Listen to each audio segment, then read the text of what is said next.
And hello. And welcome in. How's it going over tonight? Hope a phenomenal day. It's good to see you. We're live again. And today, we're playing Trash Goblin. It's going to be very exciting. I'm looking forward to it a lot. Trash Goblin is a game that we've been playing on and off here and there on stream because it's a very chill game that you can yap to quite a fair bit. I've got some tea over here, some chamomile and lavender tea. It's like lavender infused chamomile tea. And it's really good. And I haven't had it in a while, so I figured, hey, that's going to be the tea for today. But yeah, today we're going to be playing Trash Goblin, which is a game where you dig up trash. Well, you don't dig it up. Your aunt does it. It gets delivered to your shop, and you're like, yeah, what's in there? And then you essentially get rid of it. Hi, Pixel. Good to see you. How are you today? Trash Goblin is a game where you essentially clean up trash and sell it. Bunch of trinkets, essentially. Doing good? I'm glad to hear that. What have you been up to? What have you been up to? Any fun stuff? Have you made any progress on your personal projects? Have you been cycling? Is the weather as bad over there as it is over here? It's been raining for like so many days now. You know? Like, I was telling my brother earlier, like, oh shit, weather. And he's like, oh no. And I said, well, I have to go to university. I'm like, in this weather? And I'm like, yeah, of course, in this weather and everything, you know? But and then he said, well, at least the university isn't quite really close, right? And I said, I mean, yeah, it is quite close, and I don't really have a reason to complain, but I'll be like, yeah, shit weather. I'll say it. I'll complain about it at least 4 times, and I did it. I did that, indeed. I did complain to 4 people. It was that bad. Usually I wouldn't complain about the weather that much, but today, you know, it was pretty bad. Been watching some of One Piece. Nice. Where you at on One Piece? Oh, you're still in Dressrosa, right? You mentioned that yesterday? Yesterday. That's good to hear. Also progress on the MC map is okay too. I'm glad to hear that. Right, I wanted to check out the thing, but I fell asleep right after stream. And then just today I was just busy. So, yeah. Oh. Dressrosa. Where you at in Dressrosa at the moment? Did you see a certain transformation already? Man, there was so many cool fights, you know. Dressrosa was sort of where the anime started to, like, really cash in on, like, stretching out all the content. Luffy had just beaten Doffy. Nice. Yeah, like, Dressrosa was, like, the arc of stretching out all the content where you didn't have any episodes. Infinity, good to see you. How are you doing? Where every single episode had barely any content in it. It was like the React channel version of One Piece episodes, you know? Like, it was bad beforehand, but starting at Dressrosa, the opening was 3 minutes. The ending was like 3 minutes. There was the last few minutes from the last episode, then, like, before the opening, and then after the opening, there would be a recap of what just had happened. Then they would continue to literally do nothing for a good portion of most fights, and then there would also be flashbacks to other episodes you've seen already. And you're like, dude, I've seen those episodes like 5 times already by this point. What are you doing? And then something finally happens for like 2 minutes, and then the ending rolls, and then next episode on One Piece. I'm like, I literally didn't see anything. There's a lot of fans who will say, oh yeah, Naruto has so many fillers and everything. But the good thing about Naruto fillers is that the fillers don't feel like fillers a lot of the time. Like, they were good. Meanwhile, look at One Piece. There's not that many fillers. There's like one filler arc, and that's it. You know, and that one's like only 10 episodes. I'm like, yeah. There's no fillers because every episode is a filler. They literally are filling in episodes with other episodes from before. That's how bad One Piece is. And like Whole Cake Island has like the same problem. Nothing's happening, and it's just such a long stretch with the living forest and everything. I tried watching more yesterday. I fell asleep immediately. And that's something that One Piece is actually good for. You can just fall asleep super well. Infinity, what have you been up to today? How's your week going? Is your weather as shit as it is over here? It's been like raining all day, and sometimes it stops, like right now, and then it stops raining. And I'm like, oh, that's cool. I can now leave the house and maybe go grocery shopping. I don't want to go grocery shopping now because I'm live. But also, how do I put it? Ooh, Spilled Milk Studios. Good to see you. That's the developer of the game. If you want to check out the game for yourself, do !game or !Steam. And also !interview to get a link to an interview I did with Andrew from the studio. Older interview. Interview? Did I spell it right? It looks weird, you know, how we doing today. It's good to see you. Who is that? Greetings to Andrew. We're chatting, we're yapping for now. And then we're playing the game. We haven't played the game in a good while on stream. I think last time was around my birthday. Yeah, it was in March. Last time was in March, you know, around my birthday. I played it a lot on my birthday, to be fair. You know, guess. I don't... How am I supposed to guess? Wait a minute. Wait a minute. Only one person would make us guess something. And that's Anthony. It's Anthony, 100%. For anyone that's wondering, Anthony is someone on the Discord who used to do something called GIF Goblin, where he posts a GIF of some indie game, and he hasn't done it since April. I don't know. It can't be Anthony then, because Anthony is no longer around. Clearly, something has happened to Anthony. Oh no.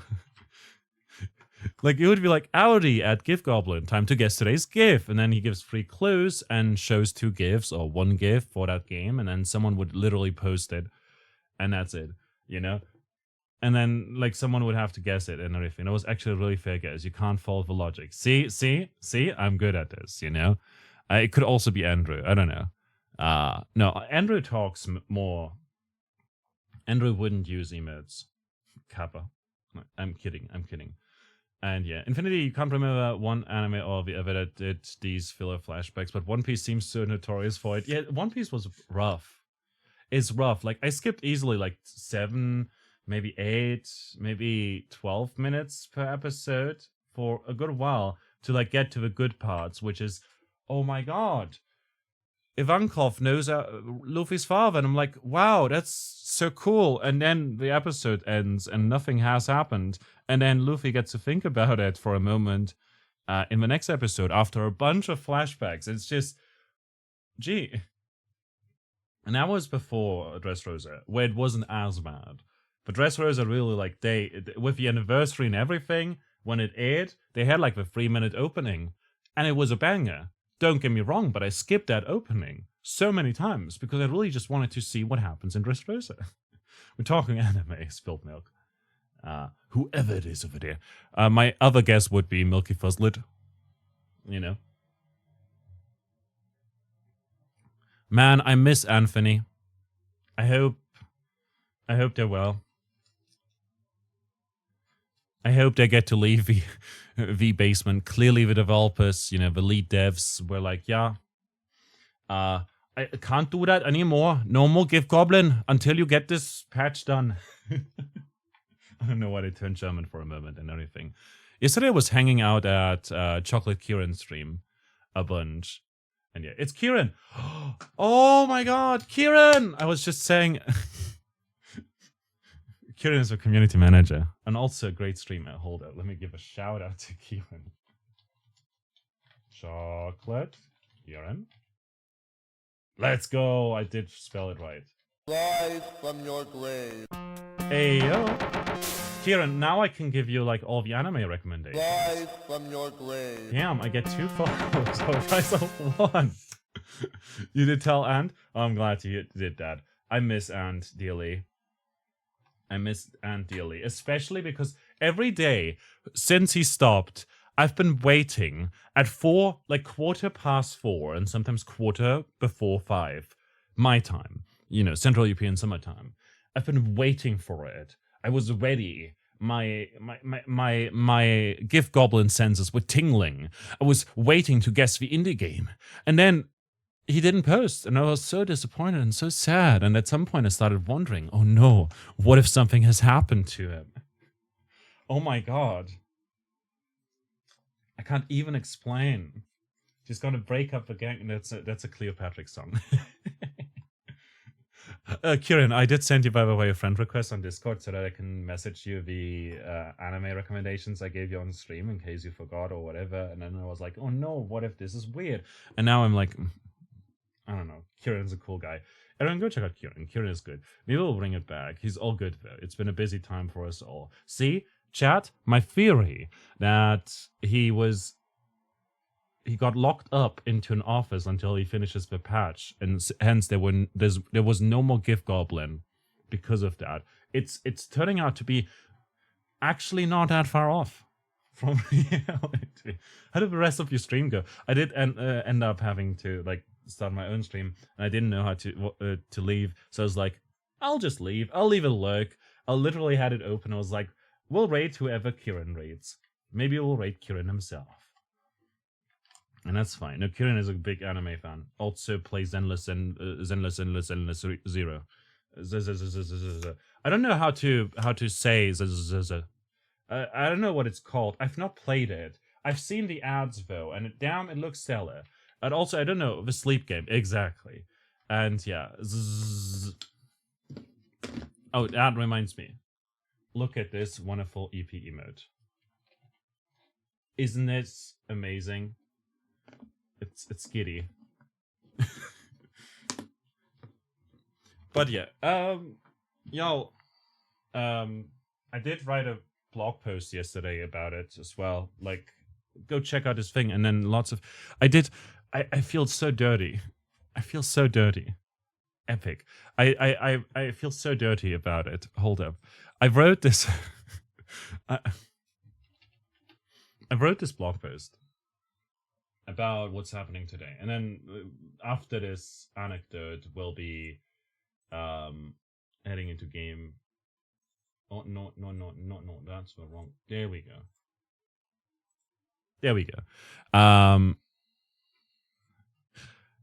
So I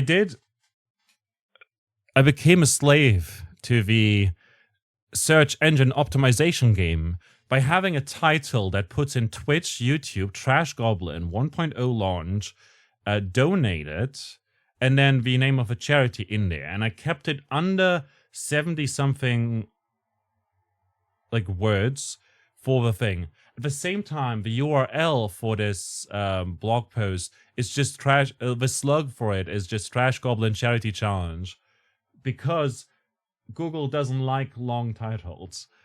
And then I wrote this thing, and it's like structured in a specific way that is very good for search engine optimization. And I hate doing that.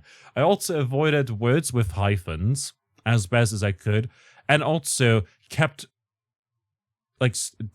ended up not using any like words that are complicated, you know? And then I linked my interview. And, yeah, keeping under 70 characters is hard. It is. I thought it was words, actually. I'm not sure anymore.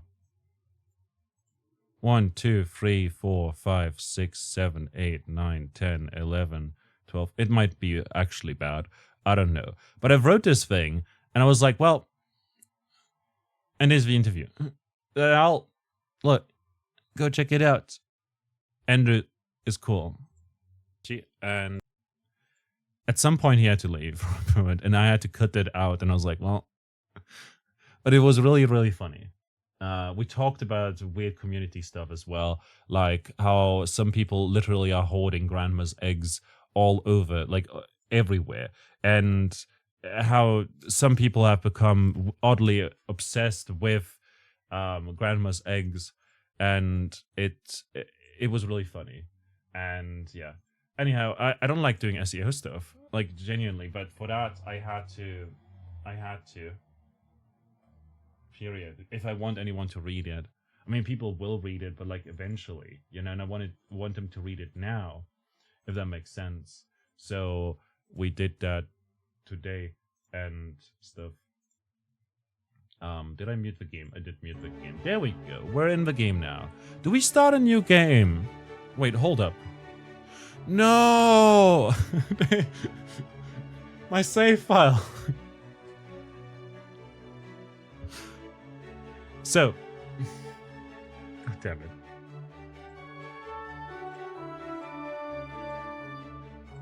Let's do this first. So, there will be a full story campaign. Total of 33 NPCs. Grand opening cosmetic set. Nice. Achievements. Huzzah. Over 100 new trinkets. Very good. Ability to dismiss and summon named NPCs. Nice. That's something I've been wanting to. Wanting for ages.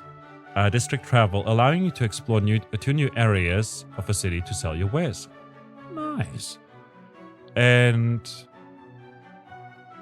fetching fungi system, which ties into the Trinkepedia as an alternative way of acquiring already discovered trinkets. And there's the price increase stuff as well, and a bunch of things, and yeah. Anyhow, what did I want to say? My save file is gone. So I guess we'll have to start anew. Oh no, it's fine. It's fine. It is fine. I'm not that upset. If anything, look, I was so used to it with like other early access titles like Hard Space Shipbreaker that I honestly felt a little bit as if I was getting treated like really well. Like not treated. What's the word? What's the word I'm looking for? I was being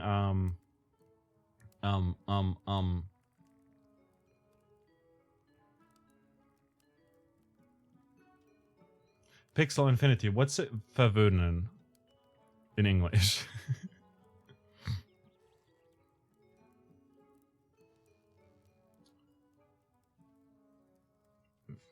God damn it. Can't. Verwöhnen.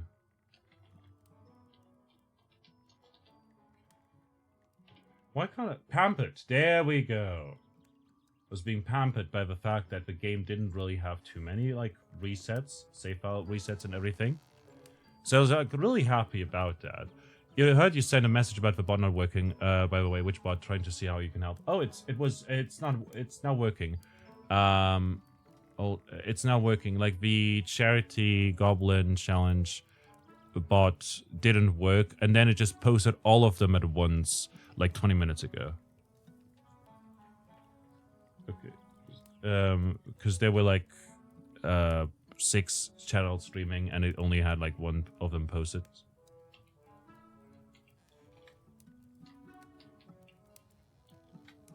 I should probably be like, seems fixed, thanks. Kieran! Oh, you see, got it. Thank you, bot. Oh, Kieran is appearing here. In person. Very good streamer. Kieran, I don't know. I never get to like watch you, but like I do sometimes come across you somewhere, and I don't know how it happens, but it's always cool when it happens. And then I'm like, damn, I followed for 3 years. At this point, 4 years, and I never get to like hang out. I'm like, it feels awkward, but also like it's not even like that I don't like the stream, so that's why I don't unfollow. Even when I clean up the list. You know. Even when I clean up many... I recently hit like the... I recently hit the limit. I didn't know there was a limit to how many people you can follow on Twitch. And so I had to do a deep clean and like unfollow like 200 people. And you were one of the few that stayed. One of the remaining ones. No, nothing to feel awkward about. It's just how things are sometimes. Yeah. There's a limit? Yeah, it's like 1,000 or something. I don't know. It's actually pretty generous. You ready? As I'll ever be. And welcome to your very own trinket shop. Look around and see what old Iman set up for you. Can I disable the tutorial? I can't. No, that would be an option. Wouldn't that be good? I've played the game already. Give me the option to disable it. It's fine. Alrighty. Here we go. Speedrun. Press the bell. Not so loud, kid. The bell now lives on the customer desk. Customers can use it to let you know they're waiting. Eamon will come and chat to you in their own sweet time. Gotcha. And it's much better. We'll use your energy for other things. A bit of fire in your belly is vital for an up-and-coming business goblin. What else will I need besides a belly fire? Let's start with one of the most fundamental skills of a trinket business. Cleaning. At least it's something I'm already good at. Cleaning might not be glamorous, but it makes it far easier to see what you're working with.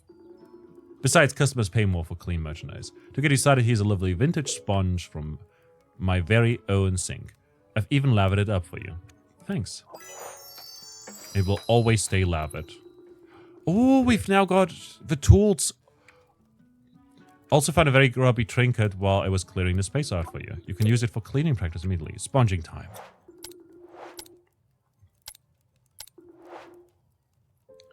Oh, that's so cool that we now have a thing. We like usually they would be like every. It feels so off to see no shelves anymore. Anyways, okay, here we go, and then I'm glad it kept my settings, even though like it reset the thing, the save file. Oh, and the highlight actually works now. Like, we haven't played since March. But yeah, there's a limit to how many people you can follow. And it's like very generous. It's like 1,000 people or whatever, you know? I don't know. Ha! I got a super rare achievement that not everyone has. So far. If you prefer, you can switch the sponge to hover mode. I know. And then we can stash this over that way. Then we can go back to Imon. And here we go. 1,000 isn't too bad. It is not too bad. Like, most people will not hit it ever. But I used to, like, follow every person that someone I watched rated. And also every person that rated a streamer I watched.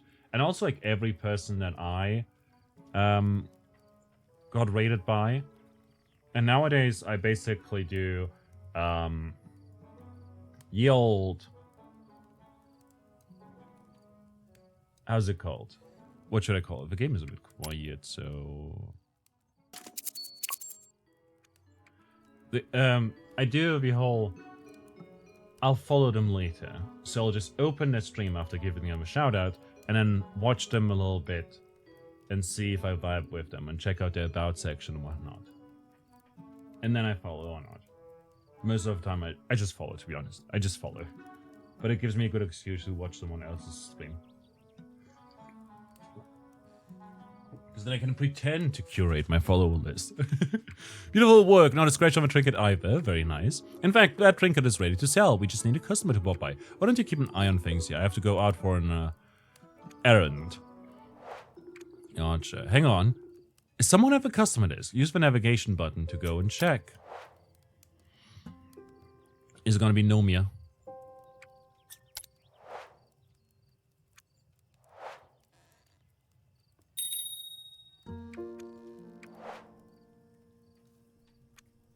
Oh my god, are we encountering our very first bug? There we go!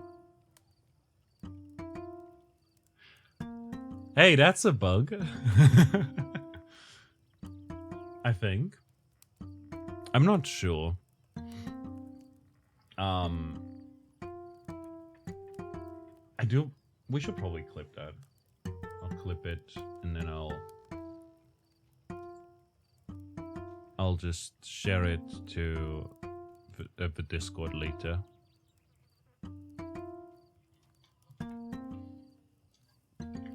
Nomia not appearing. I mean, it seems to fix itself, so it's not too bad. But still. Well, I never. A new shop that I've never visited ever before. What fun. And hello, Goblin I've never met. Hello, customer I've never met. I'm currently looking for a horn. Is that something you might have perchance? I'll see what I can do. Whenever the trinket is ready, select the customer to find out what they think. What of a chance is exactly what I was looking for. A coincidence, I see. Be looking in and out, good sir. Thank you again. Thanks a lot for stopping by. I hope you have a fun time checking out all of the other people in the category. Like, I'm super excited for this. I've been for quite a while. And yeah. It's good to see a game actually reach 1.0 again. Common indie W. But I have a good one. I'll give you 89 gold. Deal? No deal. You have to say deal this time, kid. Deal. This is a perfect chance. I'm sure I'll see you again. Bye, I mean, mustachioed stranger. And then we store this, and then we go over here.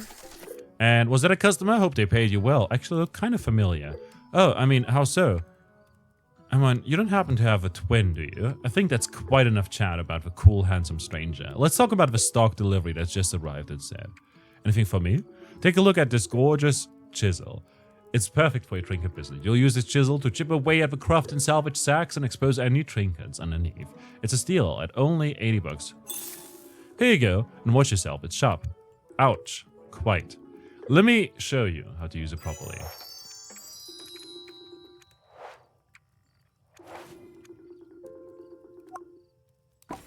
There we go, and then we chisel it.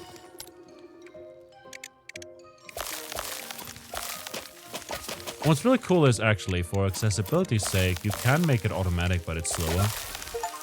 It's a bottle.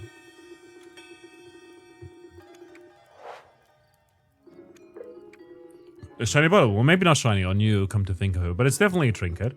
I'm sure a customer will be along shortly to take it off your hands. Unrelatedly, I've just got to dash out on another errand. Can you hold the fort until I get it back? Absolutely. Hello again, shopkeep. I just couldn't stay away from your excellent store. Hello, customer I've only met once. You can call me Nomia.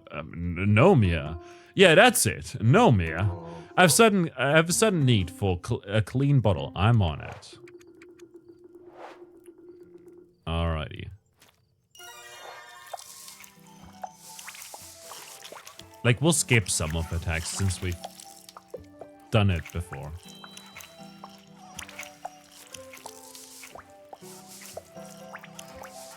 Man, our sponge is really bad.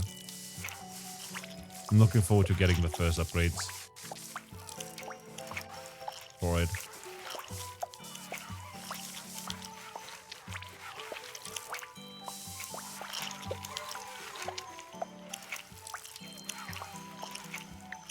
It's like washing dishes, but actually enjoyable.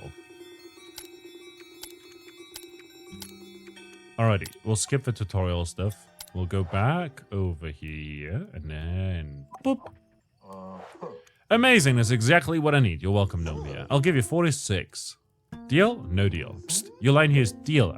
I didn't prep for the other option. Deal. Fabulous, it's a pleasure doing business. Thanks, Nomia. With that finished, alrighty. Head to the personal quarters. And then we'll sleep. And then night falls, and we've discovered 2 trinkets. Fantastic.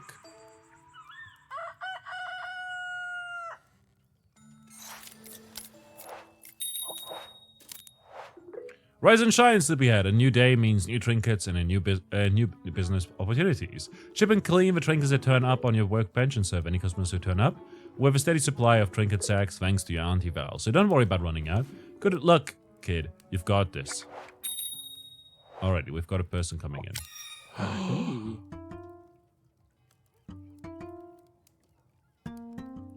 The new person. This is a new model. Good day. I need 1 glass eye, nice and clean.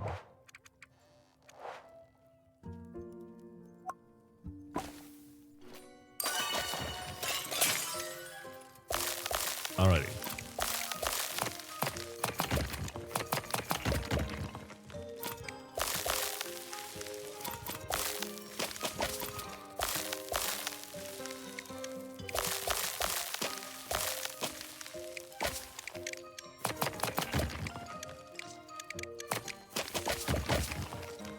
There we go, and then take care of this as well. It's a dice box. Oh, that's new. Take care of that later. Only got so much sunlight in the day. Obsidian box time.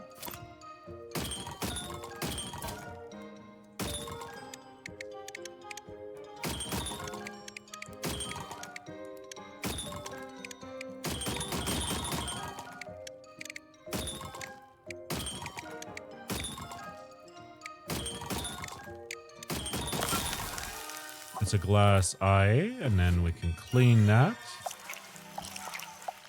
I like that it zooms in. Like, this is something that bothered me at first when I played the game, that sometimes they wouldn't center, like the objects wouldn't center themselves while cleaning, and they would also not, like, stay over. Also, like, they reworked the icons here, and also it now shows you properly like a blue tint over here that really highlights everything. I like it. I'll give you 150. Let's go.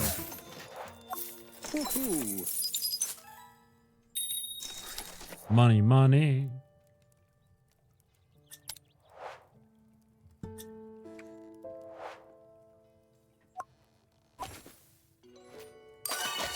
We'll chisel away yet again.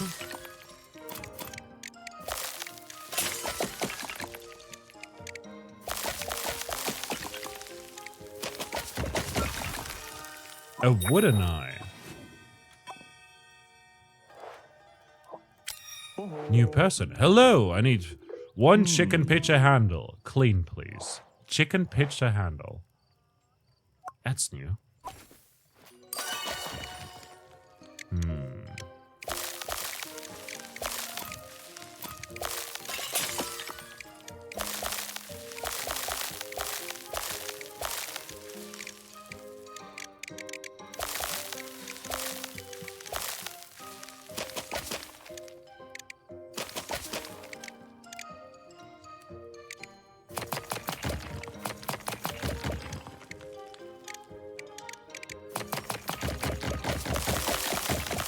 Let's go.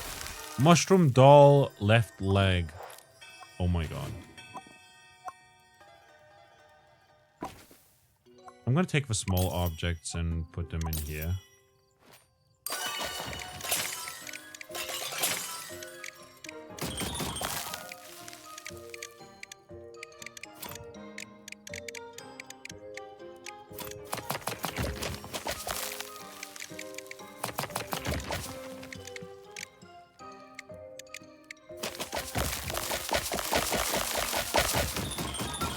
Chicken pitcher handle.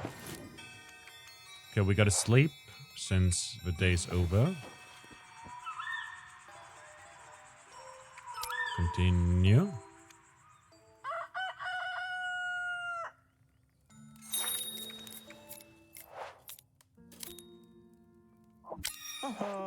Need one chicken. Okay. Same person again.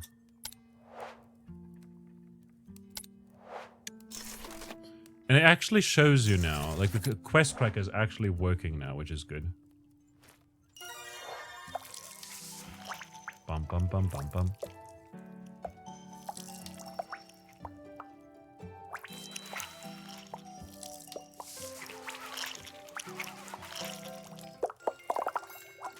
Nice. I like it. 43. Okay, I'll wait here in case. So we can't haggle at all. Okay, that's fine. Human stranger.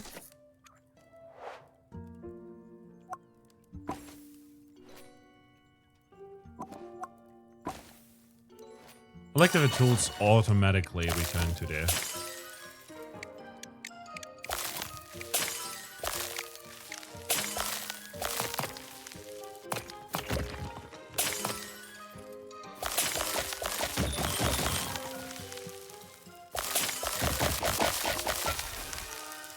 Locket necklace brooch. Okay, it's a small thing, so I'll put it back into the stash. Red War, finally.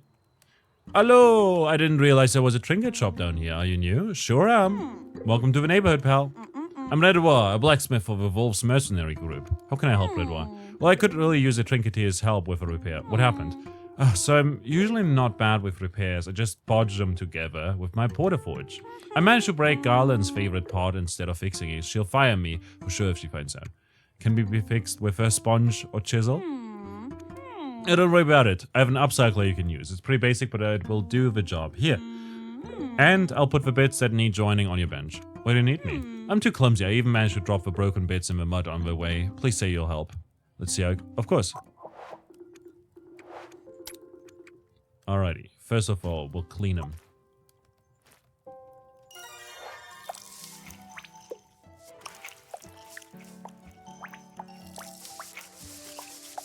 Because I do think we can combine them while dirty, but I'm not sure if we can clean them after combined.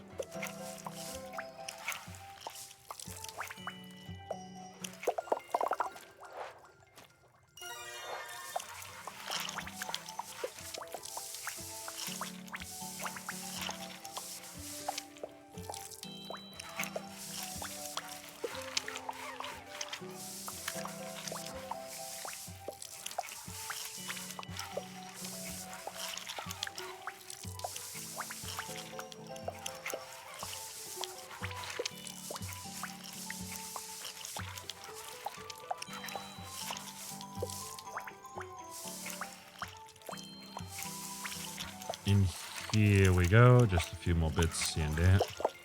Lovely. And now we can use the upcycler and attach this handle. We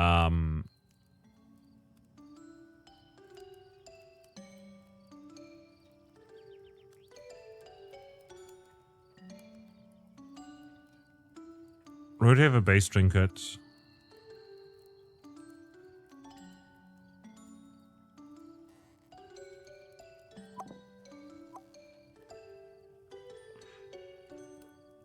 This doesn't seem right.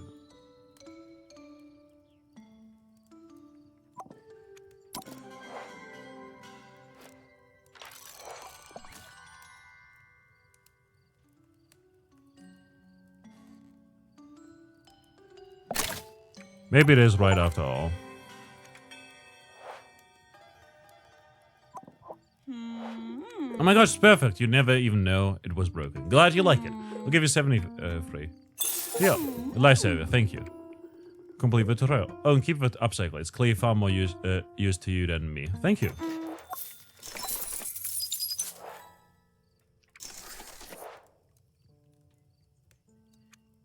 No upgrades yet. That's fair.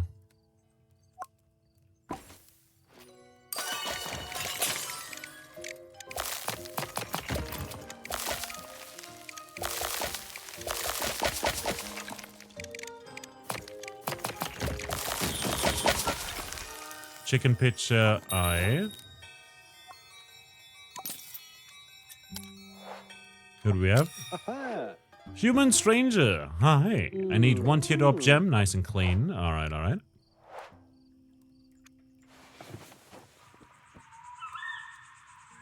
Fantastic.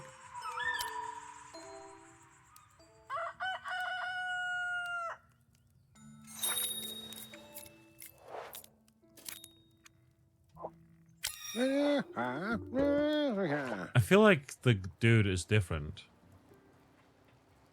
Right?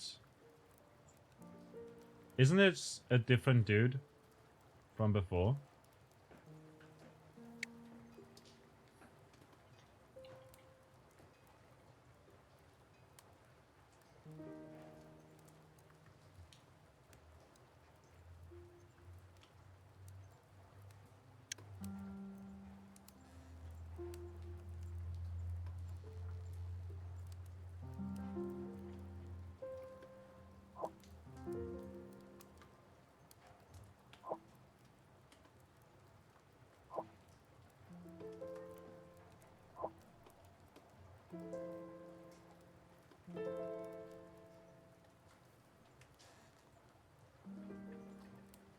Also, I just realized the clips that I took are like weirdly delayed. I'm pretty sure that the dude here is different from the dude that we saw earlier. Like last night, you know?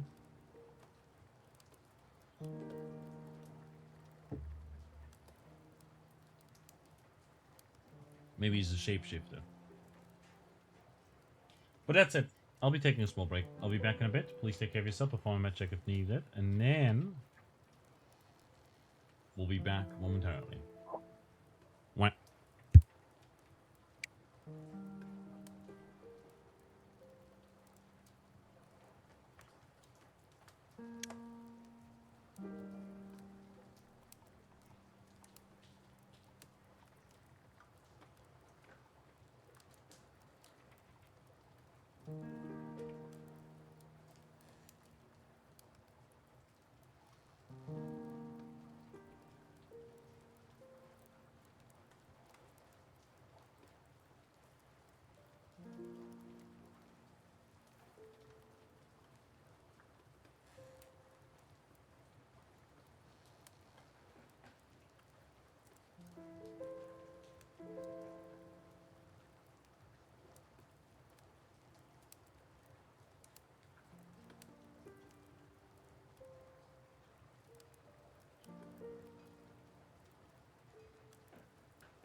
Alright, we're back again. It was a short break. Really had to wee though. So, yeah. Alrighty. My dude. My shapeshifter dude. I have no idea what you wanted. Teardrop gem.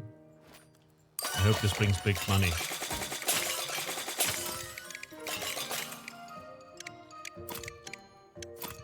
Oh, it's a, what was it called again? It's like the non-bottle. No, wait. It's a bit of white.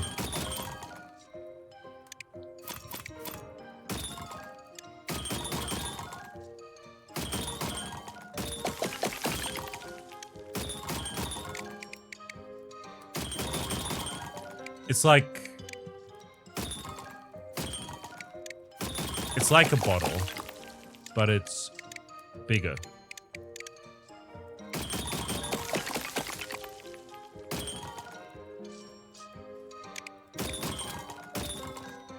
Here we go. Jug. That's what I was looking for. The word.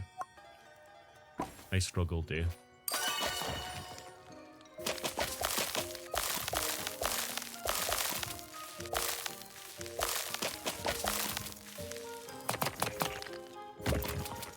There's a lot of like early access titles out there that I'm looking forward to these days. And it's always kind of great to see a title getting to early to 1.0. You know? Like Heartspace Shipbreaker got to 1.0, which is great. Is it this one? Yes.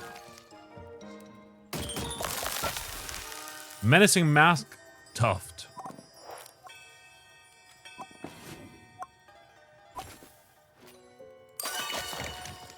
But also, like, some titles never reach the rest of it. And Steam recently added a thing where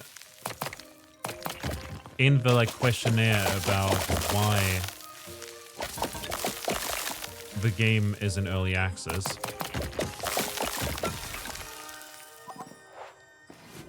they essentially now add a little line there saying when the last update was. Because there's a lot of games out there that sadly are abandoned pretty much immediately or like after 3 months or whatever. So when there hasn't been an update for quite a while,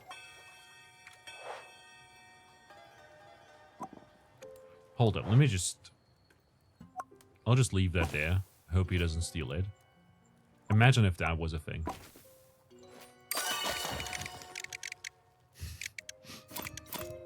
Theft.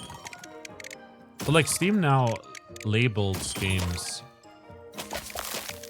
that don't get updated anymore, that have been abandoned. So you basically know as a consumer, as like someone who has an interest in this game, oh yeah, this game is in early access, it's unfinished. But it didn't get updated in 20 months.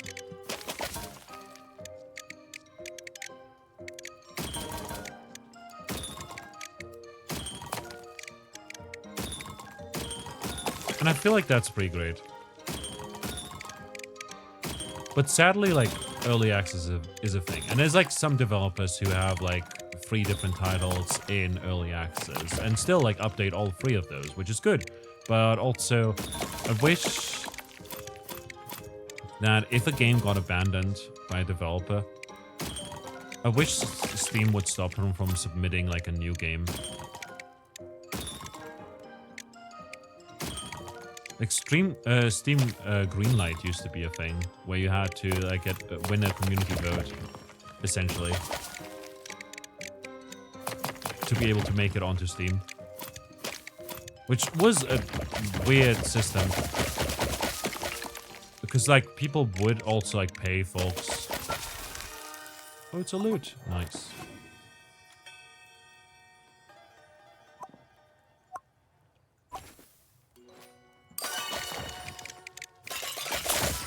Like, there was some vote trading going on for quite a while. Where you could get, like, oh, you get, like, a free game if this game makes it onto Steam, and you would vote for it, essentially, and stuff like that. Ages ago. It wasn't quite as much on the nose as that. But it was more so a case of...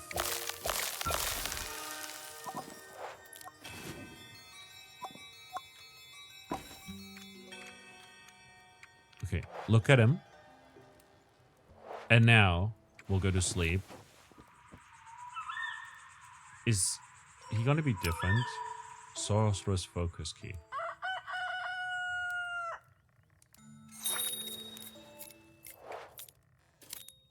Yeah, this is a different dude.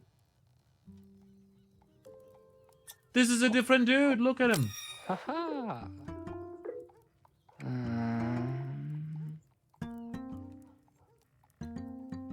Like, genuinely, this is a different dude altogether.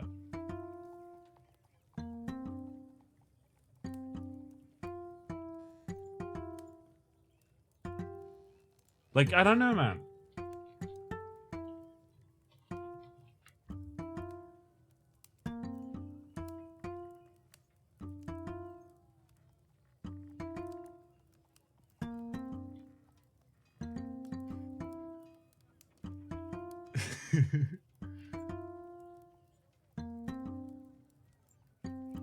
Okay, I'll post that in the Discord.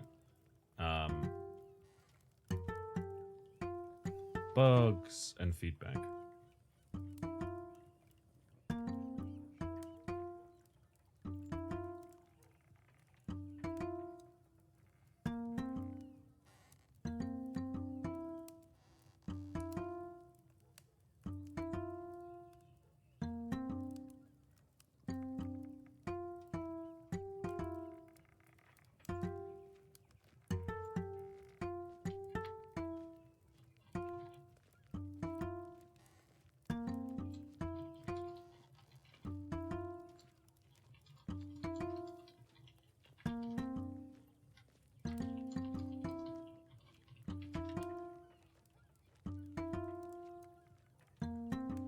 There we go.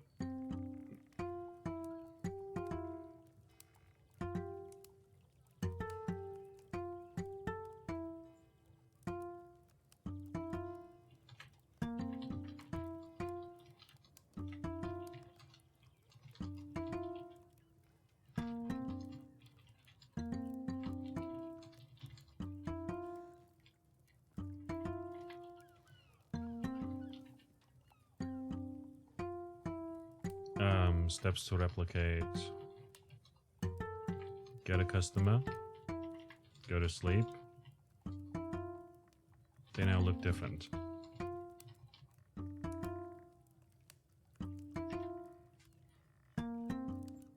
Okay. Deal.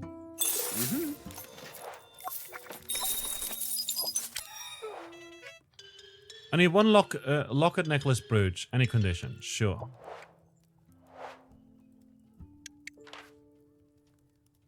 Locket, necklace, brooch. There we go.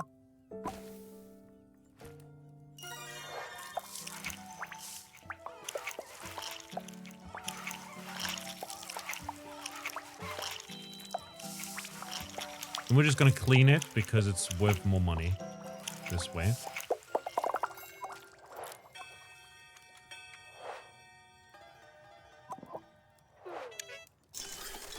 I like it. I'll give you 79. Deal. Thanks.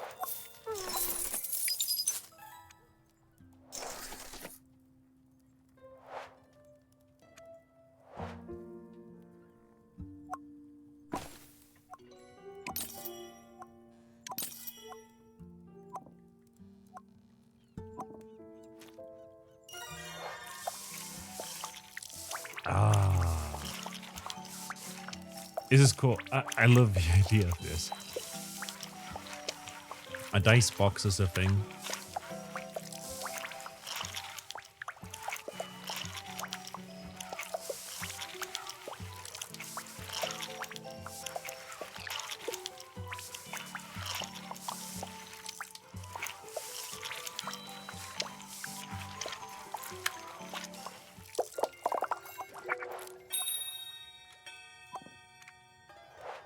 Here we go. Hey, Mushroomio. Well, hello there. How can I help you? I require a replacement loot, and it must be sparkling clean. It's a matter of great urgency. What's the hurry? The Duke of Thunder is all but seduced. We're one ballad away from a passionate clinch. What happened to the other one? A minor boudoir-based misunderstanding. I was ejected most forcefully by a jealous marquise. One clean loot coming right up. We do luckily have a loot here. Right? This is a loot, right? Yes, it is a loot.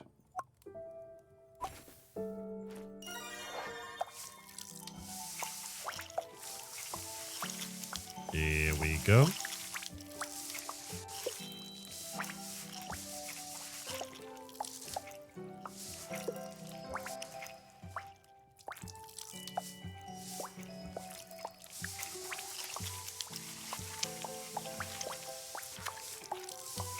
I'm so looking forward to getting the upgraded tools. Or the sink. But mostly the upgraded sponge is going to be so good. Like this, the cleaning is like my least favorite part about this.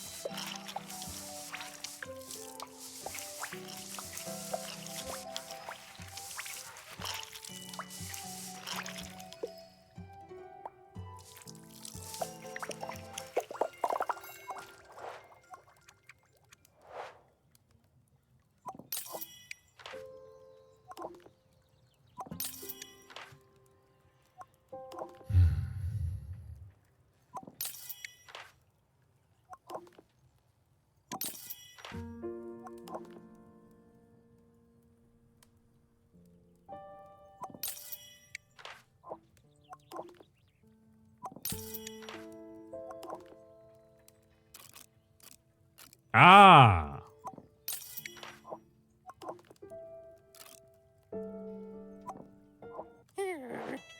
Fine instrument, please accept 189 gold in my compliments.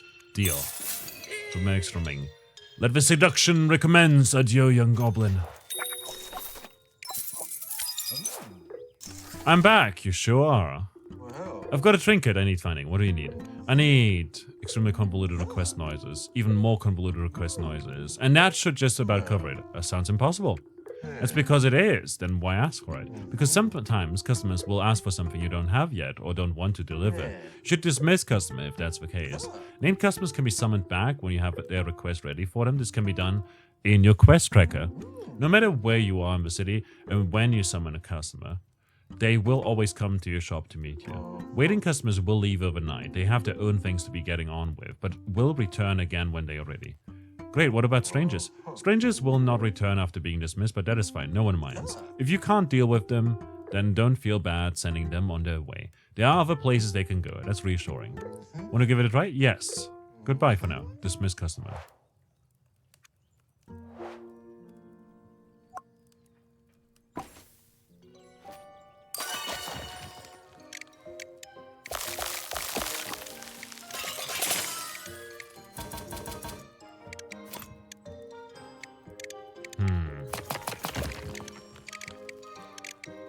What do we do?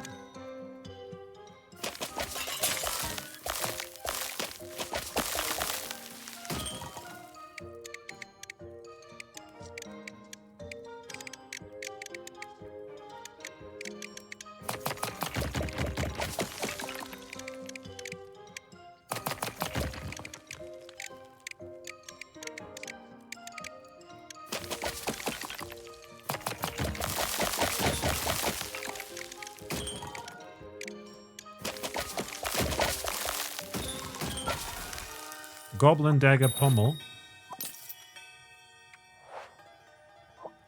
Ah, Donovan. A new trinket, so hooray! How can I help? So many trinkets, Donovan could request how to narrow it down. Let's see if the goblin can find Donovan a clean bedpan. He is urgent need of one. You could use our privy. No, not for that. Donovan will fill the pan with embers and warm his bed. The city gets chilly at night, and Donovan is cold-blooded at the best of times. Sounds like a fire hazard. Donovan is very safe. He will also loudly promise not to use live embers of it if it means the goblin will locate the bedpan.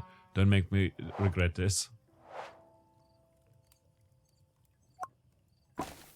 A quest for mighty bedpans.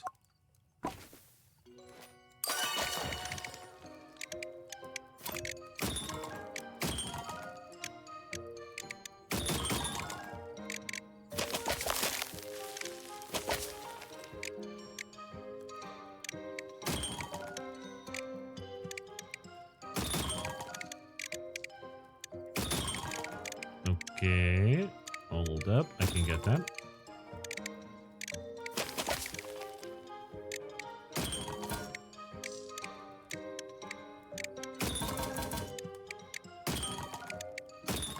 The epic quest for mighty bedpans.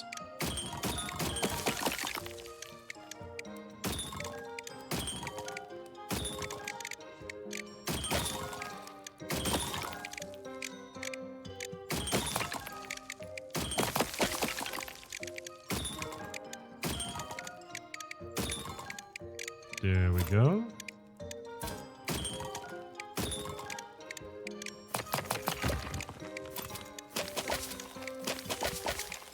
Kino, hello there. How are you doing today? Good to see you.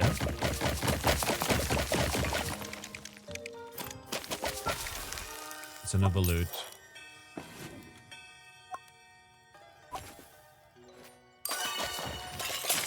You're doing fine, I'm glad to hear that. What have you been up to today? How's your day?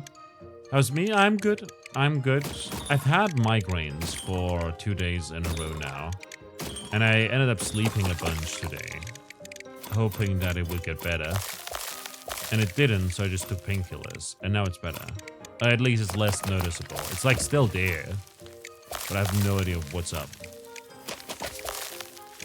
I also wanted to go grocery shopping today, but I didn't because the weather was hot garbage. And I am very much made out of sugar. You know? And so I just didn't. And but I've got food still. Like it should be fine. Migraines are bad. Had one on Monday and it was rough. Oof, yeah. Was working now and I'm now ready for relaxation. So this is the perfect game to watch too. Fantastic. Let me just pin that message so that everyone knows that this is the perfect day for relaxation. Because the game's got a 1.0 release. And it's also every minute that we stream of this game will result in $1 being donated to the Immune Deficiency Foundation.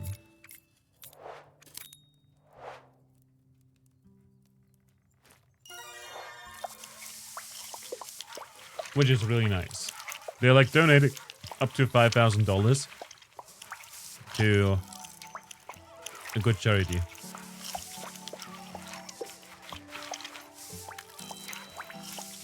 So we're streaming it because of that. But also, like, even if they hadn't done that, we would have probably streamed it on Saturday. Donovel, here's your bedpan. Donovel adores it. Will the Goblin accept 54? Let's do that. Joy! Donovel, thanks for Goblin. It's new humans. I need one chicken pitcher eye with a little something bolted on. Sure. Chicken pitcher eye.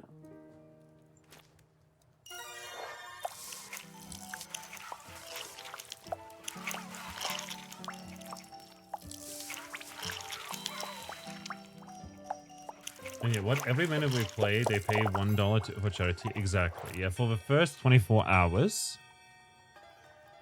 Like every minute that is streamed on YouTube or Twitch or recorded and lands onto YouTube, they will basically donate $1 up to a maximum of 5,000 because they're an indie studio. They can't just do, you know.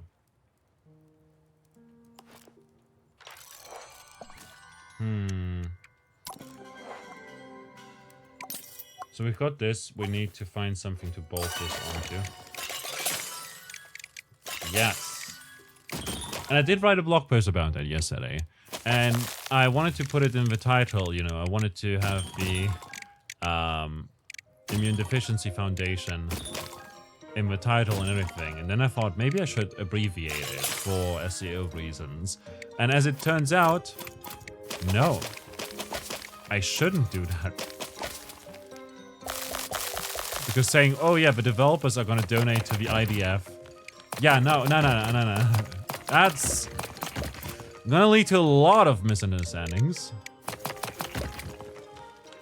The bad kind.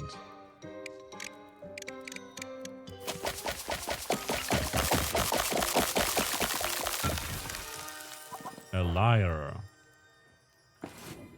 Liar, pants on fire. You know. So you raised 75 so far just by playing? Exactly. Just by streaming the game. Basically. On top of the stuff that we're raising money for anyways for No Kid Hungry. I mean, it's not me that is raising, if that makes sense. It's just... they're raising. They're doing it. And they're like, probably like, yeah. Look, if I stream for 6 hours, which we'll probably do, 6 or 7, it's gonna be already like 300 bucks? 360. To be fair though, we started like 10 minutes early, so it was before the launch. But we did that because of my starting soon screen is like 10 minutes. And then we yapped. Ah, cancel.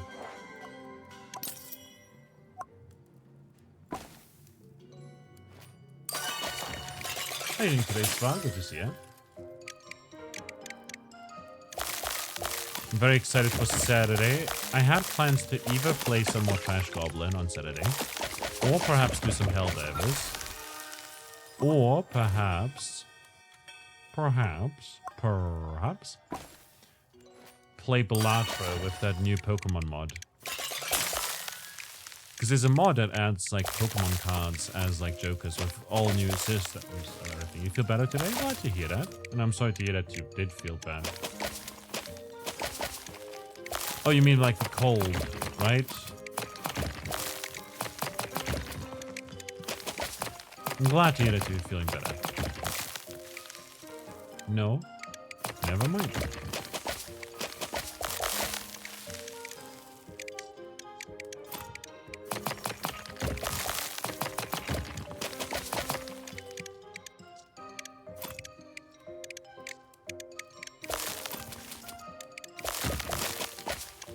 What in the world is this? Mushroom doll right arm. I'm just gonna go back in there.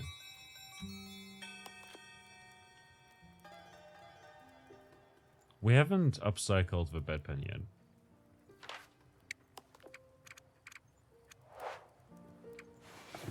Okay, we gotta sleep.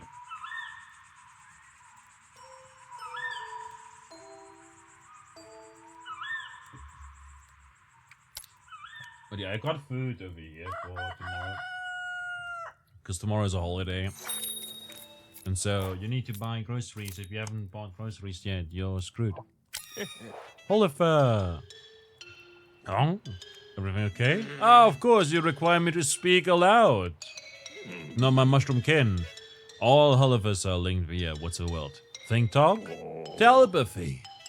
Now, what did I come in here for? Oh yes, a thin gummy for big looking. Do you have one? A magnifying glass. Yeah, that's the one, and it needs to have the glass bit and the metal bit. With a magnifying glass lens, please. I'll see what I can find.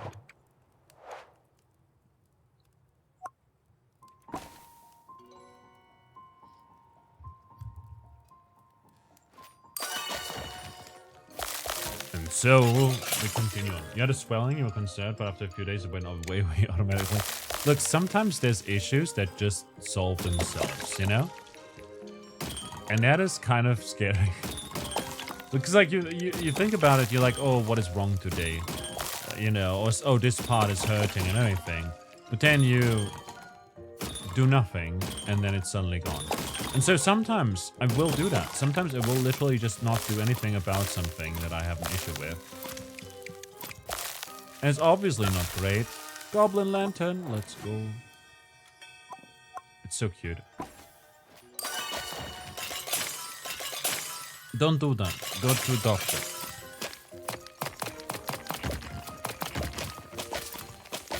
Seek help.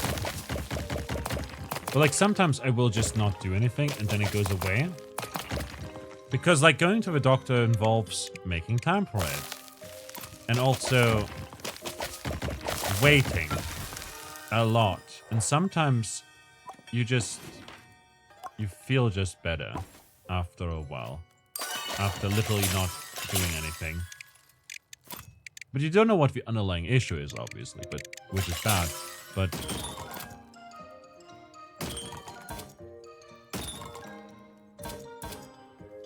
if it comes back, you can say, well, I had this thing. And I've gotten better at that. Like, nowadays, I do seek help.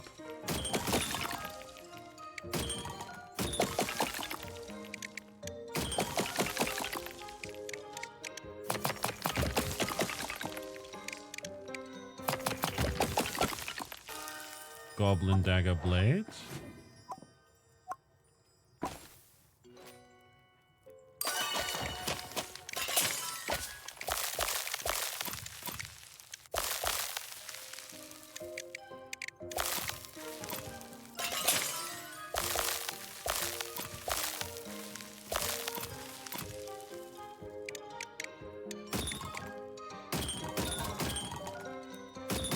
But I used to be really bad at it.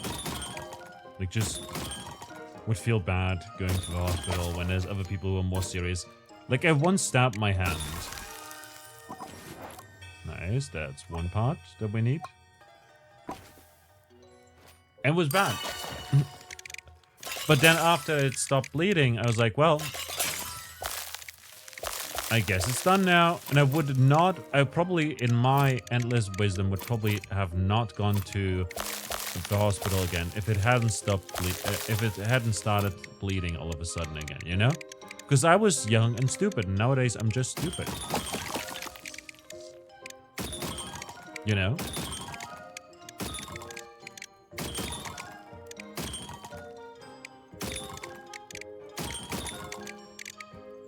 Like, I literally went to the hospital and needed to get stitches. And I wouldn't have gotten stitches. And it could have gotten infected or something like that, you know? Fair, we all do stupid things from time to time. Yeah, and I did a lot of them. Like, I once went ahead and donated blood. And then I got money for it. And that's, you know, cool. But then I went drinking from that money at a party. And I still had, like, money left over at the end.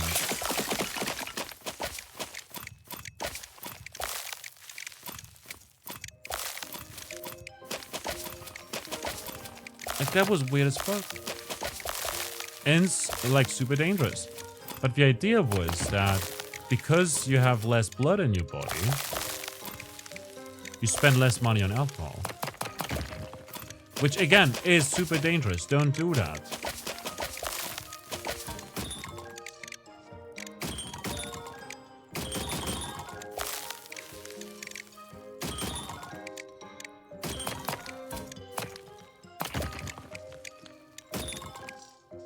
But luckily it went well for me. But I also got super drunk. And I did drink water. Plenty.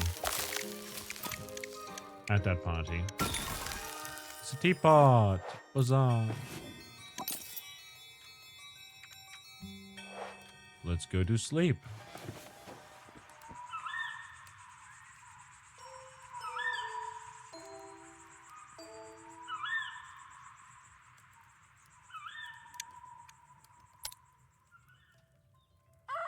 One of the cafes you visit from time to time got a sign behind the bar saying alcohol is cheaper than therapy. Oh, that's you.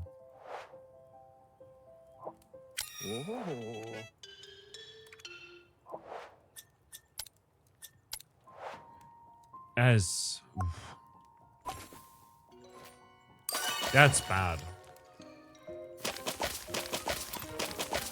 Like, I talked about it yesterday as well, but sometimes I get the urge to, like, go drinking, you know? Like, I feel bad, I want to have a drink. But I don't do that. Like, I don't go drinking when I feel bad. When I go through something, I don't go drinking. Most of the time. Like, I did when I went for my last breakup. Because I just didn't want to be alone. But that's like a different reason, you know? Not wanting to be alone, so going to a social place, you know, is something else than, like, drinking because you are going through something. Does it make sense? Anyways. I know, like, plenty of people, like, at the job that I've got who will go there and get absolutely shit-faced.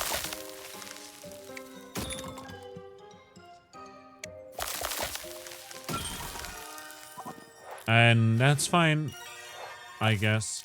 But, like, if you do it because you are going through hard times and everything, that's where it becomes dangerous. Because that can turn into a problem very, very easily. You know. Yeah, well, usually don't drink, and if you do, it's only one glass. Exactly, yeah. Drink responsibly. And heck, for some people, one glass is enough. Like, look, it's... I really dislike how alcohol, for instance, gets promoted on television.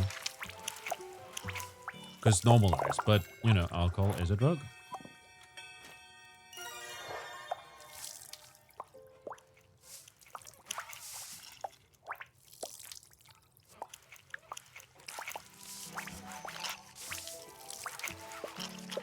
Television still exists? It does.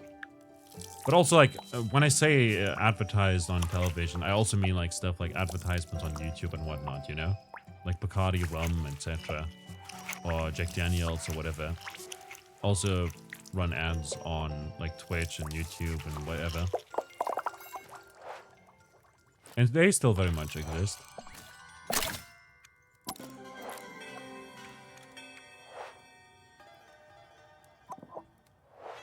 Oh, it's perfect. And you will want some common currency. How about 228? Deal. Fabulous. Use Sparkle Dollop gem. Precisely.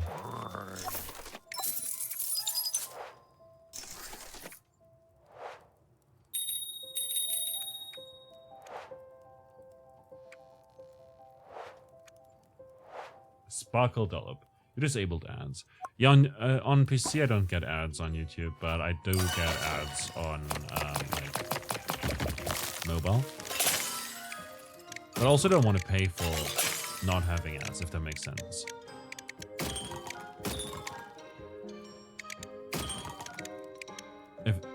Because, look, you already pay for so many things. Right? You don't watch... Oh, no, that's too small. That's fair. I find it okay, like, on my phone. So I do think that, like, when I watch it there, it's, like, fine. And typically that's only, like, while I eat food. Or, it's grandma's egg, let's go! Let's go!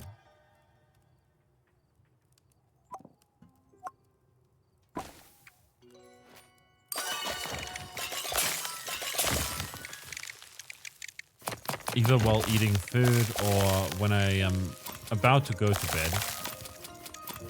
And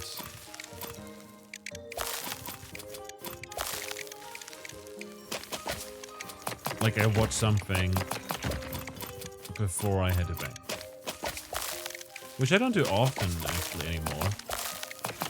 Like with YouTube videos at least, I don't do it as much anymore. Because most of the stuff I watch is like, it needs my attention. Menacing Mask. We did get the tough for the Menacing Mask.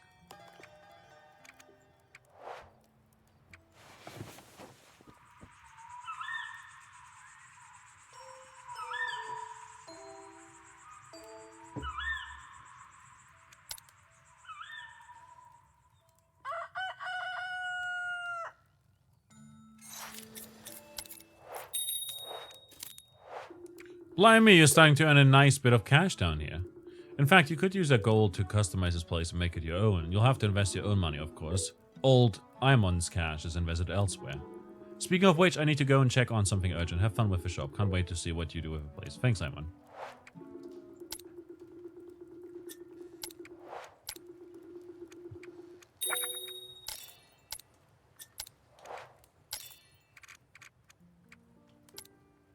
Basic soaking tub.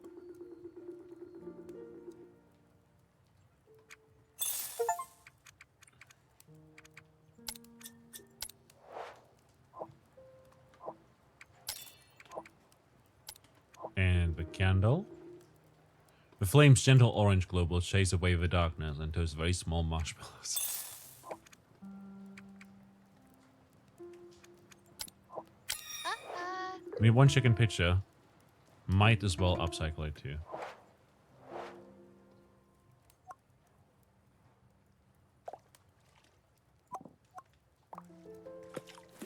Let's do this. Chicken pitcher eye.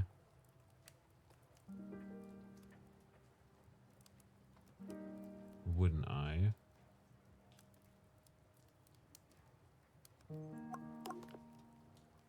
Sherry, good to see you. And enjoy food as well. How's your Gobble Lich? Gobble Lich is doing good. Oh, they added so much quality of life stuff. So first of all, look at this. Our tools are in a belt now. And there's also like a Trinketpedia over here. Which is pretty nice. They added so many trinkets as well. I'm trying to find something that we can attach this to. Like maybe this. But like the save file got erased. But now the game is not only a little bit more expensive because it's in 1.0, but also it's gotten a big update and it will probably get more updates. There's a lot of things they added. And I don't mind starting anew because there's now like a full-on story campaign as well.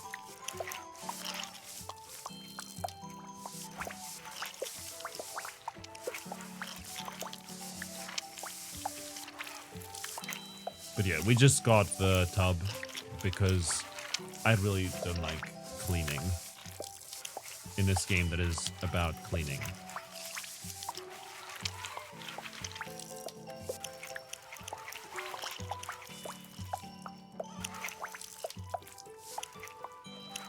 There's a bunch of quality of life stuff as well, like for instance, the items resizing.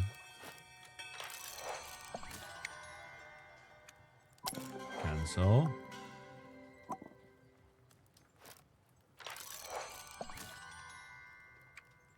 Cancel.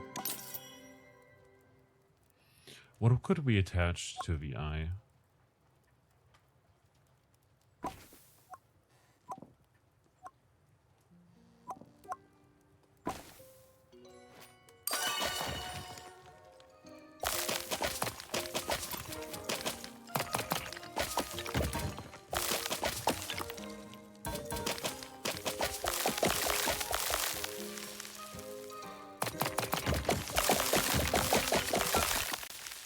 Teardrop gem.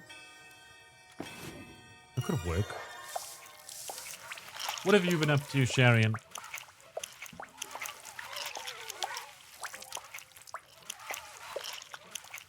But also 1.0 release means that the game could possibly launch on GOG. A window. I'll ask some other time.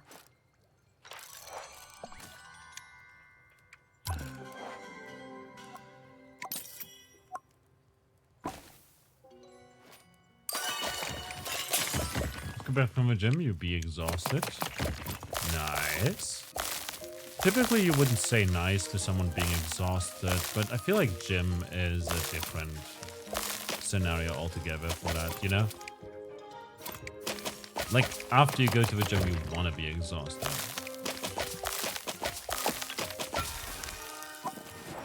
That's a horn.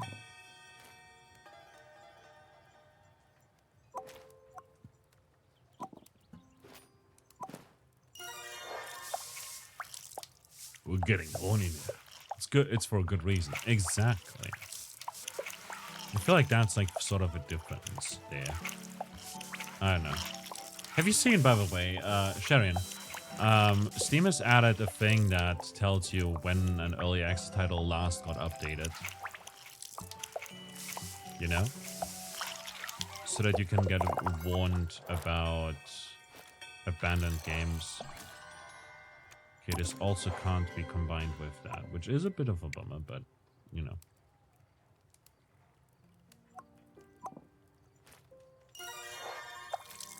Didn't see that, but nice. So we stabbing things today? We're not stabbing things today. We're cleaning things today. And then, like, chiseling away at things to get things that we can then clean, and then we'll upcycle them and sell them and stuff. Willie, how are you doing today? Welcome in.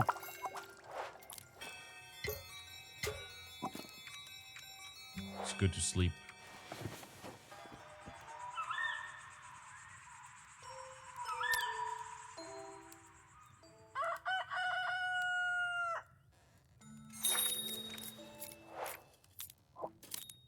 Donovan!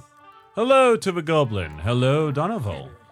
The bedpan is Donoval's most treasured possession until today, perhaps. What's today? Today's the day Donoval requests a second clean bedpan from the Goblin. Once this is achieved, Donoval's most treasured possession will be 2 bedpans tied together. Sounds toasty. I'm on the case. I guess we'll chuck these over here.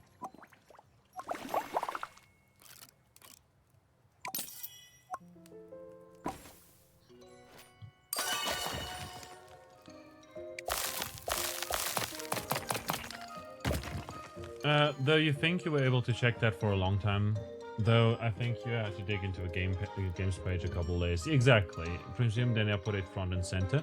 Yes. So you know, like the early access section where it's like, oh yeah, why is it in early access? How long is it going to be in early access, etc., etc.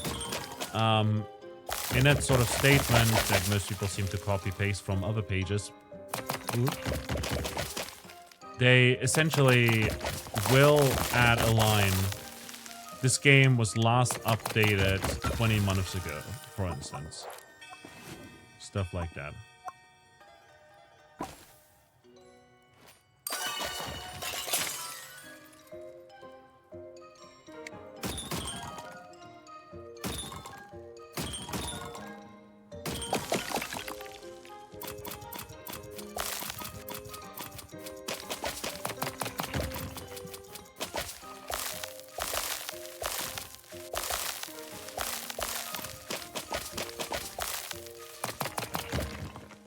Does the sack just endlessly generate stuff? Our aunt works at a trash heap. Aunt Val. And she basically sends us stuff that we can then use. Look, it's a bedpan.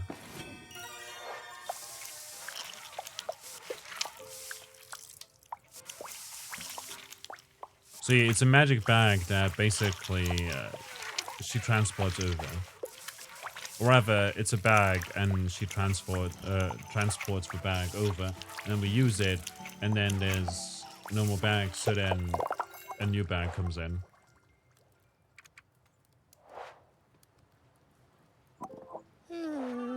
Donoval's delighted. He is 55. Thank you. Success for Donoval. Farewell to the Goblin. So you've a Goblin. Imon's been bragging about to Mr. Crunch. I guess so. Let's call this a test run. If you can restore this hairpin with an acceptable level of skill, Mr. Crunch might have more business for you. Restore? Yes, find a suitable hairpin tassel and reattach it so that you'd never know it was broken. You'll need to give it the whole thing a clean too. Mr. Crunch is a stickler for cleanliness. Leave it to me. I'll let you take Mr. Crunch's merchandise out of my sight? Ha, I'll wait right here.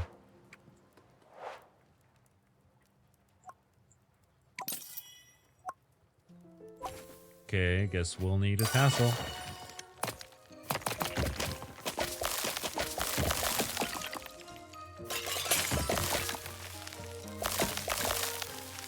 Happy Donoval looks adorable.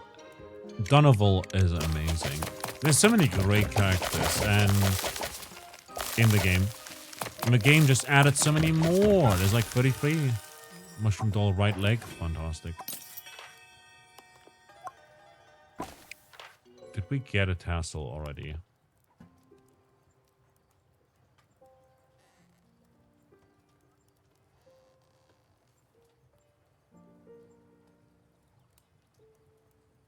Not yet.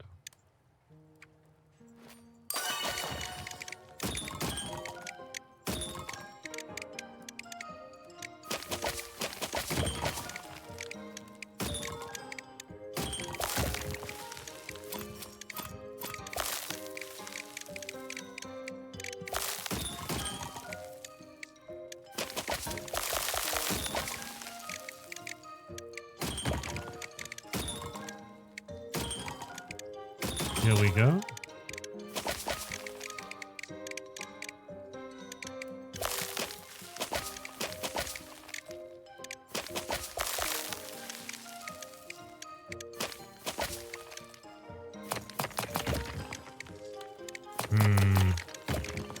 There we go.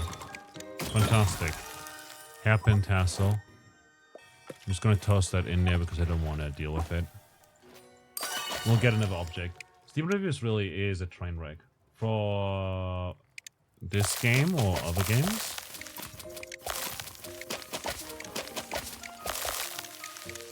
Yeah, Steam is a bit weird. I do think that for the most part, I mean, obviously there's like the memes and stuff. Calligraphy pen. Ooh. There's obviously the reviews that are just memes and whatnot, you know? Just in general. I see. But there's also like lots of games that will have reviews that criticize the game. And I don't think that in those cases, like, where they differ a lot from like... You know how like curators, like people who write reviews, like IGN or Kotaku or Polygon or whatever. You know how they write about a game and say it's really good. But sometimes then the game has like, or me even, you know, was that guy waiting outside your window the entire night? No, it was explained that they will go home at some point.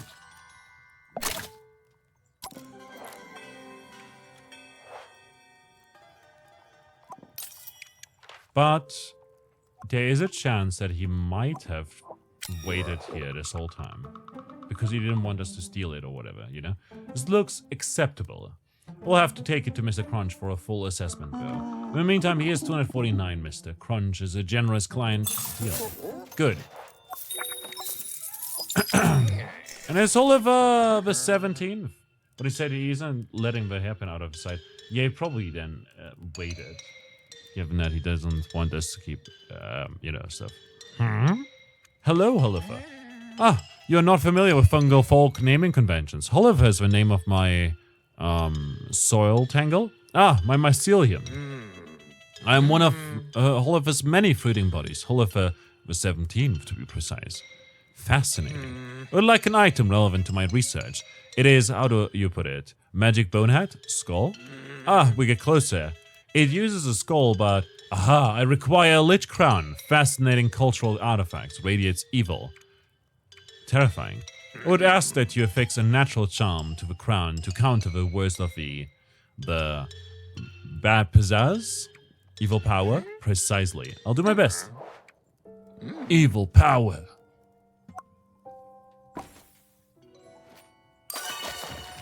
What did I want to say?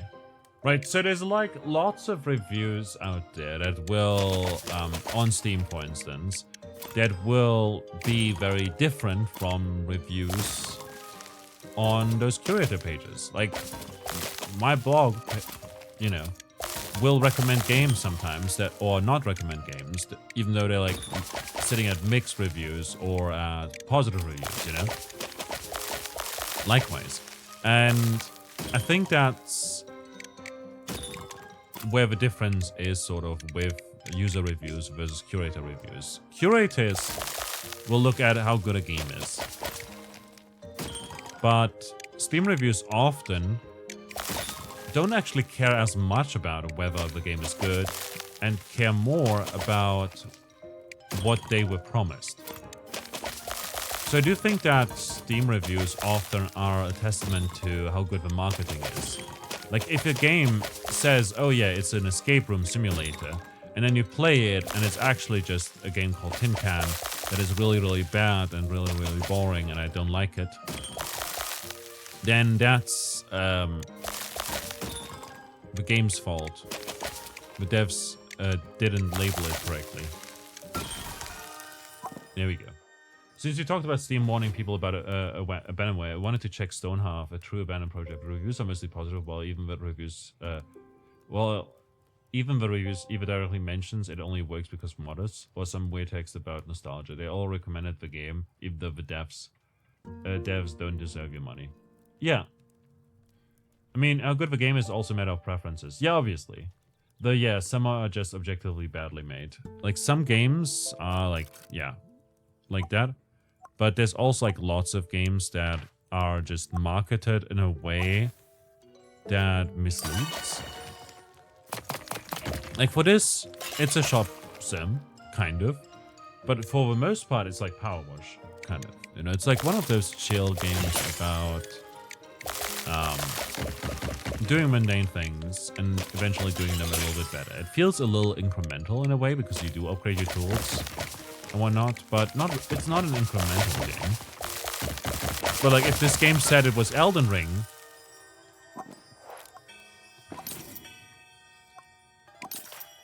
people that like Elden Ring would buy the game and then realize, oh wait, this is not Elden Ring. Oh no. Right?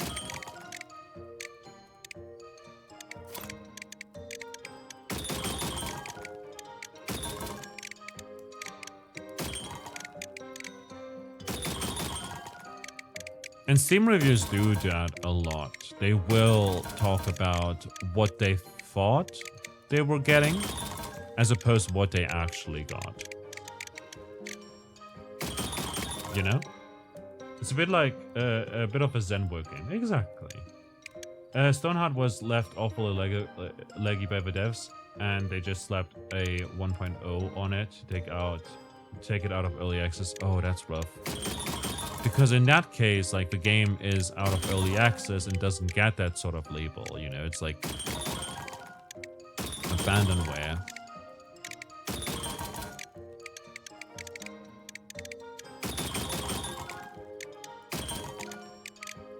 You know?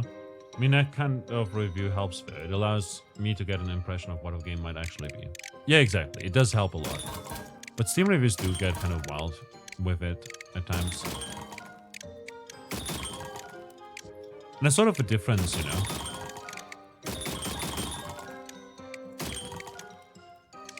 Between, like, curators and Steam reviews. If you have a negative impression of it, but if what they actually got is what you're looking for, then that's good for you. Yeah. Insect gem. I'll put it in here because it's a small thing. I'll put Grandma's egg this way because it's a big thing. And I probably won't lose it or anything.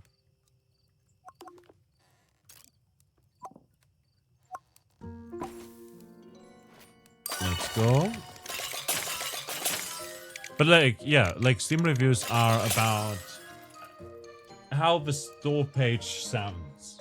Or what the store page is like, you know? Rather than what the game is like. Is how I would describe it. And so they do often get weird. And Steam also has been filtering out reviews that are misleading because not everyone cares about what the developers have said at some point, you know?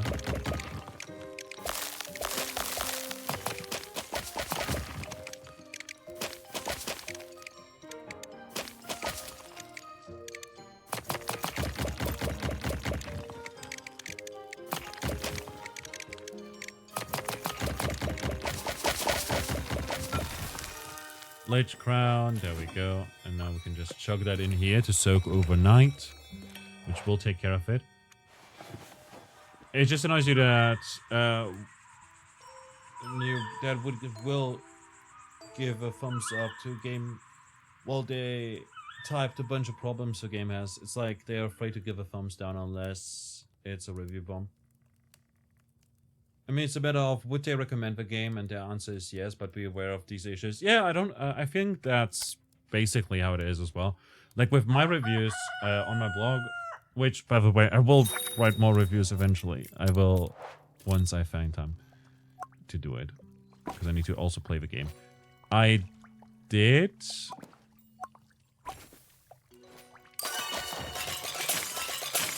In the past, also. I was very reluctant to not recommend a game if it was bad. If it was like a small developer's first game or whatever.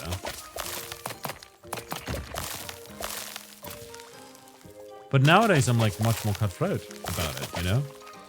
Like with this game, for instance, I like the devs. I like the devs, I will say it. The devs are cool, the community manager is cool, you know, and stuff. And I did like an interview with the devs, and they responded to feedback quite well and everything.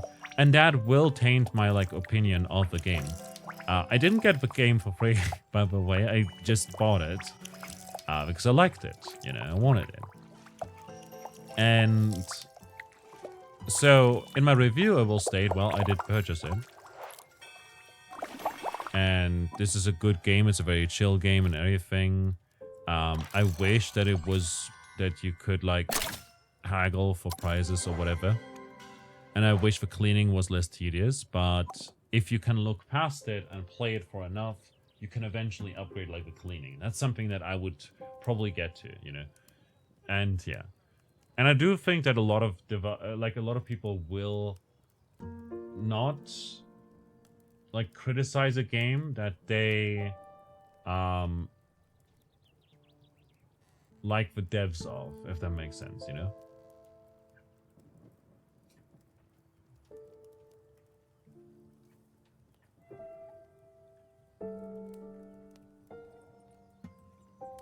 You know? But also, like, there was, like, this game, Miracle something, that is, like, about tennis. It's, like, a 2D action game, and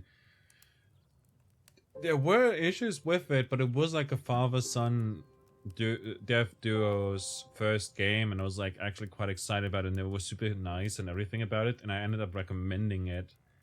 But I had to, like, justify why I'm recommending it, because I see potential here and everything, even though I personally didn't like it, you know. I would still recommend checking it out, or checking out future games by the same devs. And that is something that I don't do anymore, because it's not a good idea. I would also frequently get emails, and I still do that. I still do get emails by developers who will, like, message me a lot and, like, send a lot of compliments about what I do, etc. And, like, they're a huge fan or whatever. And I'm like, cool. And then I need to review the game, and it feels rough, you know? It just annoys you that... okay, it's like...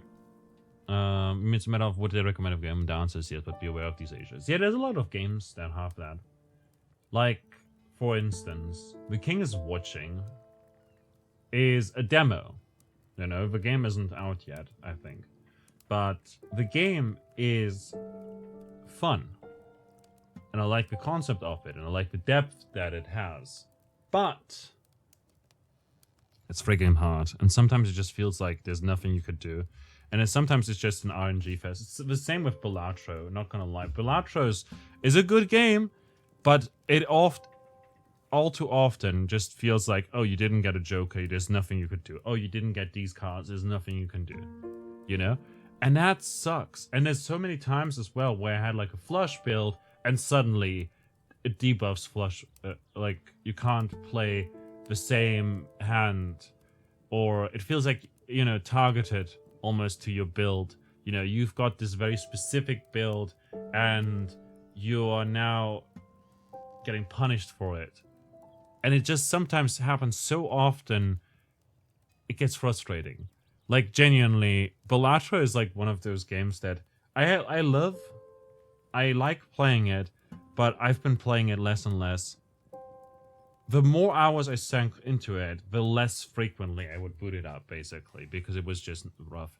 Yeah, don't put up a person doing reviews. It stinks of sycophancy. What does sycophancy mean? But yeah, like, with Balatro, if I ever write my review on Balatro, which I did intend to do, but I never got around to, I would recommend it, but I would warn that while it is not a game about... While it's not gambling, you know, it's not a gambling game, it is about gambling. So it will... that's like one issue. I'll allow that. I will, like, warn, okay, yeah, this is, you know, it's a game about gambling. I'm not sure how comfortable you are with that. But also, like, if you don't mind, if you can look past the fact that it's literally about poker, it's a fun time when you have a good run, but sometimes you just get these bad runs over and over again, and it feels terrible. And the learning curve is quite steep. And some aspects of it, like there's cheat sheets for it because the game doesn't tell you enough and stuff, you know? So that's why, personally, I would like add these caveats to it and say, well, I still think it's a good game, it's a fun game. But sometimes the lows are pretty bad. Essentially. This is exactly what I need. And you will want some common currency. How about 410? Deal. I'll take it. Can't wait to compare this with the scrolls.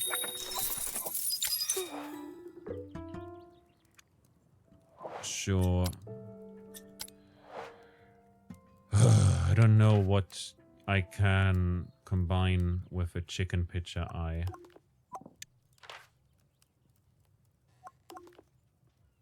Can I combine this with something? No.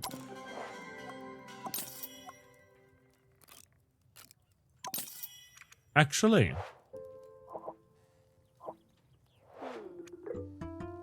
not today. Dismiss him. There we go. Can I go over to Imon and maybe upgrade our tools? Not yet. Best not boss. Yeah.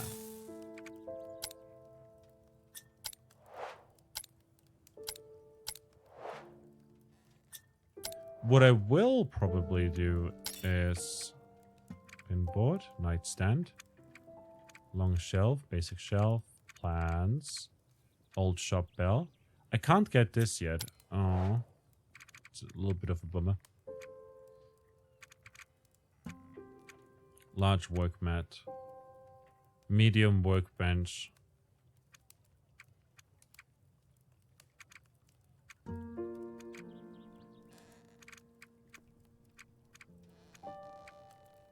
$450 for that. 500 for this.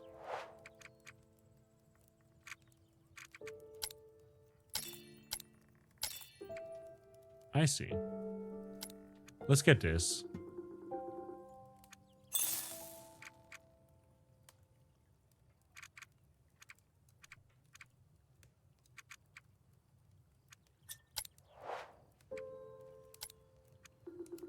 Customer bench. Let's go.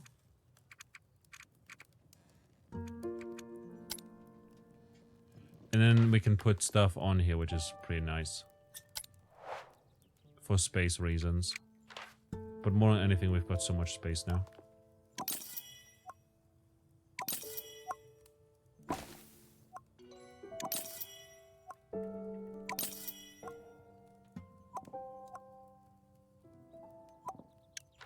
Actually, Grandma's egg can go here. The menacing mask can go here. The dice box can go here. The horn can go this way.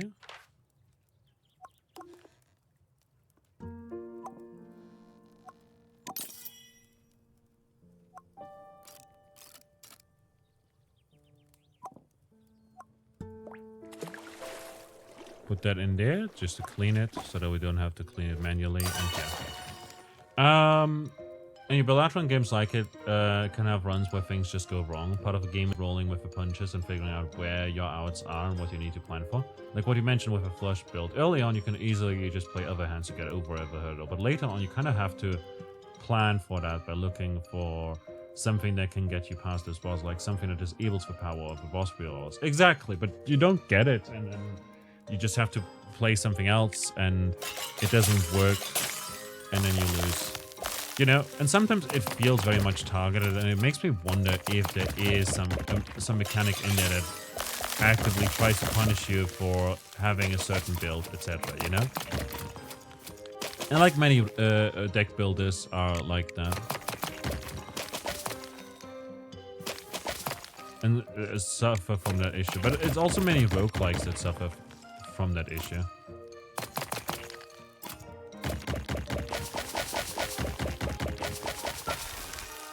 And a village crown.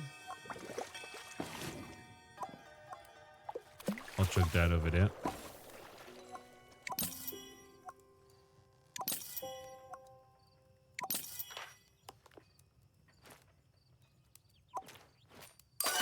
There you go.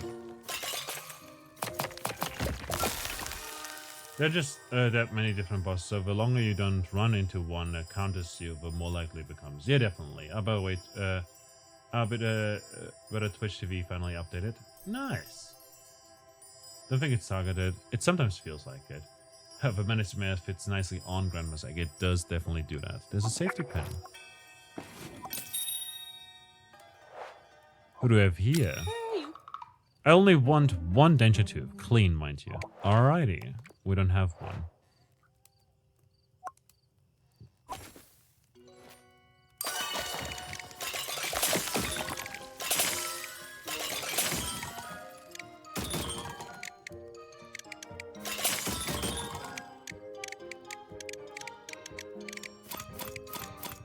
Yeah, I don't think this is a denture tooth.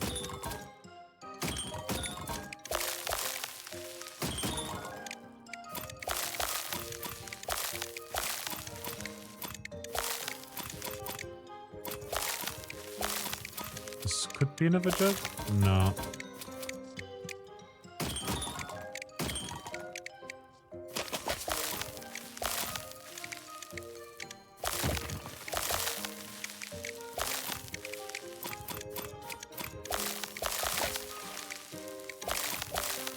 Bum bum bum.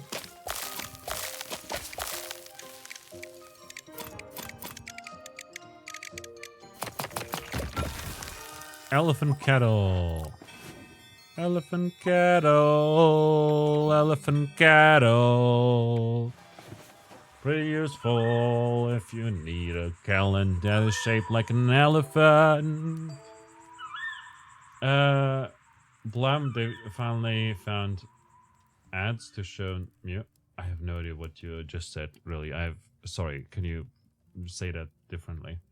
Like in Satisfy, if you run a shift build as Silent, then that clock boss in Act 3 is a very nasty hard counter for you. You might get lucky and not have to face it, but it's a 1 in 3 chance. So it's likely you will. Exactly. Or the anti-power one that is pretty bad counter for a lot of defect builds. Yeah. And that's stuff like with Megaloot. Megaloot is a good game. We've had another stock delivery, and this time I've managed to arrange a little something extra. From now on, I'll punk any tools that cross my path on this nice display here, and you can buy them from me. I guarantee I'll ask for a fair price, and that they'll all be upgrades from your current set. Honestly. Thanks, Simon. And this one's free. This one's $2.50, which is a lot. Sure.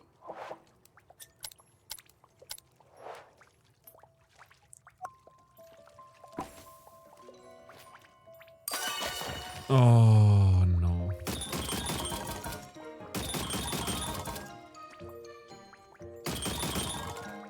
Just have frozen pizza ad. I see. But I finally found ads to show you. Gotcha.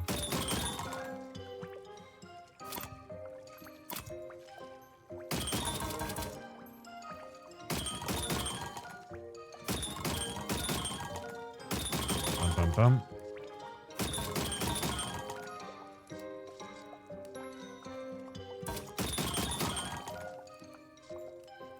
Bum bum bum bum.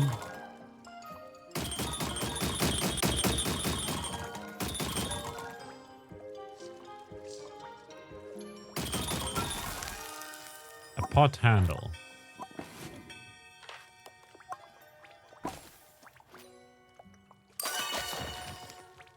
This could be Videntia too, actually.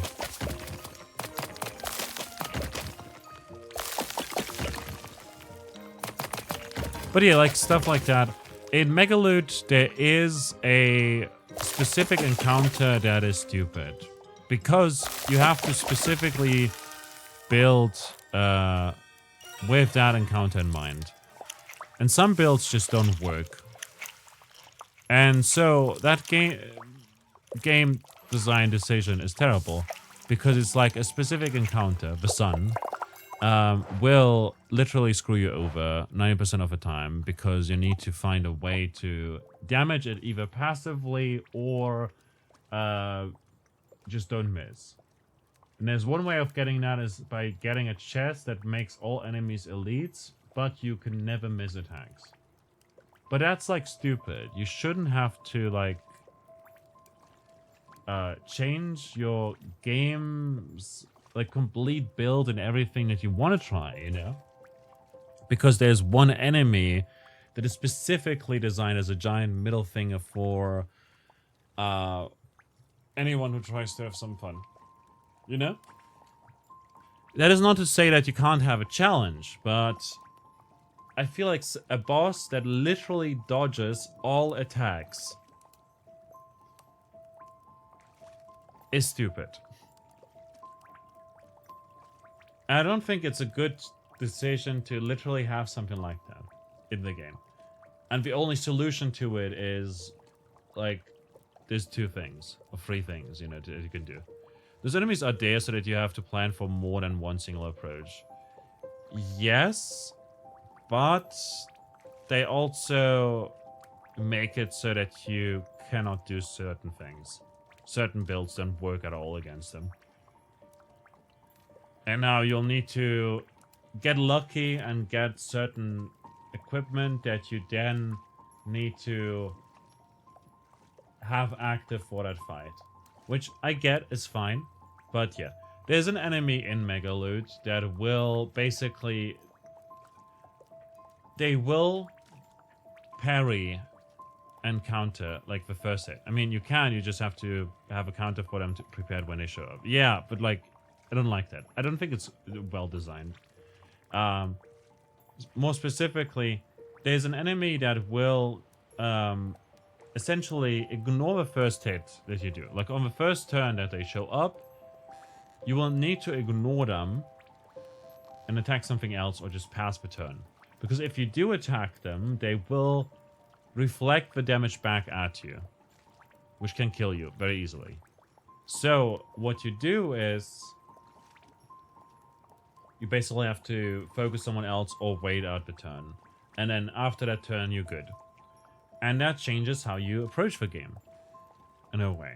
You know, like how you play. That's a decision you can make. It's not about what your build is or whatever, you know?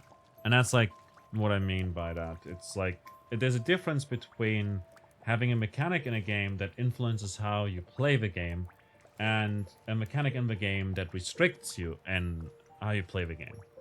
Like, you can theoretically also just attack it, and even if it does hurt you, you can tank through it with some builds, and that's fine. But yeah, I don't know, I find just some mechanics anti-fun. In Slave Spy, for example, Sharon says, you might carry a couple parts that aren't for your core build, but specifically to deal with hard counters. Cards. Yeah, but then again, that's a different thing than having to suddenly change your whole build. You know, carrying specifically like 6 different items that you then change out. In Megaloot, it's like different from Slave Spy as well, because in Slave Spy you have the deck, and then you need to find like, oh, you have the Panacea, which is like, I believe, the debuff cleansing, right? Or was it the upgrading thing? I'm not sure anymore. Like a potion that deals with specific enemies, or a card. You have lots of options to deal with these encounters, you know? Like, if you have a specific build that gets countered by 1 of 3 bosses, you know, you're just screwed. Yeah. Yeah, you can't just swap out your gear and Megaloot whenever you want. No, only, like, before the fight.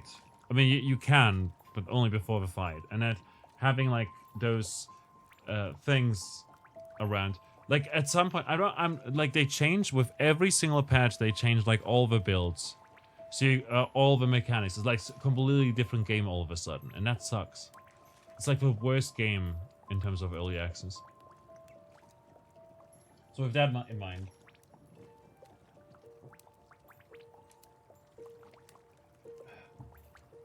It's like, I'm not even sure if there is a thing that gives you 100% accuracy anymore. Except for that one chest you can find. And if you don't find it, you're just screwed. Basically. Unless you have a way of dealing damage passively. Which is difficult. I mean, that's kind of the point of early access, to actually make changes like that to a game where you want it to be. Yeah, but like, it sucks when literally all, like, it basically, it's a time to experiment. I mean, yes, it is, but they change them so frequently that any knowledge you have about the game suddenly is gone. Irrelevant. You just need to deal with it. Because the game suddenly is a completely different game.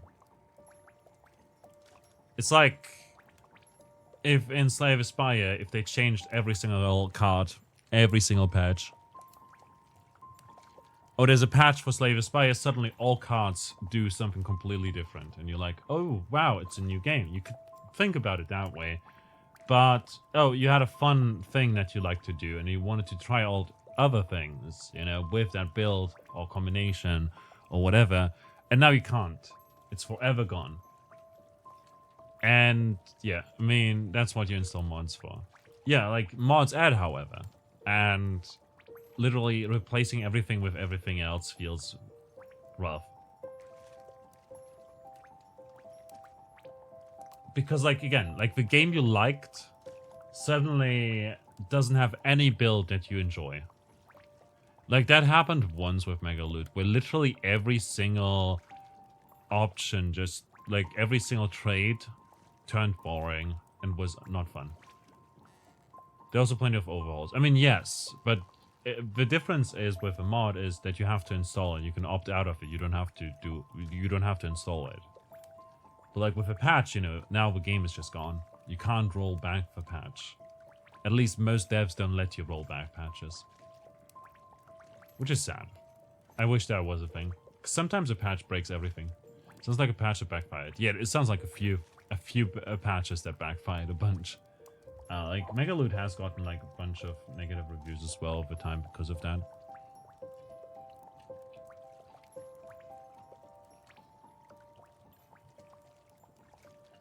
Let's see. Last played January 10th. Major update. Again, they added PvP, which is cool. It's got mostly positive reviews right now. And, okay, let's just... There you go. I played this game since demo and prelude, and was lured into it by a unique mechanic of the absorbing shop item and the removed and now being reintroduced dismantle feature. I tried playing this game again today to relive that since I've been rewatching some videos and was curious as to how the game is like right now. E.g. new items, sets, added features, etc. I was a bit shocked that the entire game I spent an odd 20 hours in is now so much different to what I paid for. I would imagine an early access game would get away with complete gameplay overhauls, but for a fully released game to do this every so often is so disappointing. What's even more disappointing is how the devs react to people calling them out on it. Just imagine buying a blue shirt, leaving it in your closet for a few months after you enjoyed wearing it for a few weeks. Fast forward to checking up on the blue shirt, since you wanted to try putting on that look again, only to find out that your blue shirt is now a polka dot micro bikini with a tag that says blue t-shirt on it. Bottom line, I paid for a blue shirt, and I want a blue shirt. And then the dev responded, it seems. All the major versions are available and you can play them. Here's how. And apparently, they finally added. This is from... posted on May. Thank goodness. You should do that with... it's where with... I love that about GOG and Galaxy. You can just decide to not update a game. Yeah, I love that about GOG. GOG is great. Usually do that with games where major updates break my mods. If for full release, that's a bit problematic. It's basically saying, no, we weren't done yet. The game was decent, but when they updated it around April 2025, it became terrible. I bought it on the sale. I was expecting all the things I saw in videos before 2025. It was nothing like the completely different game now. It has the dumbest mechanics possible now. Every time you refresh to look for new items, the same ones you just sold come back up. Whoever thought it was a good idea has never played a video game ever. You literally just keep recycling your trash over and over until you can never find a new item, and then die because the shop refused to sell you good equipment. If it literally just allowed you to throw out equipment you did not want, this game would become 10 times better instantly. Do not buy it. This is probably the worst video game I ever bought. It's not even worth $1. Which is a bit harsh, given that they sunk in 30 hours. And yeah.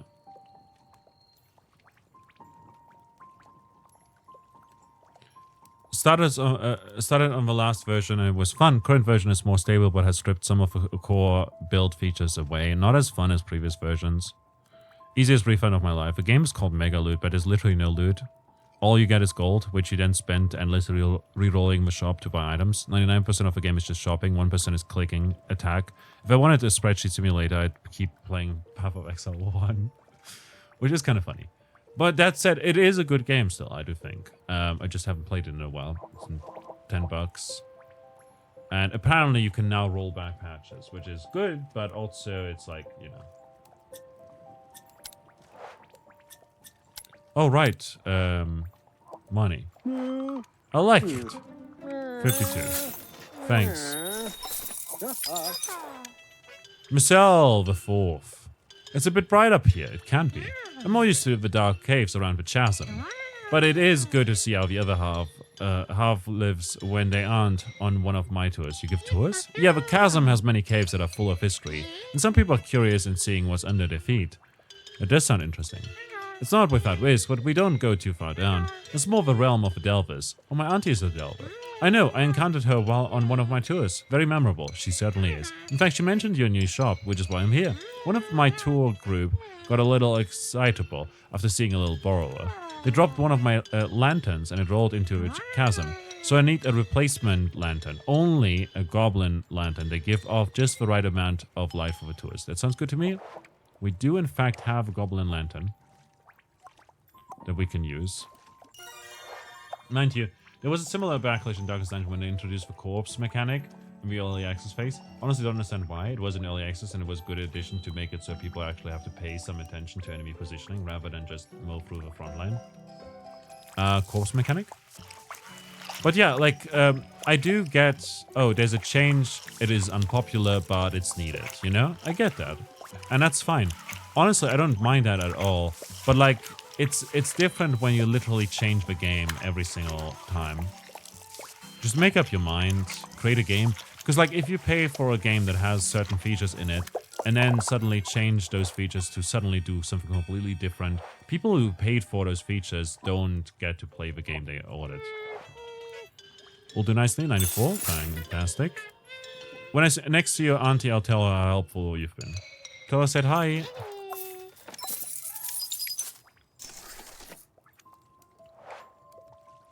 You know? I think there's like sort of a difference for a lot of these, you know? An unpopular change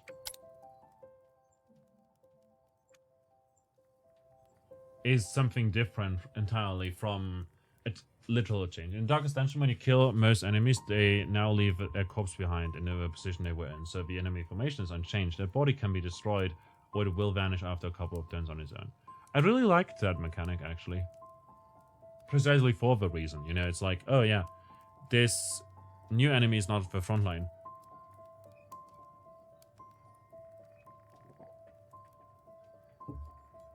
Because in real life, imagine there's a guy with a bow, and you mow down this guy in front of him, like the front line.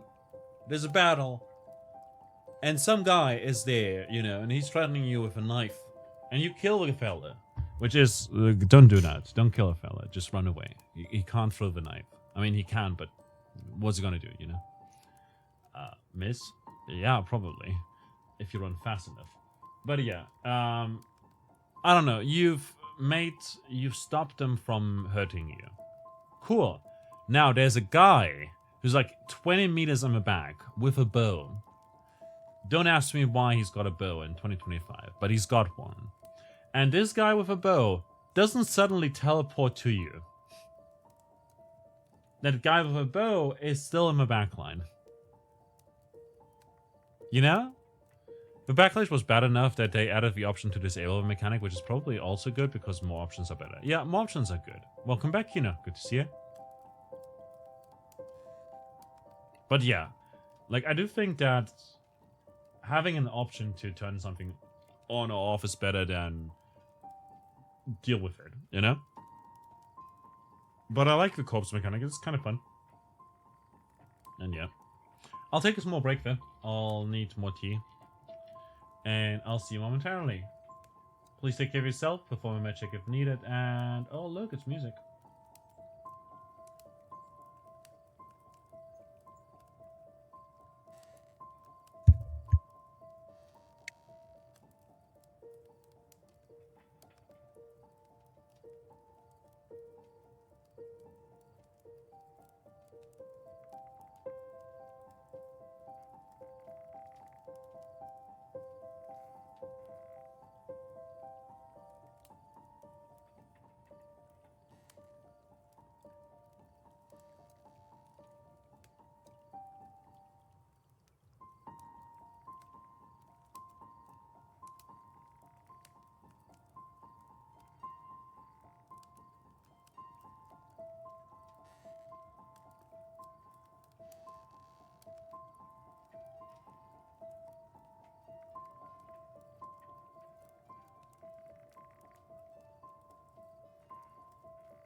Alright, we're back again.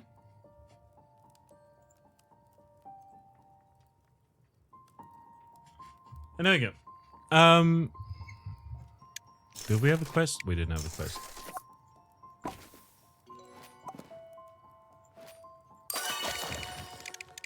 So,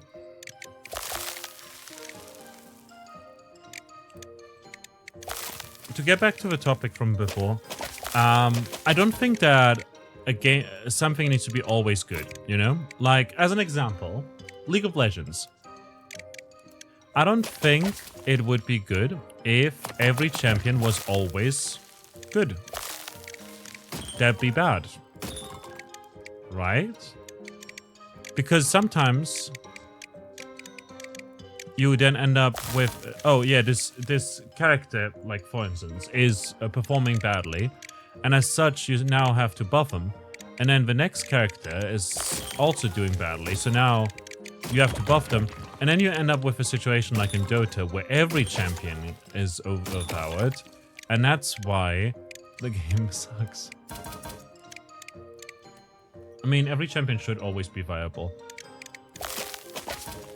I mean, yes and no. Because, like, you end up with power creep inevitably then.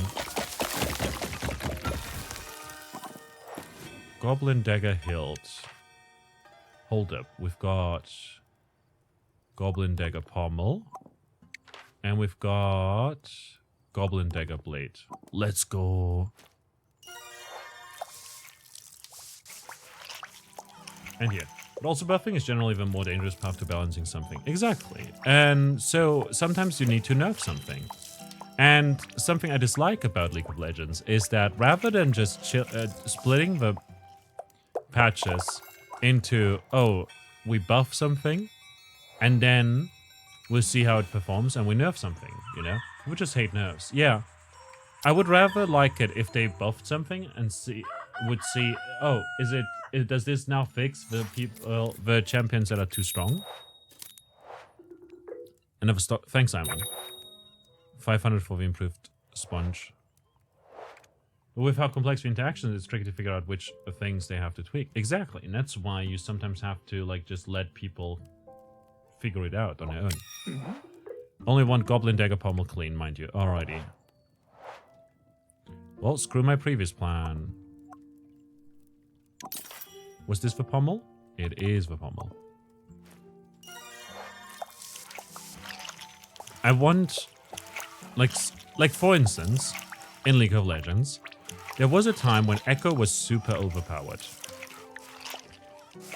Or so you would think, but in reality, people just didn't know how to play against Echo because most people didn't know how to play against Echo or what their champion did.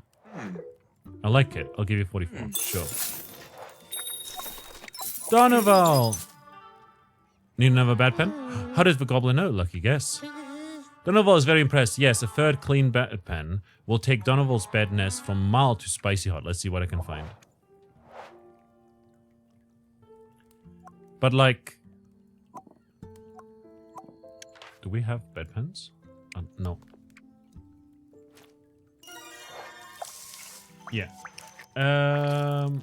With if your business model is selling heroes, you likely can't keep them all viable forever because there's an insane amount of down the road effects. It's simply too many classes. Your fresh champions often have that problem, though it's also often come out slightly overtuned.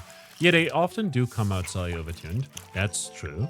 But in the case of Echo, Echo was actually quite good. You know? And then he got nerfed. But in reality, his win rate tanked when... like after... like just before the patch, basically. If that makes sense. Like, he wasn't too strong. It was just that people didn't know yet how to play against him. You know? And that's like the fun part. Volibear performed badly at first when he got his rework. And lots of people, like Riot Games, looked at the win rate and was like, well, he's doing bad, he needs a patch. But in reality, he was actually super overpowered. You know? And lots of people just didn't know how to play him because he literally played differently now from how he played at first. Abyssal, good to see you. And Echo is spelled with 2 Ks, by the way.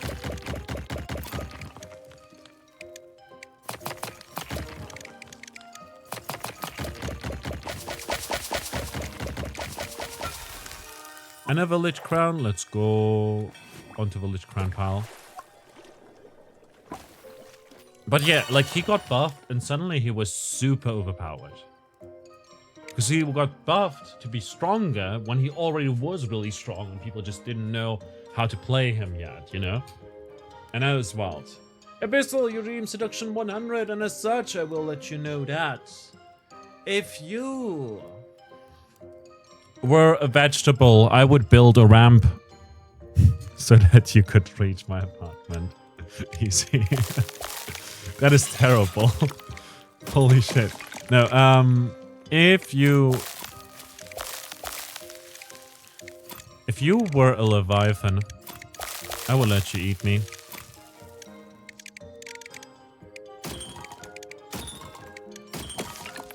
Is your father a terrorist because your body the bomb?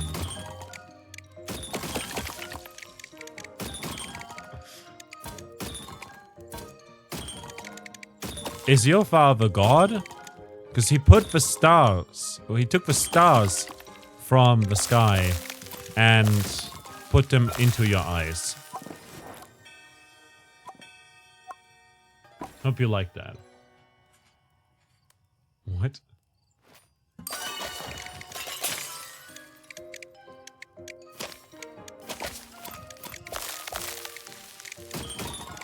I hope you like those bad pickup lines. Don't use them ever because they're terrible.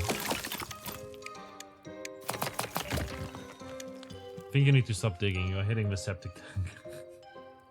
That's what Seduction 100 does for you.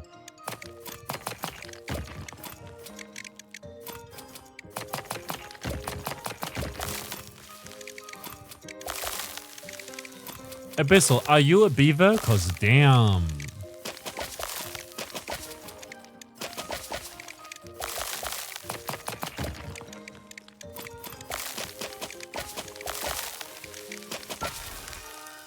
Bedpan. Okay, we need to sleep. Okay, that one was funny, wasn't it?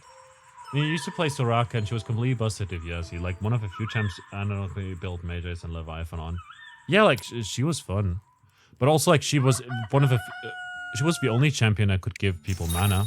And then she got reworked and suddenly played very differently. And I found that difficult to like get used to. I used to main her and then suddenly I just didn't. I used to main Tarek, but suddenly he just played so differently. And I didn't like that. But also you can't play the old champion. Donoval is elated. He's 54. Deal. Success for Donoval. Farewell to the Goblin. Kalmara, hello? Can I help you? I doubt it. That's a little rude. It was supposed to be. Goodbye. Bye. Alright, screw you too.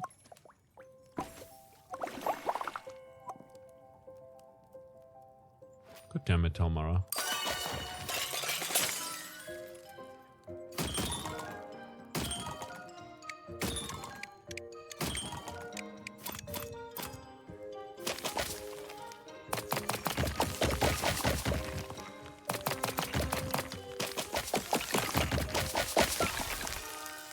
Human dagger hilt.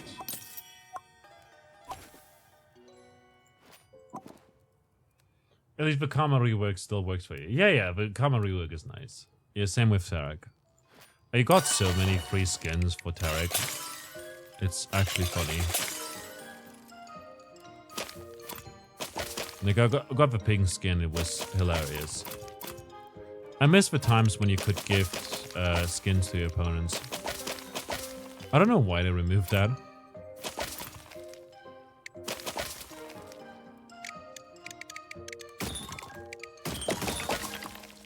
But you end up with power creep inevitably if you just buff everything that is weak. So you do have to nerf things. And what they did at some point was they introduced these fake nerfs as well. That essentially were, they said they would nerf it, but they actually didn't nerf it, and suddenly a champion was balanced already.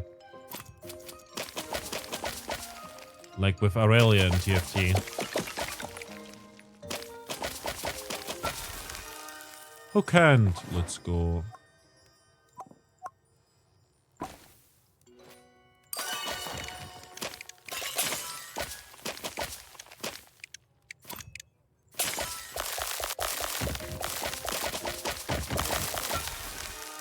A compass. Ooh. Clean that right up. Oh, that's a fun one to clean. But yeah, Abyssal, what have you been up to? There's the 1.0 release for Goblin. Trash Goblin. Make sure to hit !game to learn more about it.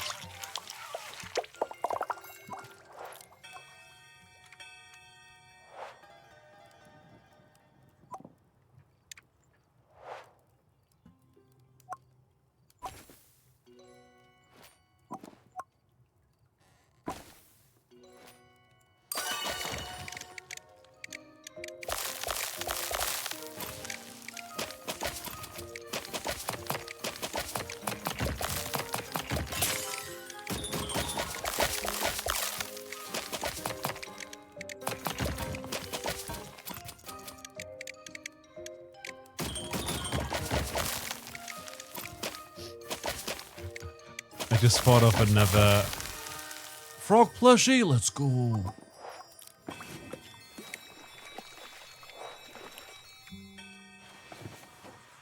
I just thought of another terrible pickup line.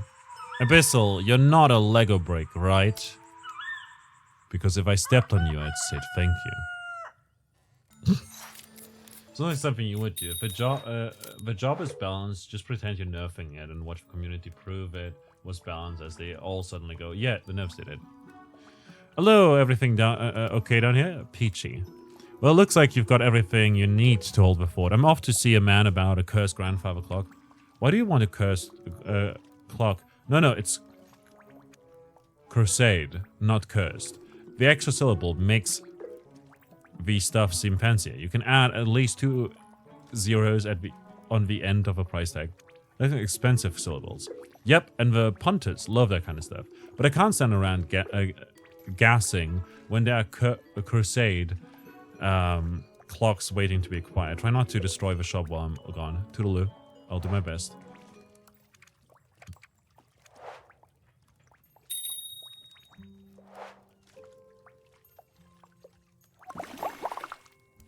It's precious.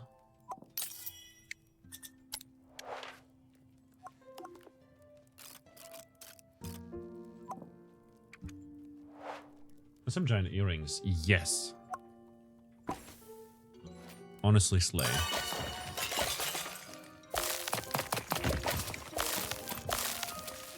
The other day,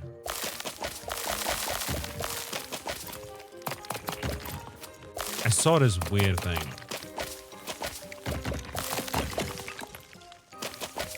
That actually made me kind of upset.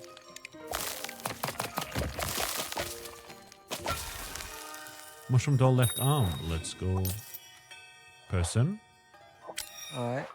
I need one menacing mask tuft, any condition.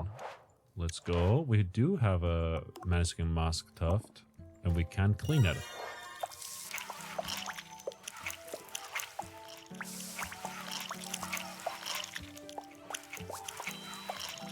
It was like this guy who does like prank videos, but his whole thing was he was pretending to be like gay to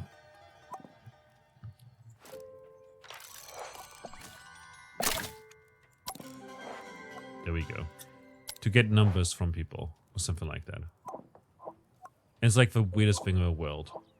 I like it. I'll give it 229. Let's go. Hi. I'm back. How was the clock? About as uncussate as an object could be. No aura of gloom, no ominous tickling with foretells. The skeletal thread of the Reaper. Nothing. How disappointing. It's just a hazard of a trade. Besides, it helps me come up with a new joke on the way home. Oh no. Why are antique dealers great at repairing clocks? La, I can't hear you because they've got loads of second hands. It's actually pretty good. Thank you. Right, I reckon I'll open the antique shop and see if any of my regulars have any hot tips. Good luck. Oh, before I forget, I got you a little something. It's a coffee pot for the stove. It will keep you awake for a whole extra segment of a day, so it's great for productivity. I'll set it up on the stove by your bed, so you can start using it immediately. It needs beans, so just chuck a few gold in the kitty when you use it, and I'll keep it stocked up. Wait, I'm paying for this free gift? First rule of business, kid, there's no such thing as a free cup of coffee. Toodaloo!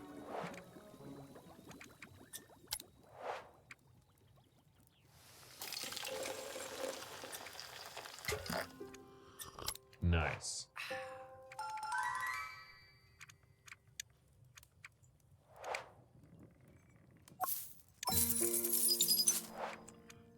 We're now 20 short, so we can't upgrade our sponge. That sucks.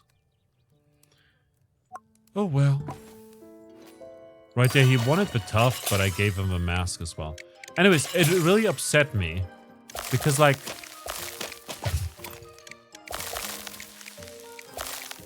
First of all, like, prank content is cringe.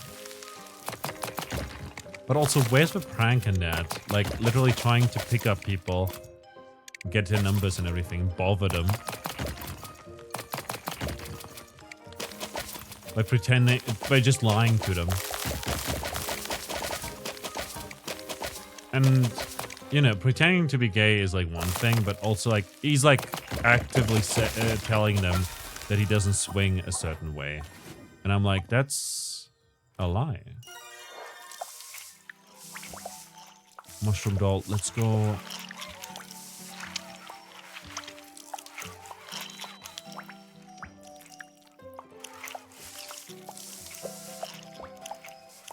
And like, some people are just terrible. Like, what the hell? Maybe he swings left-handed.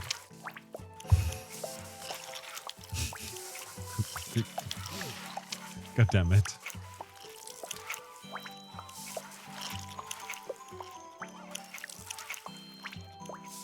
It made me kind of wonder why prank content is still a thing.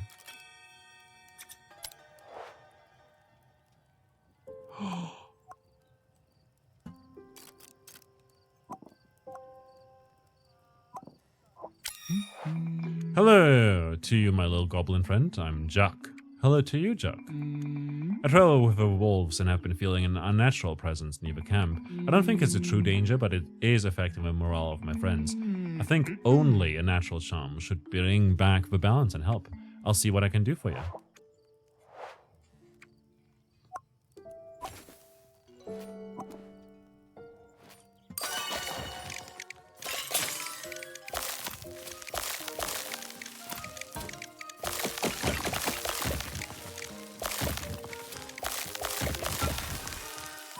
Bent nail handle.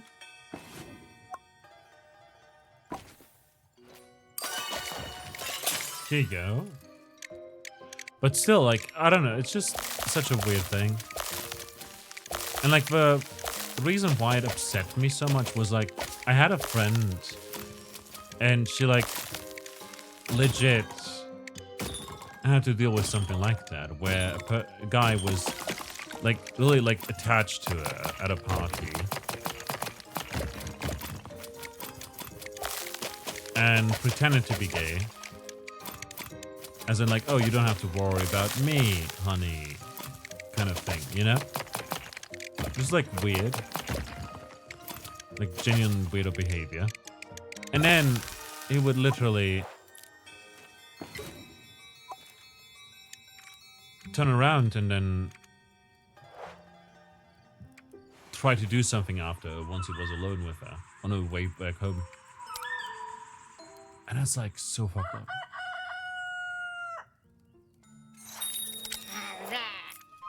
Oh, well, oh, we see our aunt finally. Oh, how lovely to see you and so grown up in your little shop. I am a grown-up auntie. Of course you are, my little shubble. All grown up. Don't call me that in public. I know, but it's so hard. You were such a precious baby, and just thinking about how you'd say shovel instead of shovel melts my heart. Anyway, I thought I'd check in and make sure you were okay. That reprobate looking after you. Amon's been lovely, auntie. Well, as long as you're not being dragged into their shady nonsense, honestly, Abel, it's a wonder you haven't been turned to a life of crime. They just sell antiques. Ha! And the rest of it. Well, you seem to be in one piece, so that's good. I just wish I could say the same for that hideous bed linen. What a state, you'll catch your death without a lovely blanket here. Luckily, I anticipated this exact situation and made you a housewarming present. Oh my goodness, I love it. Let's see how it looks. Go and put it on the bed so I can check the sizing.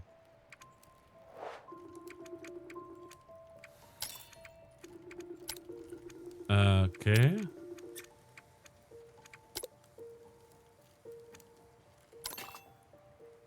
Oh.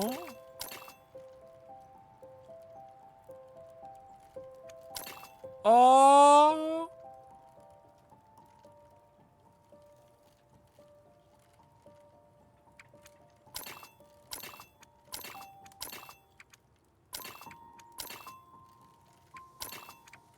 I like this more.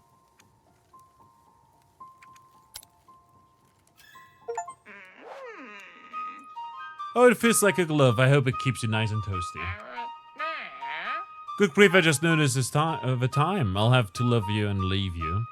Those sacks won't salvage themselves. Have a lovely day, sweetheart. You too. Aww.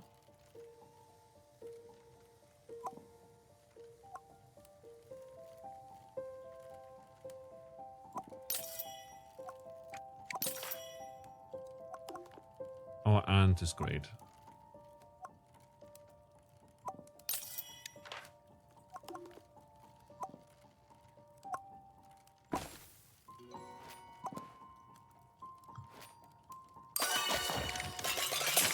Alrighty.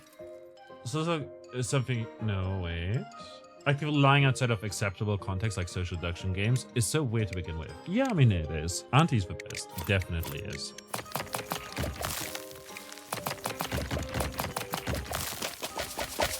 It's such a weird thing to do. But also it's such a bad thing to do. A candle holder. That means there might be candles.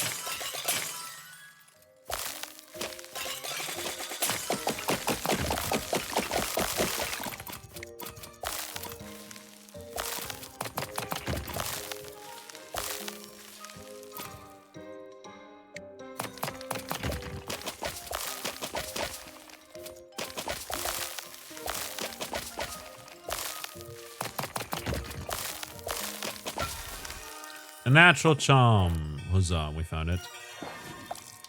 Now we clean that.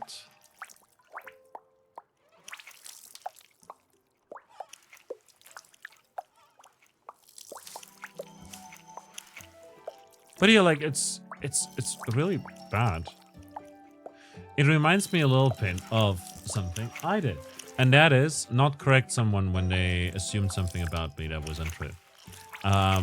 Back in Prague, like ages ago when we went on a trip to Prague, basically for a week. We went to this disco at some point, and I ended up dancing a lot. And I ended up dancing with everyone, because like, who cares? You know, just dance to your heart's content. You know, dance till you're happy. And what ended up happening was that at this one time, I was there and I was dancing, and there were a lot of girls who were also dancing with me and thought I was gay because I was dancing in a gay way. I don't know. I don't know. It was a weird assumption to make.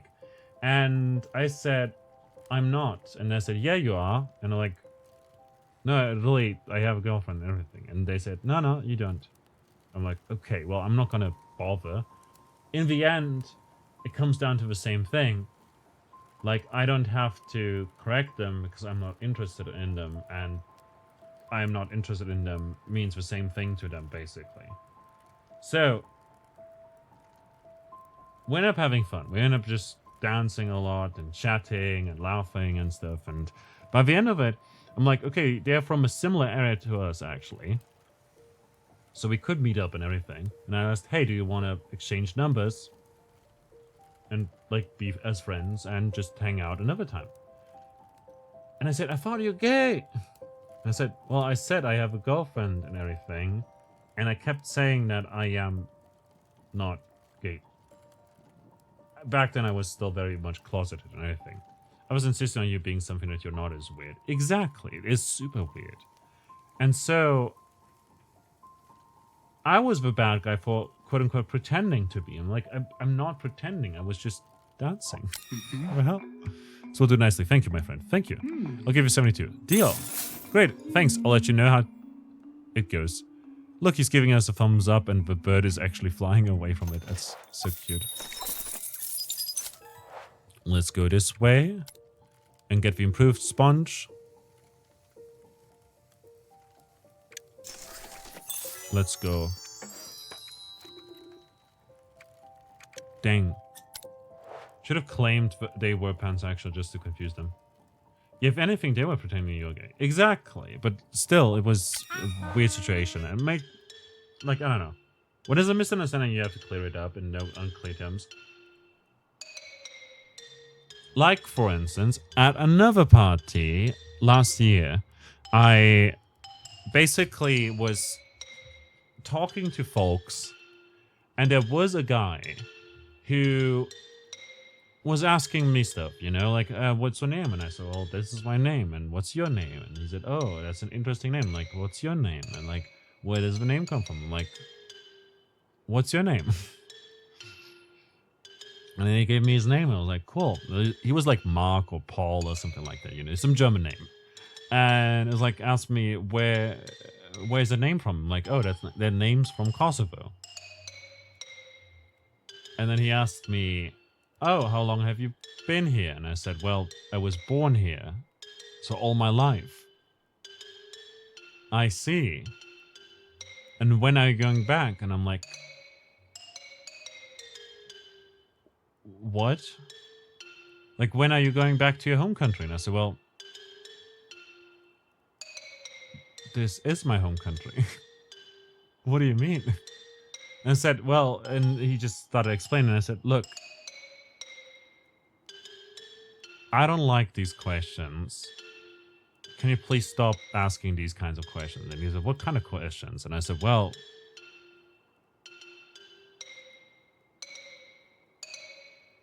you sound like a Nazi. And then he wanted me to explain to him why it sounds like a Nazi. And that's when you realize he was a Nazi. No, he's like just a student at our uni and everything. And he said, I'm anything but a Nazi. I'm a lefty. I'm like, well, you don't sound like it. And I feel very uncomfortable with these questions. And I would prefer it if you stood somewhere away and didn't talk to me anymore. And he kept like going on, and so I just ignored him. And then later when I talked to some other people, he joined in and introduced himself and everything. And I just ignored him. And then he made it out to be as if I'm an idiot or something. Like, as I'm being rude or whatever, you know? And I said, no, he earlier asked me why I'm not going back into my country and when I'm going back to my country and how long I've been here and stuff like that, even though I told him that I was born and raised here and that I don't feel comfortable answering questions like that. And others agreed with me that he sounds like a super Nazi. Like, you do realize that you sound like a Nazi when you ask questions like that, right? And he just couldn't take a hint. So, like, at that point, oh, Mr. Scary, hi, good to see you. How you doing? And so at that point, you know, he like kept insisting, and it happened again. I went somewhere else and talked to someone else, and he stopped by again and did that whole spiel again. And I told him, dude, look, I don't feel comfortable with you. I don't want to talk to you. I really dislike what you're doing here. And if you don't want to get punched, please back off to some other corner. Like, genuinely, I'm pissed right now, you know? And that is when he finally got that I don't want to talk to him. I just feel like he seems like a racist dude. Did you punch him again? No, I didn't. I don't like punching people. I don't like violence. But I was genuinely pissed at that moment. And then the person I was talking to like asked, like, who, by the way, was Turkish. Like I was speaking to people who were born and raised in Germany, but all had a migration background. And every time he would stop by and say stuff. And so I explained to her that he kept asking me these questions, and you would agree that he sounds like a Nazi. No? And she also said, yeah, you sound like a Nazi when you ask questions like that. I don't know if you asked those questions, but if someone tells you to go away, don't make him call the cops or whatever. I don't know. Doing good, just vibing, getting ready. Getting ready for what, Mr. Scary? Also, can we get a shout out for Mr. Scary? He had a very punchable face, though. He did have, indeed, a very punchable face. It was kind of small. I'm not judging or anything like that. It's just... He was sort of tall and, like, paler than me. And he had a sort of punchable face. Like, I don't know. It was very uncomfortable. Everyone go check out Mr. Scary. Mr. Scary is, like, a cool guy. Who also does analog horror. Very neat. And yeah, and what I wanted to get at is with that story, you have to tell people in no unclear terms sometimes that they're bothering you with something they're doing. Sometimes people really can't take a hint. And yeah, oh, thank you, you didn't have to do that. I didn't do it. Kino did. Thing about a punchable face isn't about the face really, it's about what the face says. Gosh, it's warm up here. Is it? Oh, that's right, your auntie said you've been up here for a while now. You must have acclimatized. Acclimatized. I'm far more at home in the cool darkness of the caves. How are the tours going? Wonderfully. In fact, I came up with an idea for expanding my repertoire. I just need the right prop. What is it? A teapot with Grandma's egg bursting out of it. What? Why? An old chasm legend tells of an indentured delver who digs out a cursed teapot. They try to clean up some of the muck off a teapot with a sleeve, and then whoosh, the ghost of an evil grandma spurts out, cursing and screaming. Then what happens? Not sure. Your auntie promised to tell me the rest of the story later. Anyway, people love visual aids. The story will work so much better if the visitors can then catch a glimpse of a teapot with grandma coming out of it. Sounds like a great idea. We do actually have those. Like both of those. We do have grandma's egg over there. We do have a teapot over here. We just have to clean it. And yeah. It's kind of hard to come up with a rational reason to ask someone when someone is going home. Should one respond with, you want to come with me? Maybe, I don't know. Like, there's like, oh, how long are you staying, you know? Is like a genuine question that you can ask if someone's visiting. But if someone tells you that they've been born and raised in this country, you don't ask them, how long are you staying? Oh, wow, your German is pretty good. Oh, when are you going back? Why are you here, you know? You don't do that. It's weird. There we go.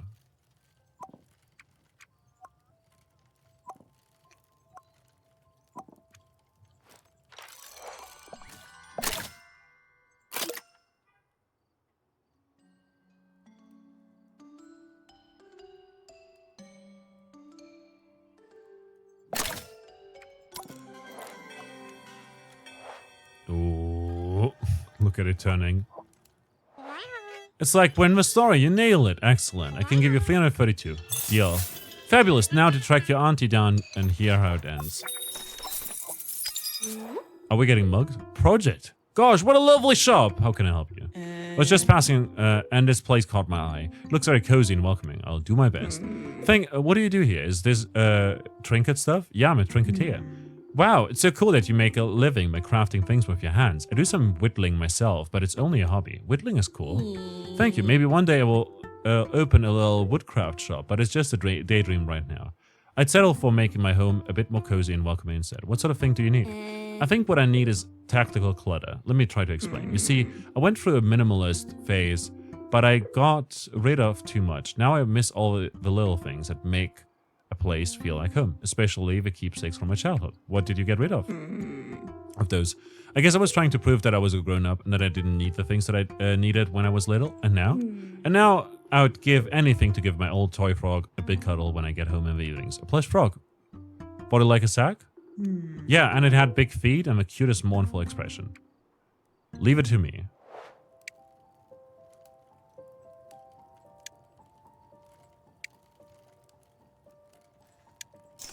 I don't know what that button did.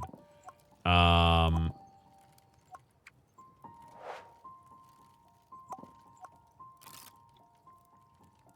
think we got it, though.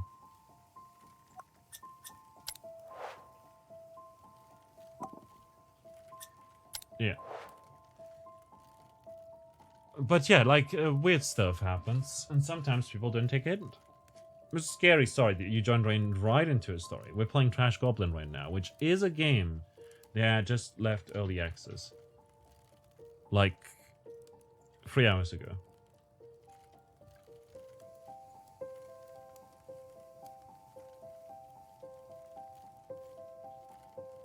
You know, good stuff, good game. And like super excited to play it finally. Like finally out of early access and everything. So good. Such a vibe. And yeah. There's a reason that kind of behavior is illegal and kind of... Is it? You've had people asking you these kinds of questions since going to school until the last time, maybe 6 years ago. Oh, damn. Wait, Infinite, you're in Canada?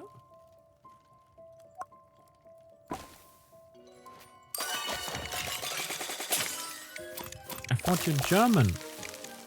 Why did I think you're German?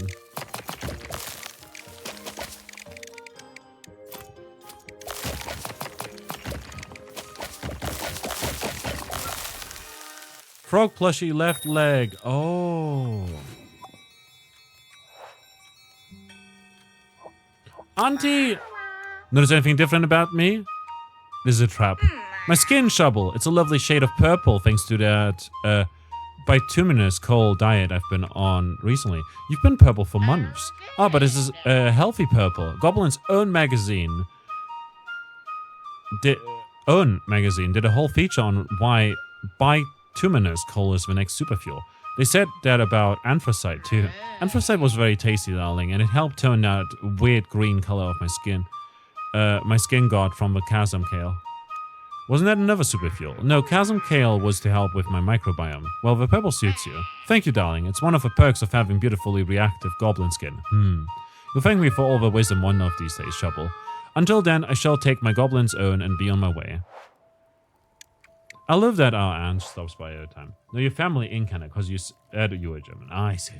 Maybe 2018 or so, by a far away neighbor and a psychiatrist. I see.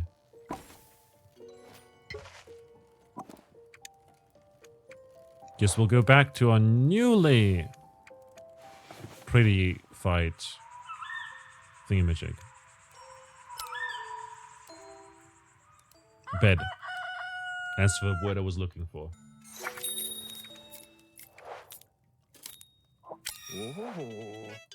Hold up for CXC. Hold up, CXC. That's 100. Wait, no, that's stupid. 190? Yeah, 190.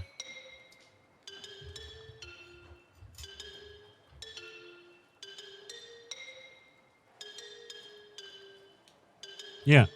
Hello. Hello. Are you the goblin who supplies magnifying glasses? Are you a Hullifer? Yes, Hullifer CXC, in fact. CXC 190? Indeed, we're numerous. Now, are you the goblin with the magnifying glass? You want one? I do not. I'm lost. I was ascertaining your identity based on a report from Hulliver the 17th. You've been recommended as a competent trinket here. Oh, that's lovely. I shall now test your professional manner for myself. One complete goblin dagger, please. Hilt, blade, and pommel. Coming right up. Thank you. We need the pommel, actually. We do have everything else, though. And yeah.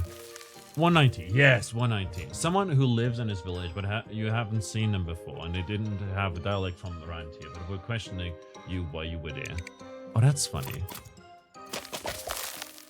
I'm sorry to hear about that, but also, it is kind of funny.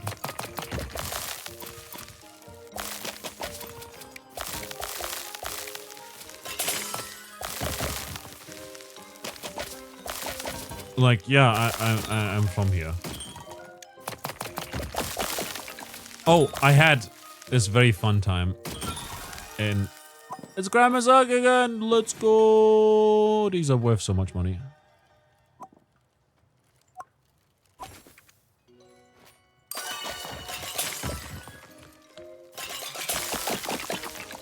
Nice. Yeah, answer clearly as well. It started with that big bang. When I was 5.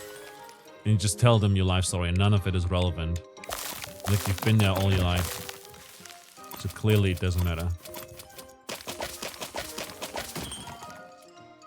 You should have gone ahead and said, when I was a young boy, my father took me into the city to see a marching band.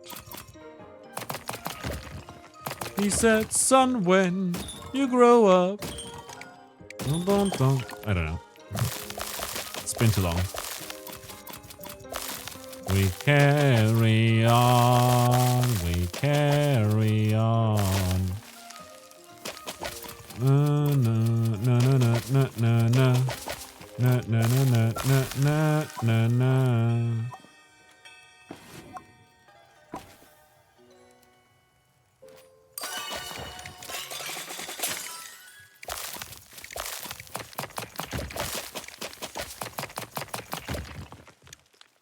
Why are you here, Infinity? Yeah, exactly. Infinity, why are you here?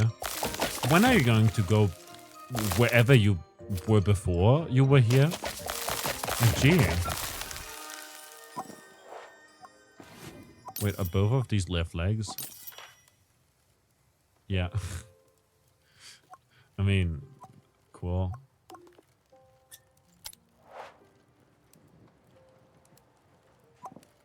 There's a dice box now. To bother you and man, purely for that reason. No other. Well, consider yourself successful. You're bothering us a lot. Can you not do that? Can you, like, stop existing?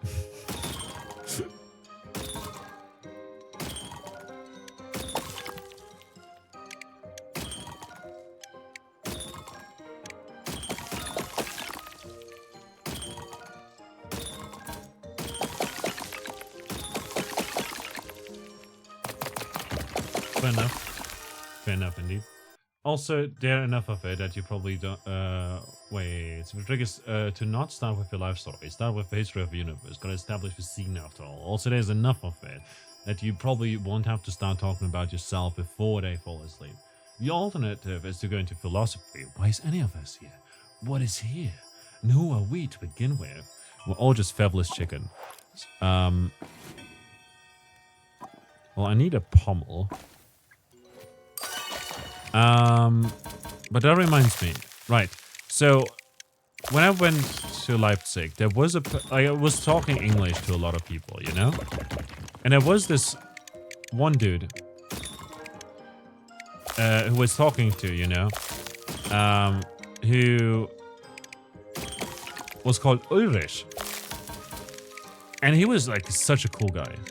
Genuinely. Super cool guy. Anyways,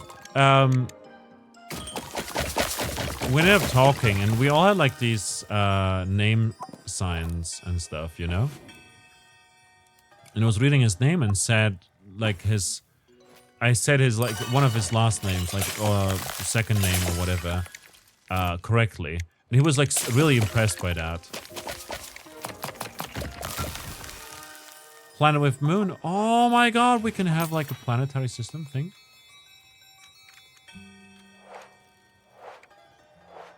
Wait a minute. Do we want to clean any of this? Probably. If we want it, then probably this. So just do that. He was like super impressed by it and asked me if I had family or something over there, and I said no. I work with refugees from Cameroon. And they had similar names. And it was like Ngamba. Ngamba. Ng. I really liked that. It was fun. We need the pommel.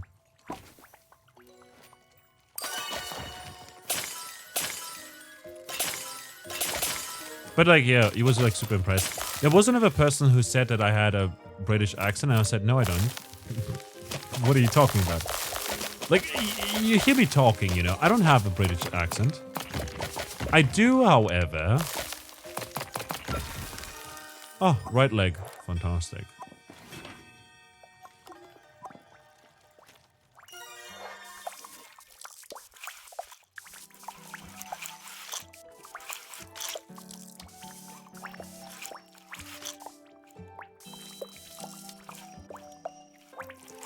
I do, however, say dance instead of dance, and fast instead of fast. So this is the right leg, and this is the left leg. So there's that as well.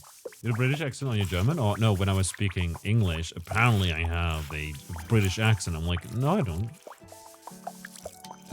You don't know what you're talking about.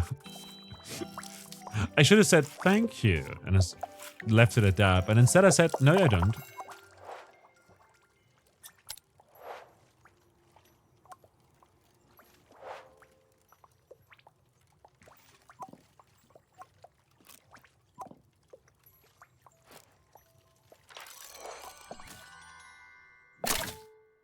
No.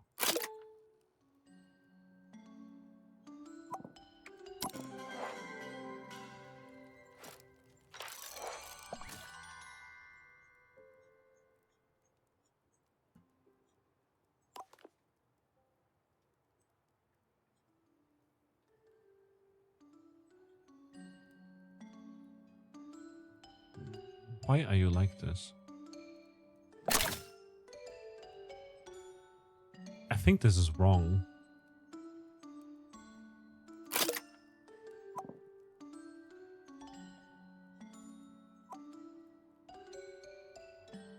Why is it...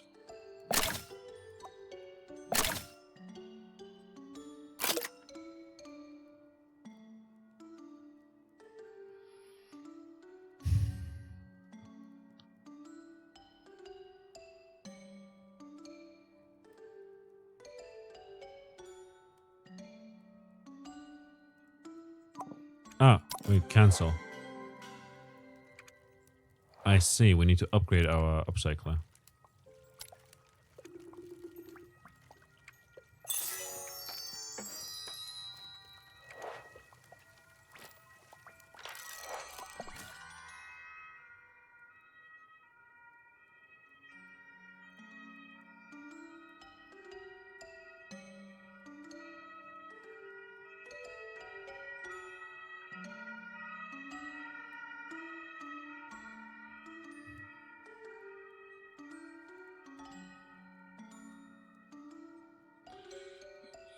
This is so wrong. I'm so upset at this. Is it not working? Oh, whatever.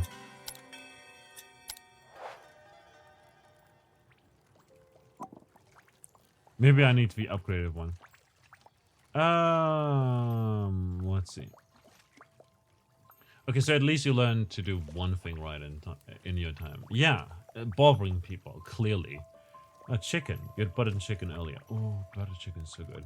If it doesn't make them back off, just start talking about if anyone is real. Is it all Matrix? Most people say that as a compliment, you know. Yeah, probably. I should have just said thank you. But instead I did say, no, I don't have a British accent. Honestly, don't know why a British accent is supposed to be cool. Guess this is because people are just connected to the monarchy. I think it's more so because it sounds posh. But also, most people will find their own accents stupid. For instance, Germans or French people don't like their accents, generally speaking. Like, a lot of them don't, you know? But other people, like English people or American people, will look at those accents and think they are endearing, you know? And so there's that as well. I think it's a remnant of the British Empire. It's what gave them a reputation for being sophisticated. I think it's because they were sophisticated. Not anymore, but they were. Oh, if you wanted to, you could have pulled him into absurdity. You asked him how long he has been here, and he was like 1957 in a slightly distinguishable Eastern German accent, which matched his age. So he probably said when he was born in Germany, and you were, oh, I wasn't born then. Also, there are many British accents that are very much not considered to be classy, and those are the best ones. Like Cockney. Cockney is nice. Cockney and Estuary are phenomenal. Or Scouse. I don't know much about Scouse. Yeah. Meanwhile, Americans think they have no accents. I find it so funny. And of course, there's the Northern English ones. Yeah. Oh, wait. Oh, wait. There we go. Can we find a pommel?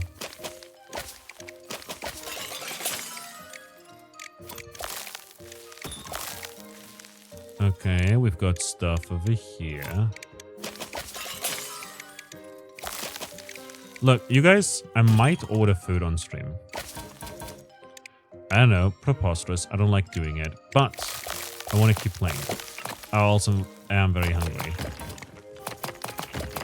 So I might just get some food. Like, take out. Order food.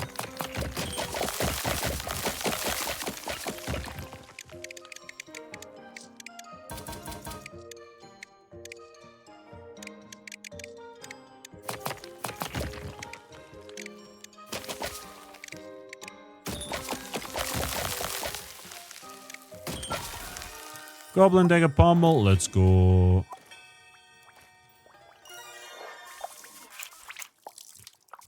And yeah. Scouse is named for a food dish made from leftovers. Nice self-deprecation, I can relate. Yeah, no self-deprecation over here. It's just American defaultism. I find American defaultism actually quite wild. Human dagger blade. Where is our blade? There we go. But first we'll have to go to sleep.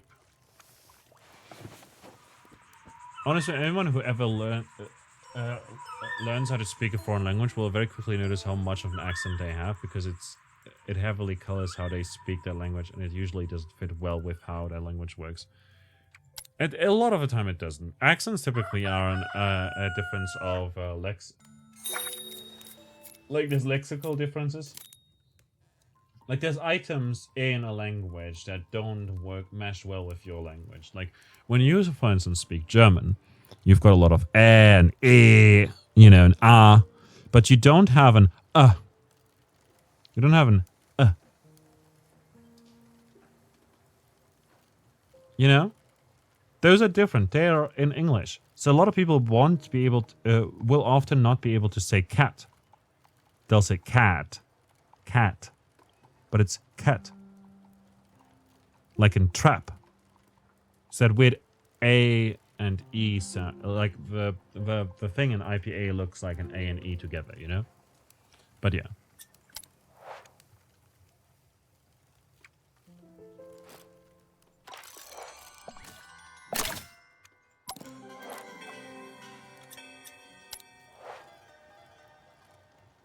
One blade coming right up.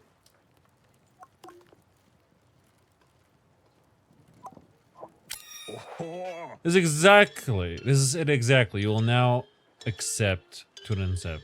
Deal. Achieved success. Well done. Donovan. Hello. Hello to the Goblin. Donovan need another Batman. Such temptation from the Goblin, but Donovan must resist until he addresses safety concerns. Safety concerns? Donovan has noticed a little charring of the blankets and one incident of small fire. He now thinks it's prudent to keep fluids nearby. Only one clean, hefty jug should store sufficient fluid for surviving the night. Clean, hefty jug? Let's see. We do have a hefty jug with us over here. So we'll clean that up. And yeah. Yeah, to learn a different language, you have to learn all the sounds your language doesn't have, or substitute with the closest one you can. That's why we have so much trouble with the TH. Yeah, with the TH, a lot of people say, oh, this is the thing.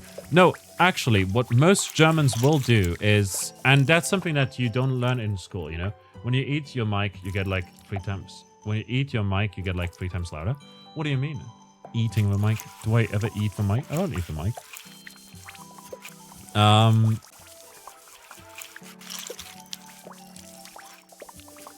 Like, do you mean like I get louder sometimes? Or like too loud? But yeah, what I wanted to say was that basically a lot of Germans will substitute the TH sound with Z instead of the, and think instead of think, th and th. Not literally, when you get close to your mic. Oh, I see.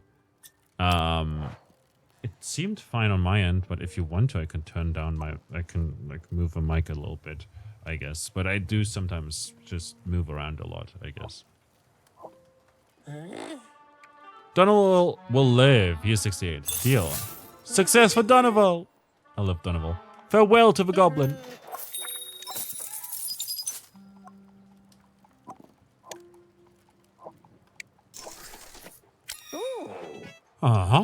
Hello, Oliver, the 17th. Thank you for remembering my designation. It makes me very spirit warm. Happy, of course. I'm seeking a human artifact of recreational nature today. It's a, what's the word? A wet cone? Fountain? Oh no, a container for the wet. Oliver the 11 tells me it's a drinking horn. Would like one drinking horn, please. And you can make, and can you make sure it has a drinking horn lid? I do not wish to spill liquids on my scrolls. Of course. Alright. I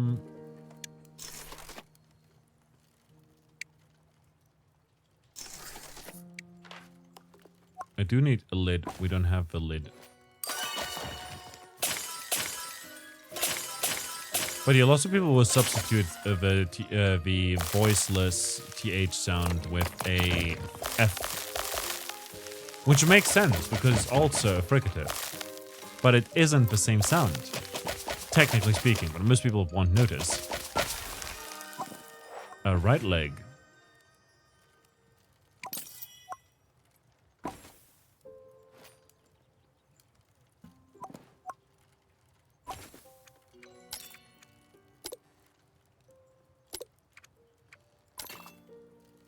Oh, festive.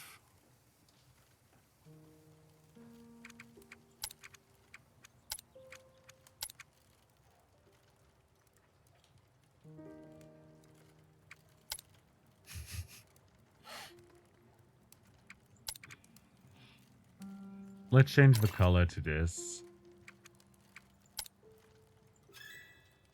Oh no, wait a minute.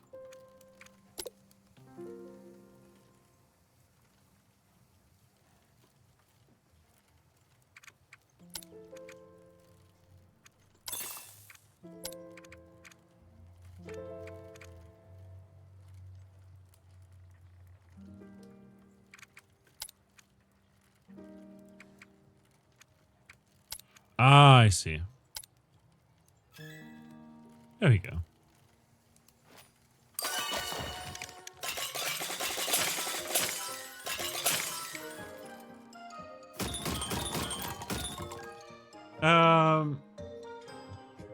It's fine when you sitting like you are at the moment. I assume this when you face the mic.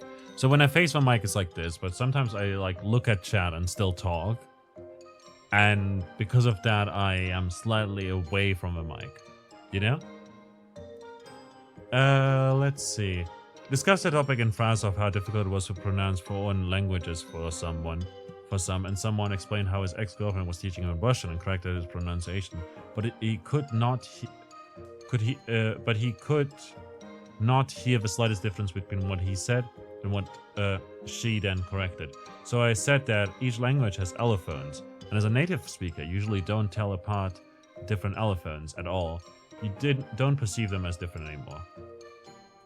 Do you own Amnesia the Bunker? I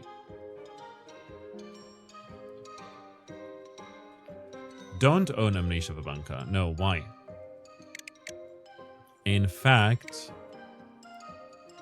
what I might do is I might buy it if we reach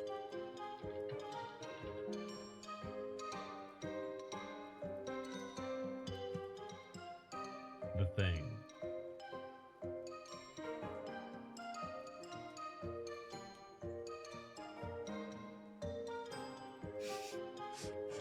Because technically we're still doing this. Automatoge or Evil Wiz? Do you want any of the other Humble Choice games? Let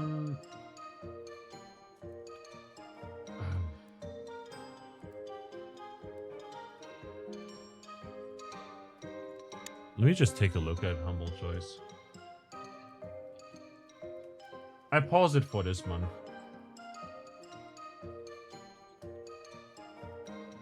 Automatoge, Evil West.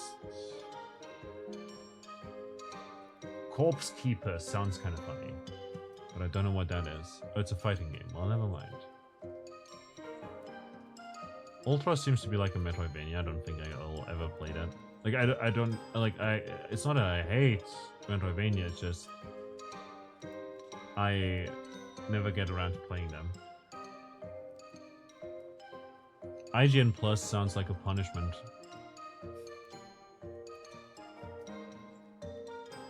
The Earring Chronicles looks like a game that would be like 100 hours.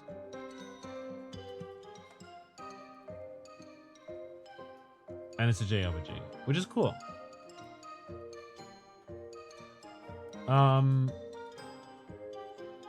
Yeah, like, if keys to spare, had you informed yourself earlier, you could have paused it. You already own mostly all of them.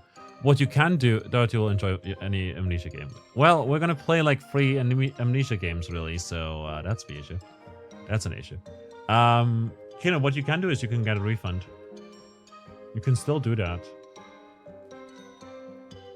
Like, just message the support and they'll refund it happily. Like, they've done that in the past for me as well, within 2 weeks. Yeah, I was scared a lot by like Amnesia, the first game. But I do like frictional games, like they made Soma, and Soma was really good. So yeah, sure. I doubt you will complete any of them. Yeah, I doubt it. I doubt it too.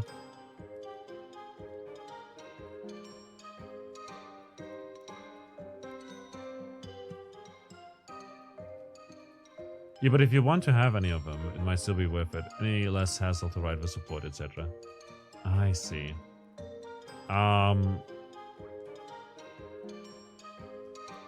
Honestly, by the time that we would get around to playing Amnesia the Bunker, I would probably already like buy it on a sale. Like, it will be on a sale or free on... I think I might even own it on Epic Games, actually. So yeah, no, I'm not really interested in any of them. For what it's worth, I doubt even that we'll play it like anytime. Like, there's none of the games are games that I would actually play. It seems. Besides maybe Wait, what was Thaumaturge? The Thaumaturge. Yeah, it's a CRPG. Yeah, I'm not super interested.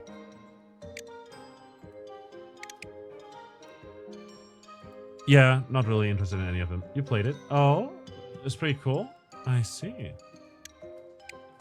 Nice. Yeah, like, I'm not... I don't know, character RPGs. I do have to eventually get into them, because there's a lot of them that I want to play. But I low-key kind of... You know?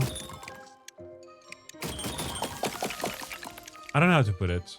I sometimes find it hard to focus on my story and stuff. Hefty joke. Nice. Isn't it basically like Clair Obscur? Clair Obscur is a... Yeah, it's a JRPG.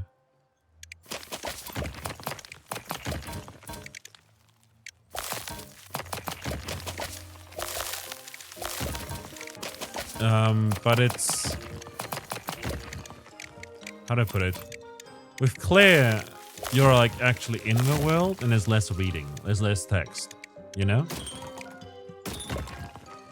And with some games, I don't know, it just feels like so much. I'm not opposed to reading. I don't know. I don't know why I just don't like some... with like the, what's it called? Shadow something. Was it Shadow Gambit? No. Pot lid. That's not what the lid I'm looking for.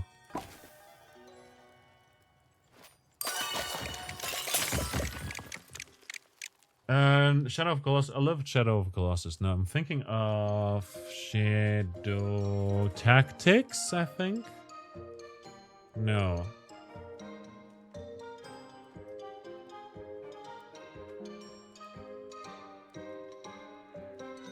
There's like this RPG.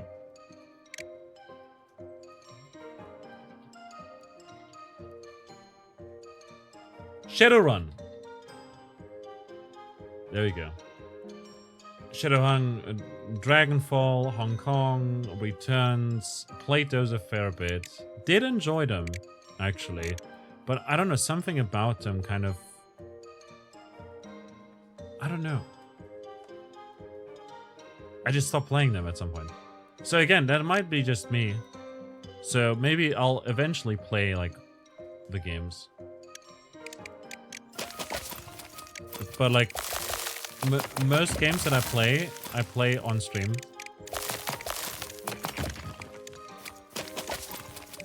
And on stream, well, we're gonna be decked out for quite a while in terms of, like, games to play. But yeah.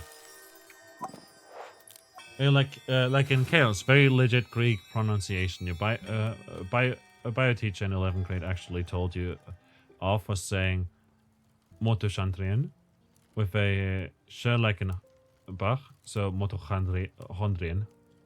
She said it's either mitochondrion or mitochondrion, and not the other. For nearly all science words. Oh, that's weird. Infinity... Wait, hold up. I can almost always notice a German who's speaking English by that accent. It's pretty rare that someone doesn't have a telltale sign. Yeah, I used to get better at it. And not have as much of it. I don't have an... I used to have a heavy accent. And it was, at some point, less heavy than it is now. But nowadays, I do embrace it. I do like it more. I feel like it adds so much character to... have a little bit of a German accent, you know? Like there's the Mary merger in English. Some English dialects pronounce them exactly identical, and the native speakers can't really distinguish them when other speakers make a difference. Same in German for sh and sh. Ch and sh. Oh, you just reminded me of how down south folks were pronouncing chemistry as chemistry. Yeah.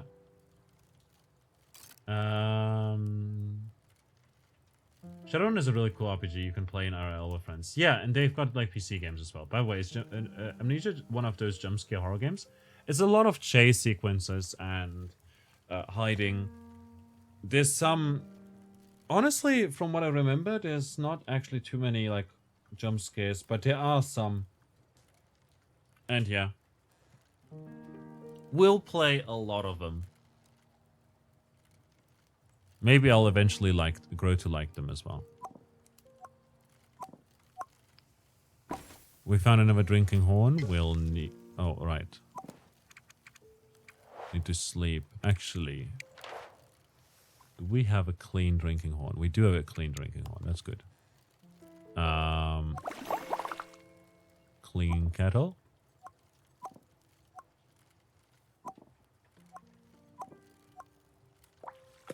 There you go. We'll let it soak.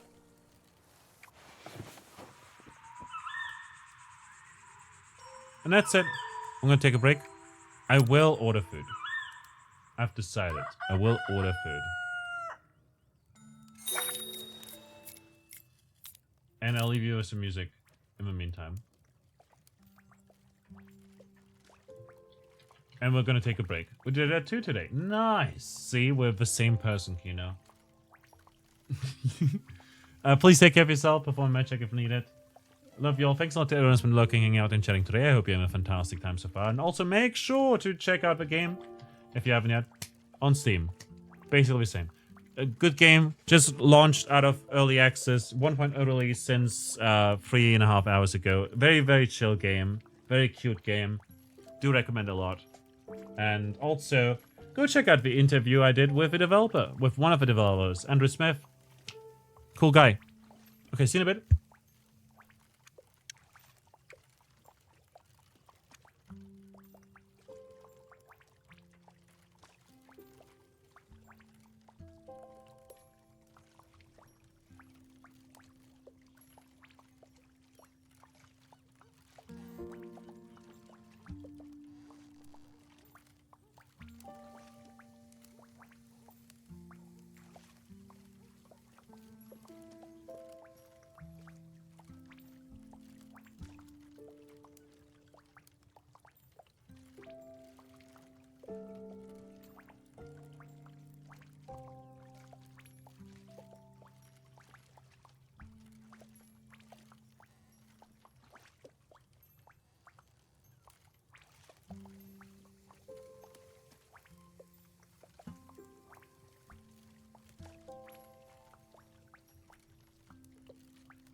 Do another interview? I am in the works. Actually, funnily enough, I am working on an interview. But I need to do some work for it. Mostly scheduling. Like, scheduling is so rough and everything. I've decided what I want for food. There's a place here called Loco Chicken, and they've got these chicken buckets, and they've got a 30%. It's 30% off right now, and I feel like that's worth it. I feel like that's worth it.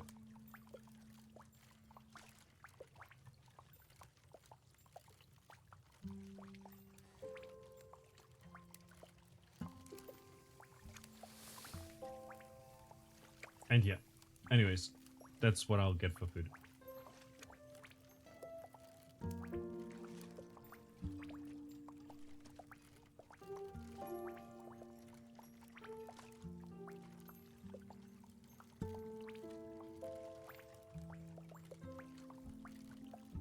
So what were we up to? Right, 20 bucks, might as well.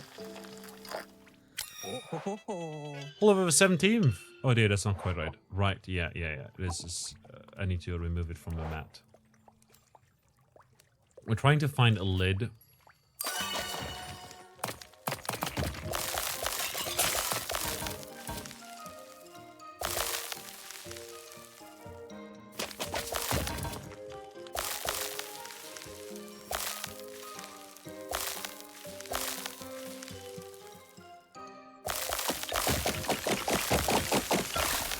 It's a pot.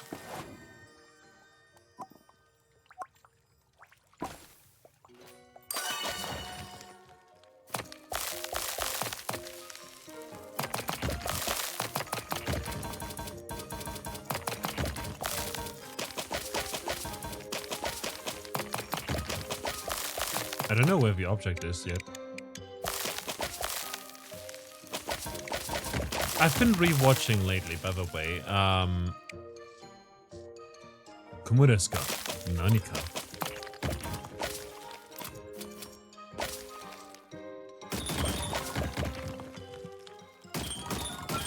So Miss Spider, so what? Good anime.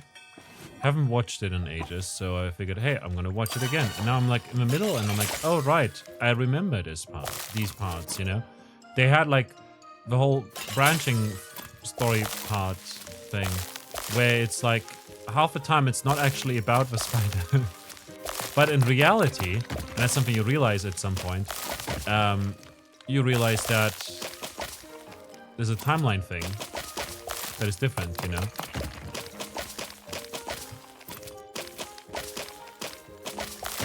Like, for most of the characters, the story actually happens, like, differently. She's like a grown-ass person. Come on out. The part was confusing. Yeah, it's in the same...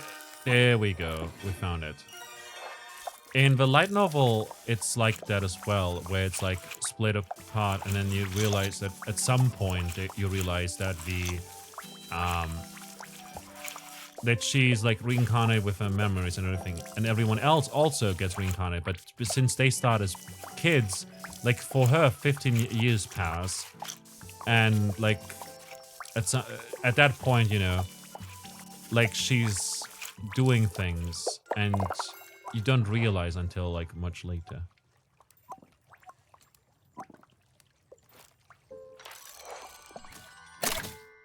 Finish.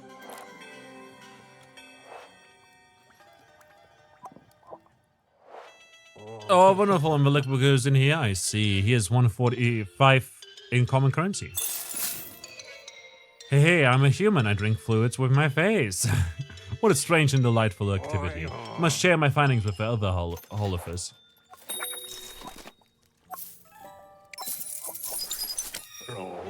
Hello, Trinketeer. You have qualified for the Fetching Fungi Beta program. What? The Fetching Fungi Beta program. We wish to test it out on a Trinketeer before initiating a wider rollout. We? The Holofers. Holofer 17 did tell you about our kind, yes? That you're telepathic clones? Precisely. It is why Holofers are excellent archivists. Our connected minds form a huge database of information and objects. We are already fungi who find things. So why not become fungi who fetch things, like trinkets? Like rare archival quality trinkets. Sounds expensive, is it? It is worth it. Our items are all delivered clean to a museum standard. In fact, the next day. Sounds great.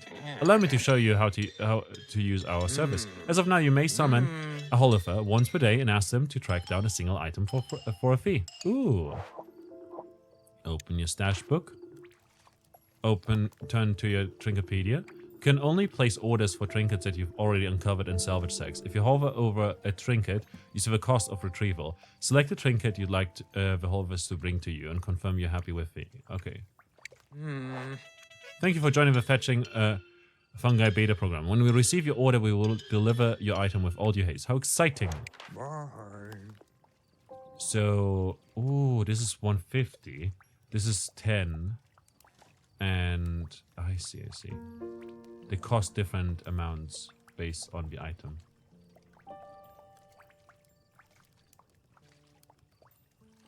Right arm, right leg, left arm. Oh wait, we've got all the items. Hold up then.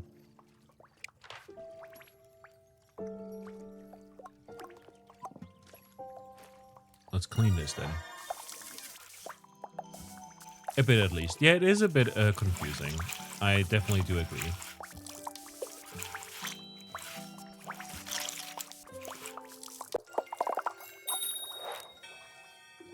Guess what? Oh, you spooked me. Oops, sorry about that, but guess what? What?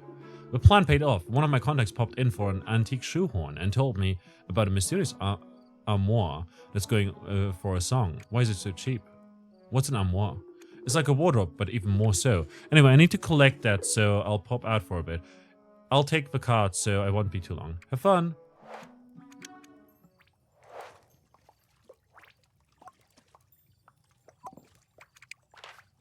Alrighty, where is the other arm? Mushroom doll, right arm. This is the left arm.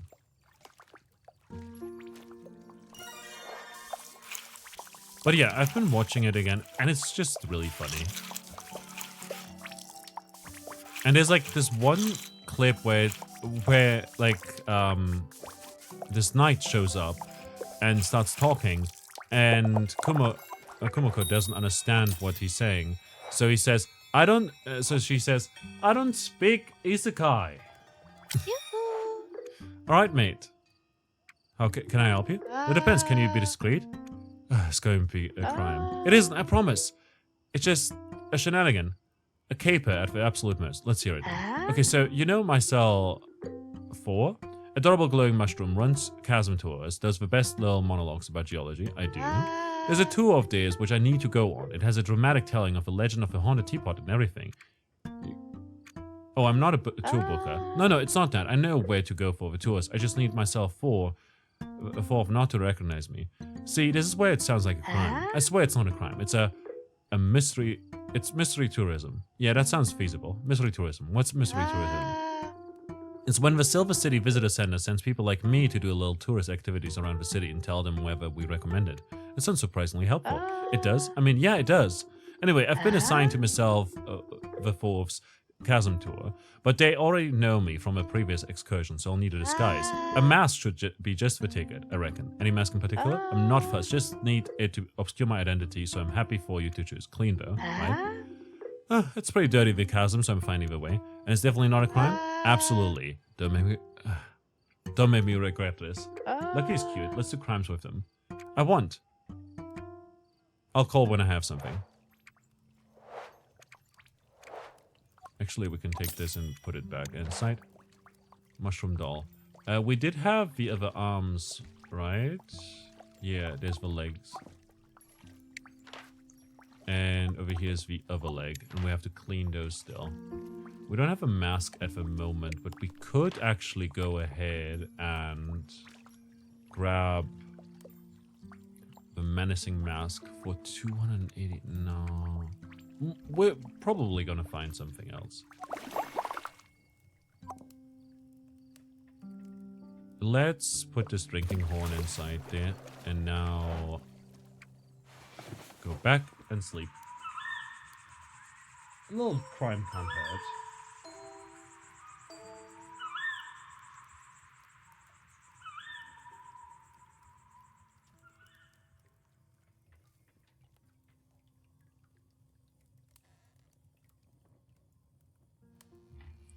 All right.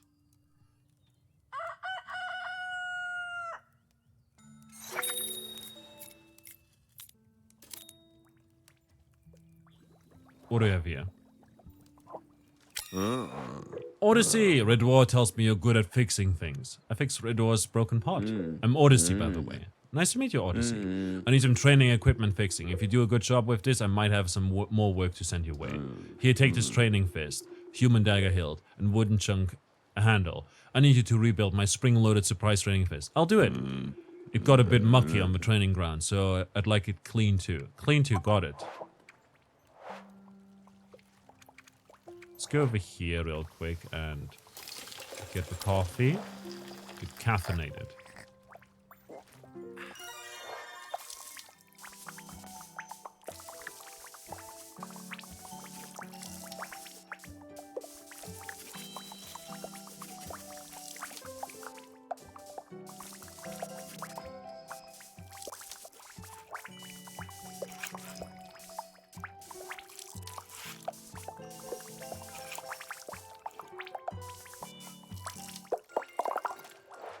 Continue, then we'll clean this as well.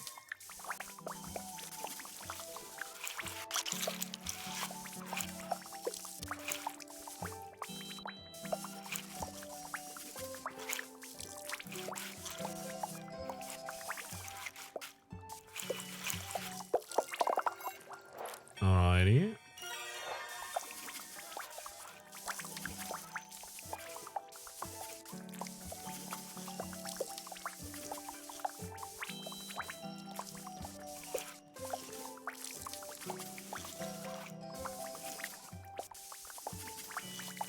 I love Odyssey so much.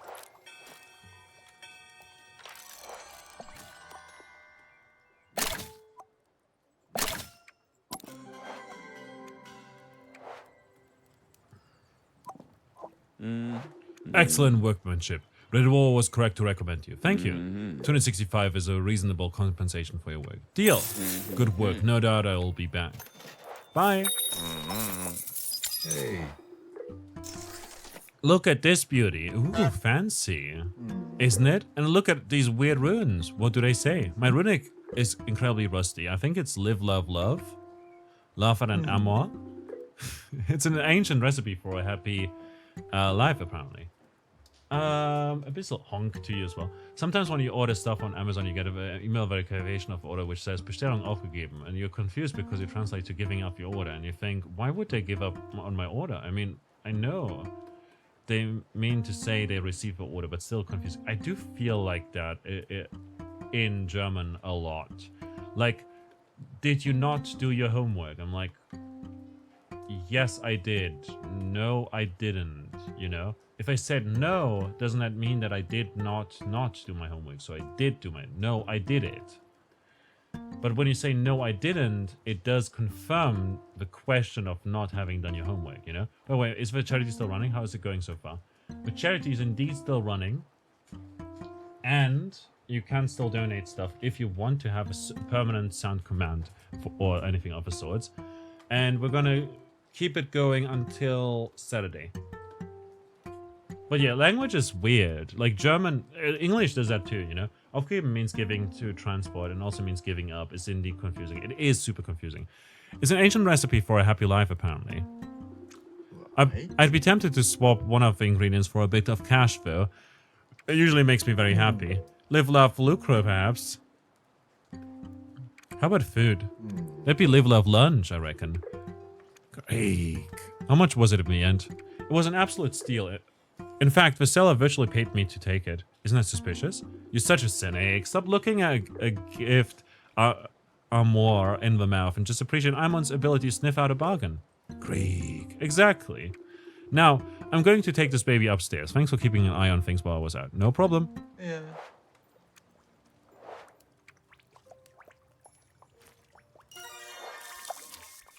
Yeah, like, language is weird sometimes, you know? And sometimes a bit unintuitive as well.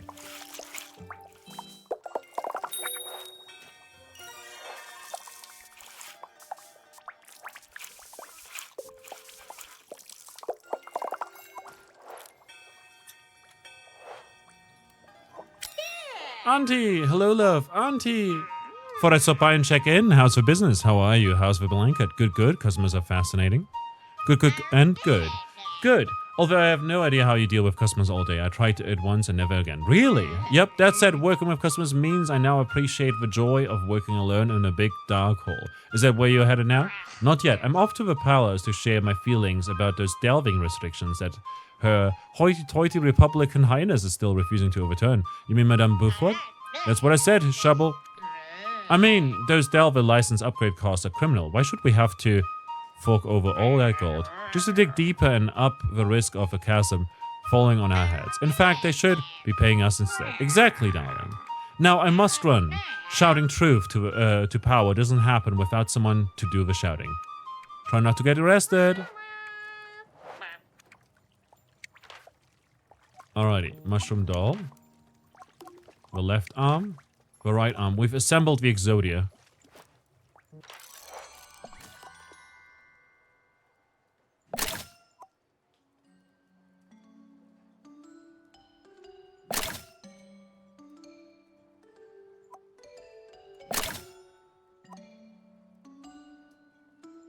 Ah. We can't do that one until we upgrade our thing some more. Hey, hi, Miss L the Fourth. What can I do for you? I need some help with my new invention. Is it for a cave tour? Sure is. I started selling ice creams and other treats halfway through the tour. It's great for keeping people's energy up, but I need a way to show them when I'm in tour guide mode and when I'm selling snacks. How would trinkets help? I've drawn up blueprints for a little ice cream seller's hat. It requires a wooden mask horn, the pale curly one that looks like a soft serve ice cream. You know? How will it stay on your head? That's the clever bit. You know those hook hands? The ones where you add a hook to make a human prosthetic? I do. If you attach one to the horn, it gives me something I can tie an elastic chin strap onto and make a very secure hat. That's genius. Thanks. So yeah, one wooden mask horn on one hook hand, please. Wait there while I look. Language is weird all the time. We just got used to a lot of the weirdness. I never will get used to the whole, you didn't do this, right? And you say, no, I did, or no, I didn't. And yes just means no in that case, you know, which is super weird. German also has so many weird words too. Fernweh, the desire to travel and visit distant places. Fremdschämen, to be embarrassed by something someone else does, which is also existing in English. That's cringe. And so much more. I mean, Fernweh is a bit more than a desire to travel. It's a longing, something that makes you a bit melancholic. Like Wanderlust, but Wanderlust is positive. Though not quite Weltschmerz. What is Weltschmerz? And yeah, like, longing, it's the longing. It's definitely the longing. We do have a prosthetic arm. We don't have a horn, though. Let's go over here and see if we can upgrade our upcycler. Rotation upgrade. Let's go.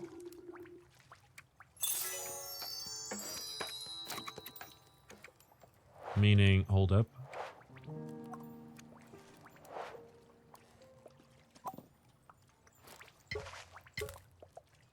Oh, right. I need to go to sleep. Ronald is more than an enthusiasm for going out and seeing the world. Something weird has happened.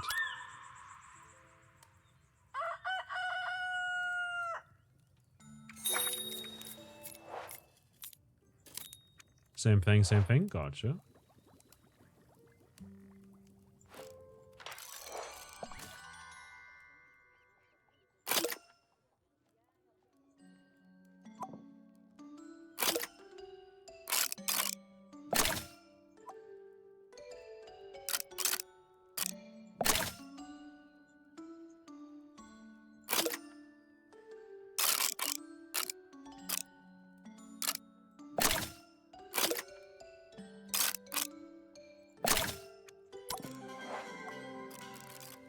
It's perfect.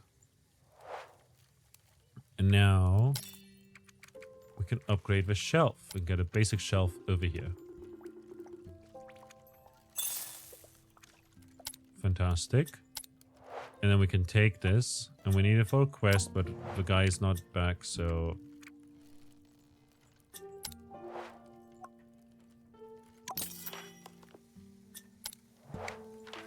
we'll just put this onto the shelf.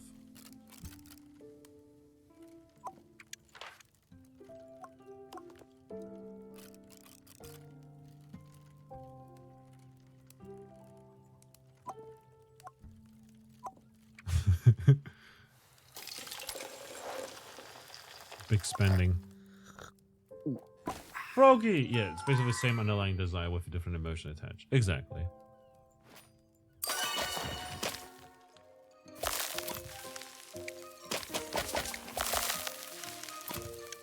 Hold up. What did Kino say? Something. Oh, that's the thing that Kino said. I thought for a moment I didn't respond to the long message, but I did. There's a bottle. Message in a bottle.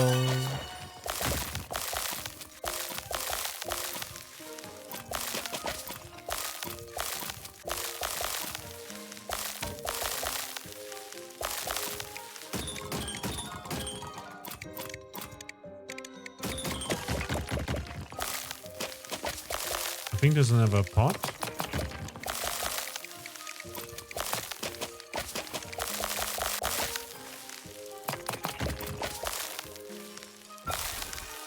No, it's a goblin mask.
Okay, they'll stop by eventually. Idioms are so fun. One of your favorite is innerer Schweinehund and a pig dog. Yeah, I call that. I just use the English, the German word in the when I speak English. Der innere Schweinehund. Just like that. Oh, I saw this video yesterday by Ludwig, where he worked together with, like, he basically did a collab with Papa Platte, who's like one of the biggest, like, German YouTubers. And they basically did a thing where they sent each other $1,000 worth of stuff. Like, you know, American stuff and German stuff. And it was really funny to see Ludwig react to Bernd das Brot and not being able to translate what it says. And also like showing like he just kept getting fed a bunch of wrong information about stuff, which was really funny to me. Hook and another one. Another one right there.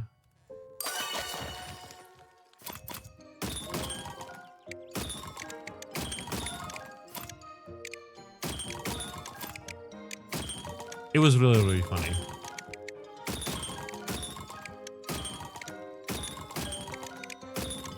Good watch.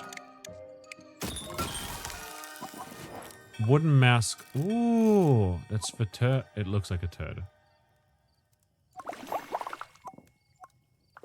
Chuck that in there for now. And then we'll clean this. And tomorrow morning we can attach it.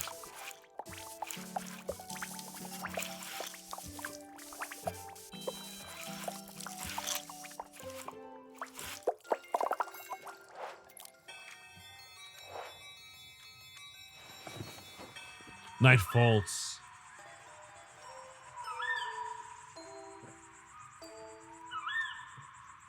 But yeah, using idioms wrong, literally translating idioms, is one of my guilty pleasures, by the way.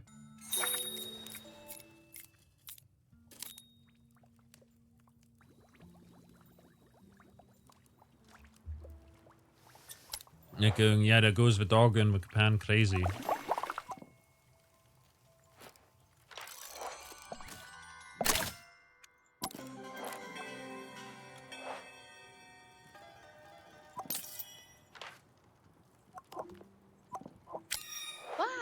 Absolute legend, 255 odd to cover it. Deal.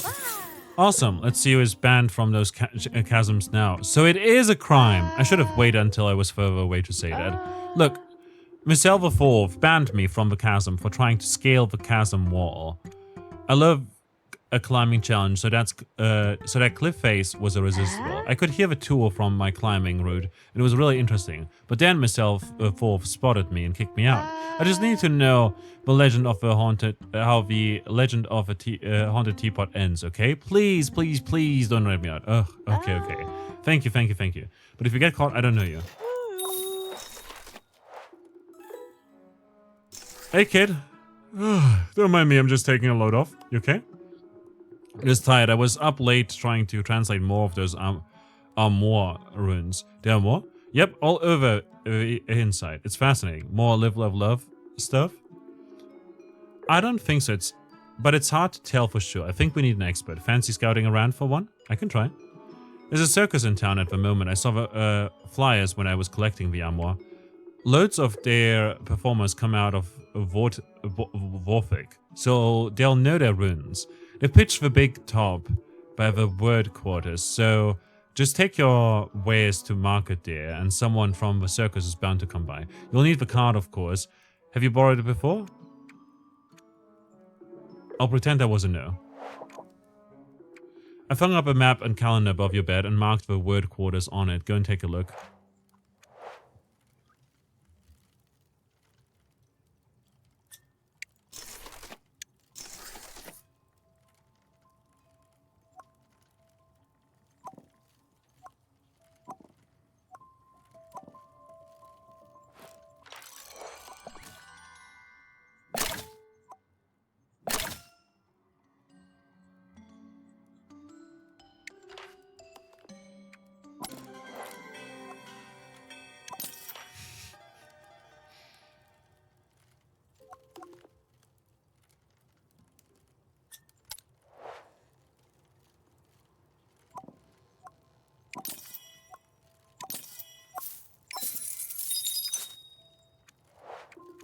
Traveling and dealing with all the customers takes 3 time slots, costs a trading fee, and can only be done on market days. Look for the card icon on the calendar to check for them. You can only sell what's in your stash, so make sure you stock it up with your finest creations. The card's tiny, there's barely room for you in there, let alone all your handiwork.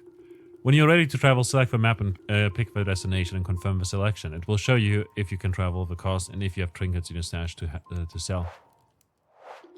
And that's about it. It's all yours, kid, and you're welcome to borrow the card whenever there's a market day. Thanks, Amon, I can't wait. Yeah, it's a big old world out there, and while I can't say the air is fresh, it will be good for you to stretch your legs. Just go easy on Gerald. He's getting on in years. Who? The donkey. Who do you think pulls the cart? Oh, of course. Thanks, Simon. Have fun and keep an ear out for circus folks. I need that runic info.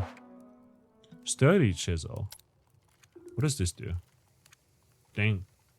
Random Albanian words? Abyssal. You'll get... it's less so a word, but more so like an idiom.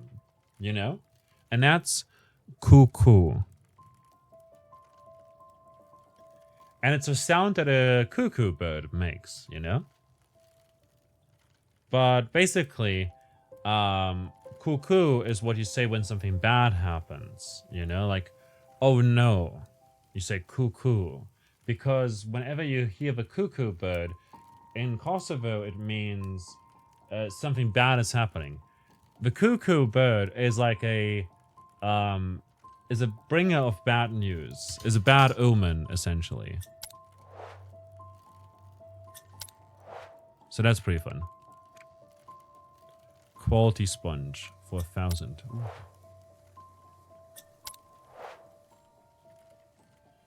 Let's combine some more stuff.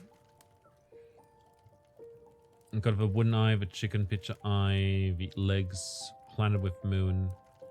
The insect gem and stuff, simple rings, the loot.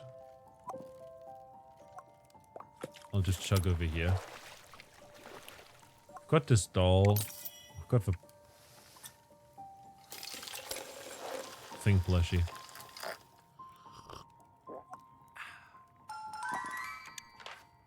Let's see. Human dagger hilt, human dagger blade.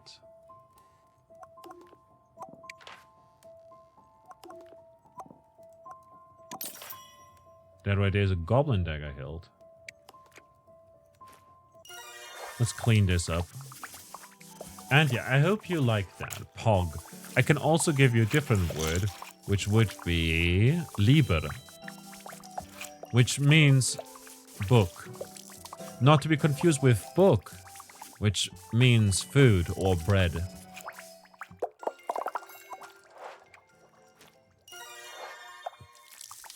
So now you got a bunch of words. I hope you enjoyed that.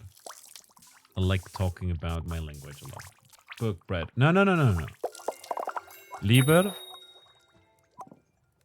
Oh. A wooden mask. Sure. I love it. What a great snack signifying hat. Would you take 139? Deal.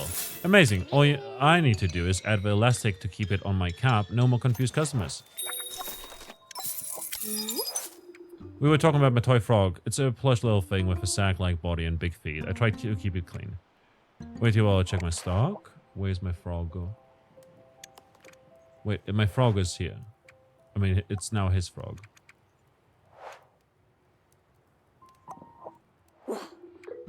Oh, this is the frog. It even smells like mine. Do you like it? Do I like it? I love it. How can I ever repay you? Let me see. I have 306. Would that do? No, this one's a freebie. That's very kind. Thank you. Oh, no. On the one hand, capitalism, oh. But on the other, I want to make him happy. But also, we should accept it. But like, look at how happy he looks. I shouldn't ask money for it. Like that smile, that grin, that laugh, that happiness, that face should be payment enough, you know. Seeing a happy customer doesn't feed the bills though.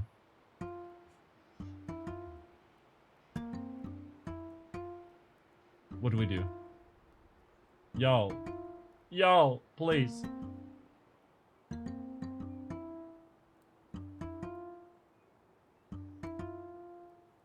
What do we do? Honestly, we don't even have that much bills. This one's a freebie. For real? Just pay it forward, if you can. Of course. And thank you again. This is the best thing in the world. This is strange. I only want one podlet. Any old condition. Sure.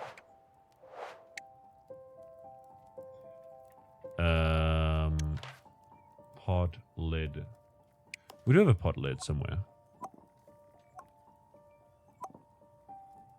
I think this was it. Let me check again. Yes.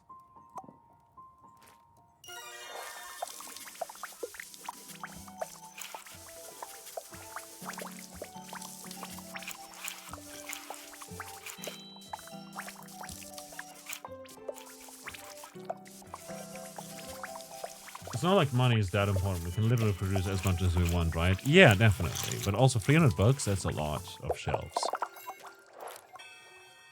Anyways, pot lid goes here. I like it. I'll give you 34. Sure.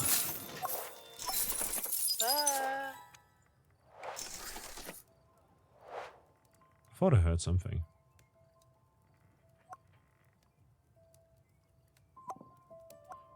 Is this a pommel? Yes, human dagger pommel. And this is a human dagger hilt. So we clean this.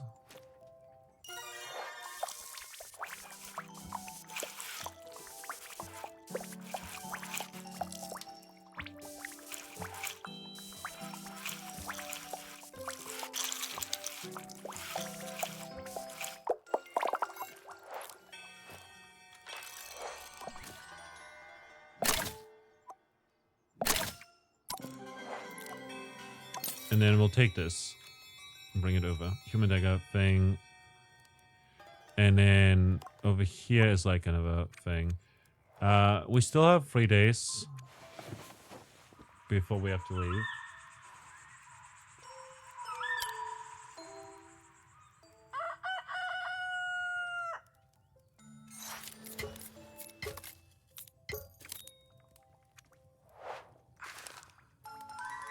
Ah, I see. It's day 3 of a week. We can go to the wood quarter. Warren of Markets, a culture-filled maze. Do not buy from here. Nursery opened here. Interesting. Gotcha. So we do have more time than I thought we would. But oh no, we have 3 days to do this thing and like, no, well, never mind.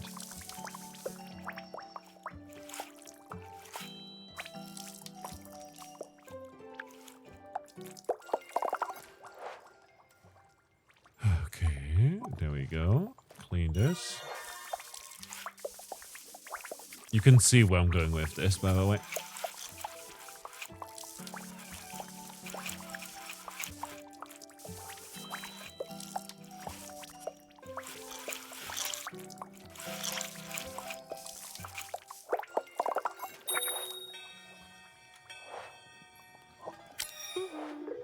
I only won 1 hairpin, nice and clean, sure.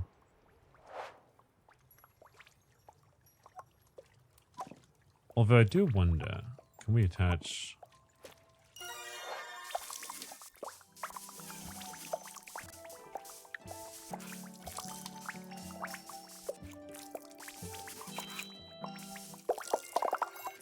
this?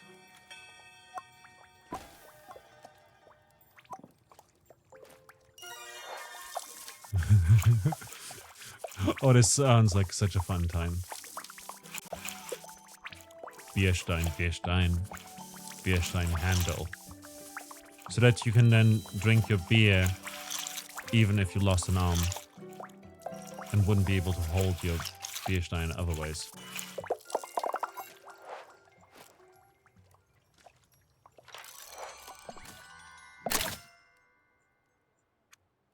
No.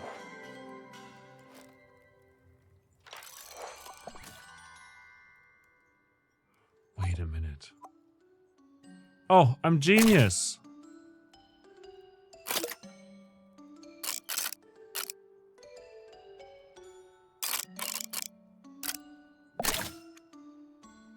Why didn't I think of this earlier?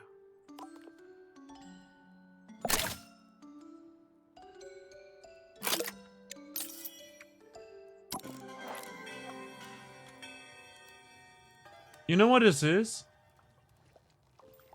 This is a contraption that will help you drink less drink beer. Because if everything hurts whenever you drink, of course you're not going to drink more. Right?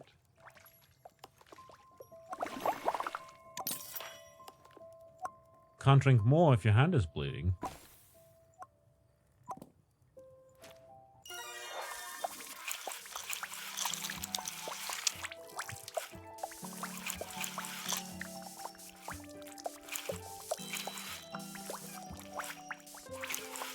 And when you try to switch to your other hand, it will cut that one open as well.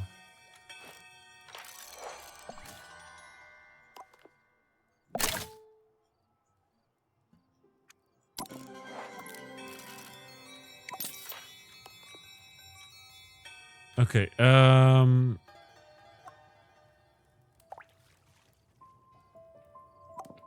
I'll actually chuck this over there.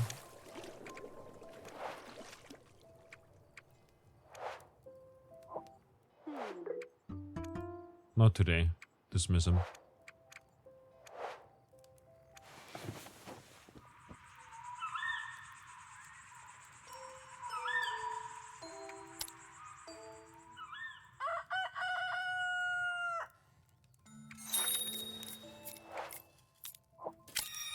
Donoval! Hello to the Goblin! Donoval, you're alive! Not only is Donoval alive, but he thrives! The Goblin saved Donoval from a horribly crispy fate.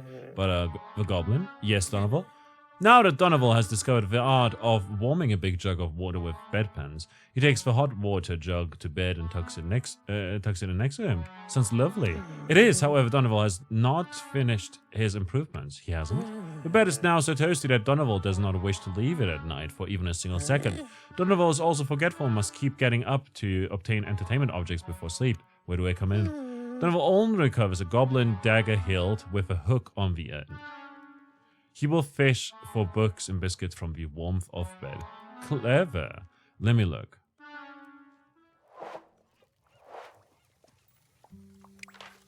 Goblin dagger hilt with a hook.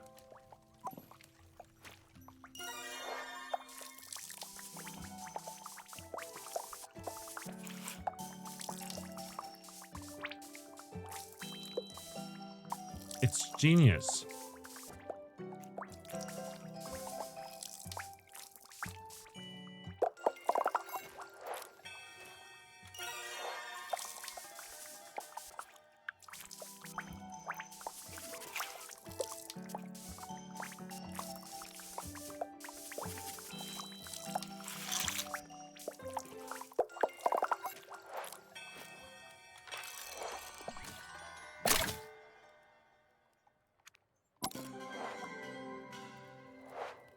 Here, Donoval.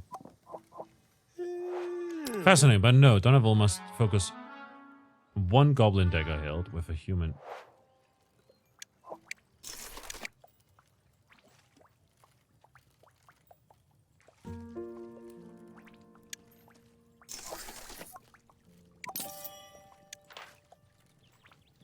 Oh, that's a bent nail.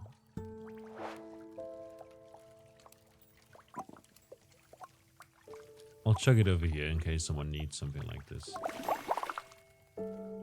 Some other time. Let's go this way as well. More sockets. Let's go.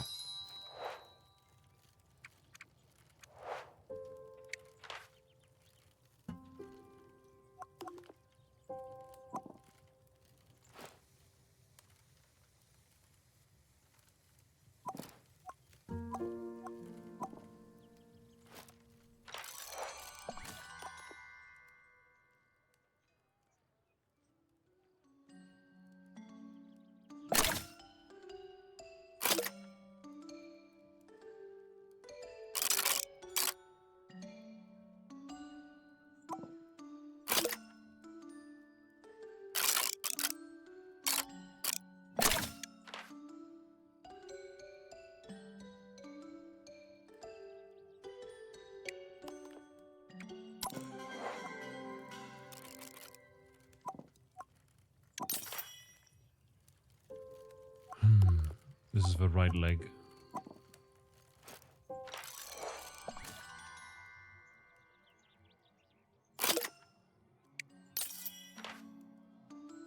left leg.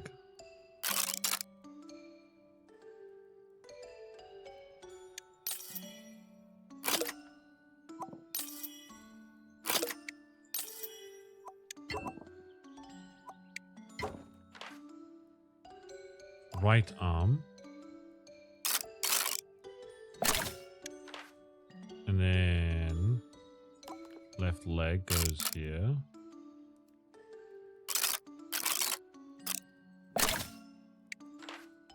And then left arm.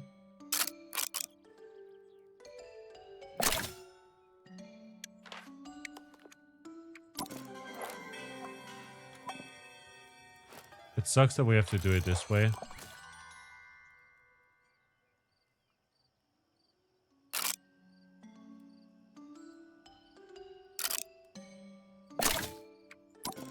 But it's fine. We got the mask. Oh, we got the doll done. And now...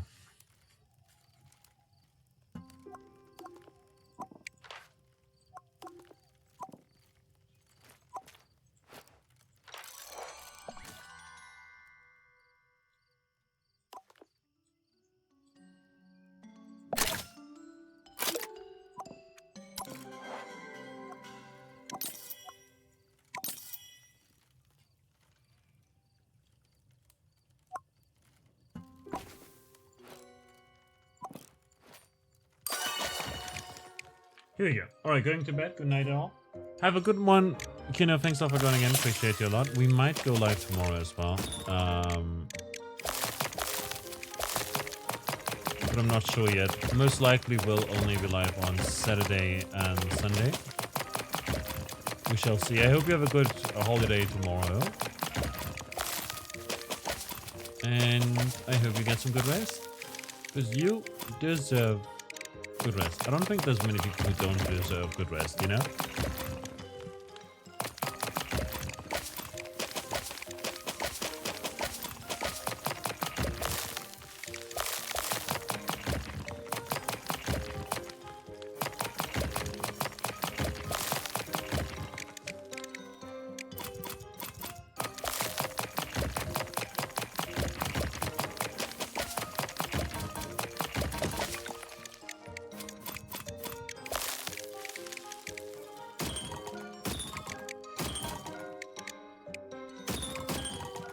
Here we go.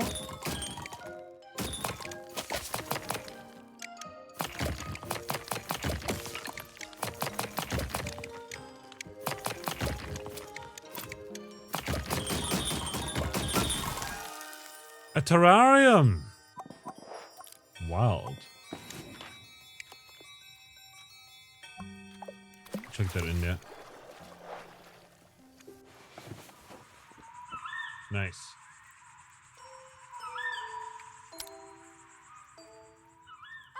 Now,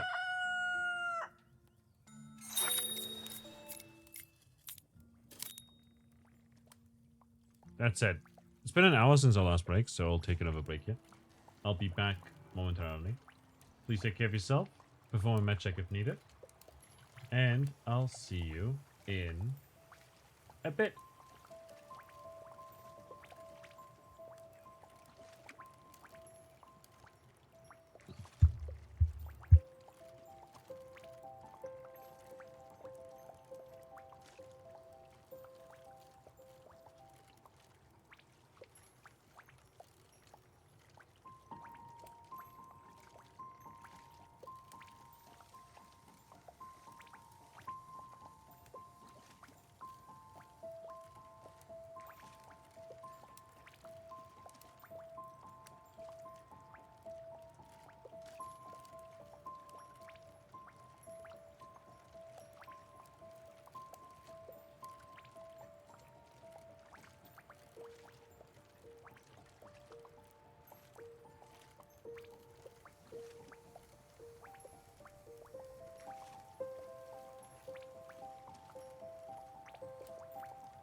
Okay, food just arrived. And that's great. They gave me a cookie for free. So I'm like, nice.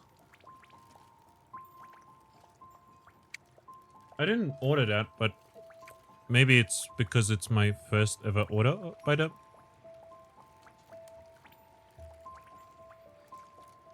It's a good cookie.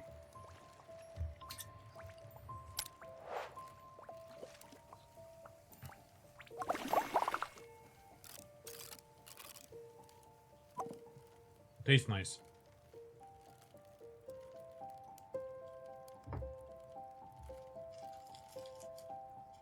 I like these soft cookies. They're very good. I'll eat the rest later.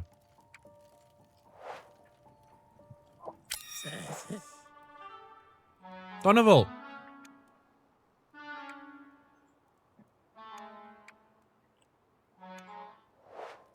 I'll call you when it's ready. Alrighty, so...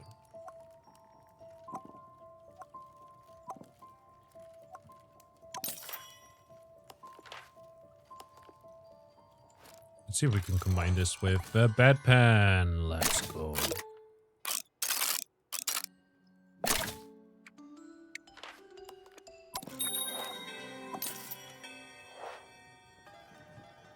Lucky's back. Alrighty, mate. You made it then? Yep, it was such a good tour as well. Myself before sure knows how to tell a story. I'm glad it went well. It did right up until the end. Nope, I'm not getting involved. The mask was a bit hot by the end, and my face was getting clammy, so I took it off when we got to the lift that goes to the surface. Can't hear you! Miss Silverthorpe was right there, waving us all off, and they recognized me immediately. I've never run so fast in my life. I had to take my own way out of the chasm after that. At least you don't need to go back again. Okay, fine. I dropped my lucky dice box as I was escaping. It was right there in my pocket, but then there was this overhang where it was nearly upside down for a while and it must have slid out. You can't go back a third time. I'm glad you agree, which is why I'm asking you if you can get it back. Alright. I was clambering over the delving bits at the time, so I reckon that box will turn up in your salvage sack soon enough. What does the box look like? It's in the shape of a D20. You know what that is? Sure, it's a 20-sided die. Wait, do you play chasms and chimeras too? I dabble. Yeah, I just fought a big crab. Very cool. Anyway, you're looking for a box in the shape of a D20. Well, mostly a D20. It has a flatter bottom so it doesn't roll around. The dice themselves? I'd be surprised if they were still in there. Besides, if it's the box that matters to me, so I'd rather you find that and fix any damage or grime it's picked up in the chasm. Wait a while, look. I do have that.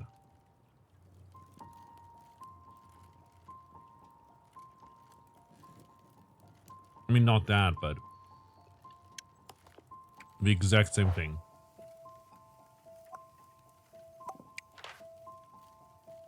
Or do I?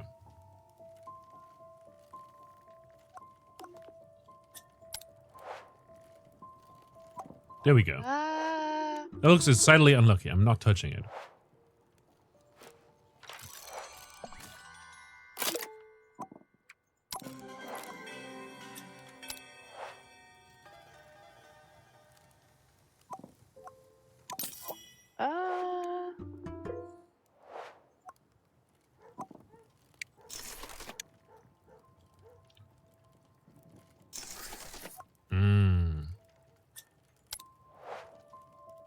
I need the lid.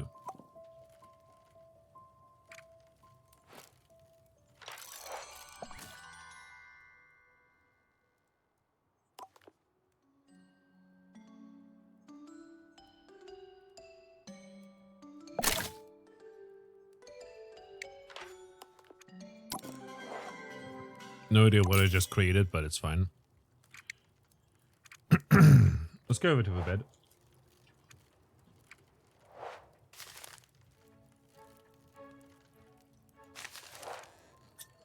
Actually,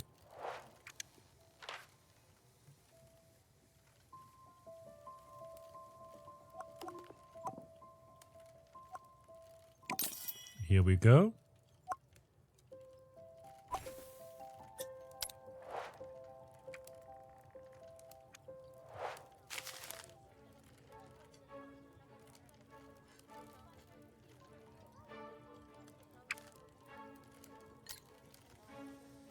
A trail call is not bad.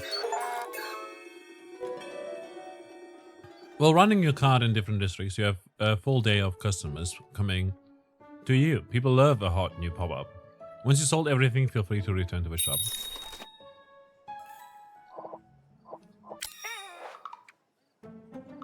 Hey, no, it's hello, not hey in Silver City.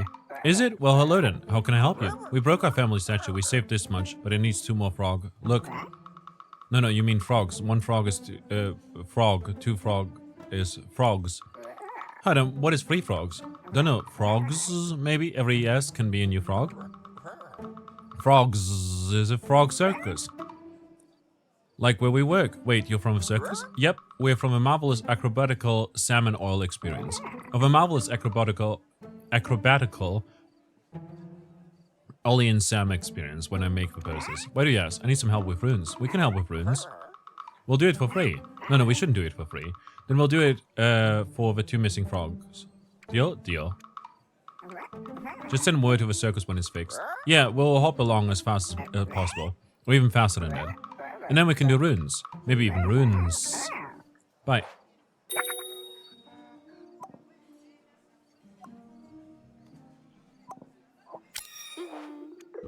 Bend nail handle. I don't mind what conditions. Sure.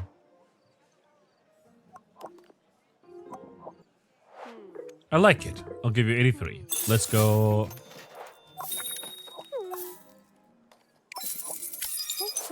I need 1 chicken picture eye in any condition, really. I like it. 33. Let's go. Danger tooth. Not today. We don't have that. I need 1 any human trinket in any condition.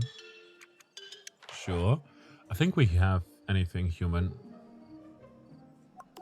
Yes. I like it. I'll give you 223. Let's go. Oh, they look fabulous. I need 1 wooden eye. Sure. We do have that. I like it. Deal. Thanks. 57. They didn't tell us how much, but whatever. 1 okay. Frog plushie leg. That's a left leg. It's a right leg. 44.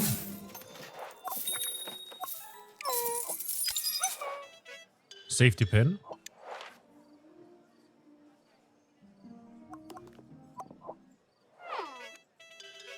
Five. Okay.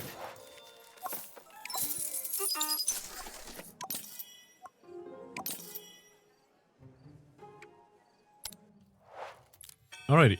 We'll return. We made $500, which is good.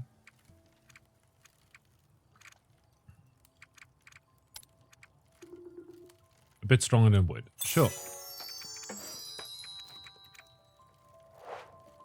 And that's all our money.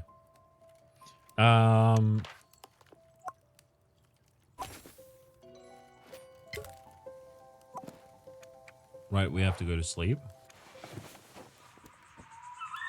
Night falls.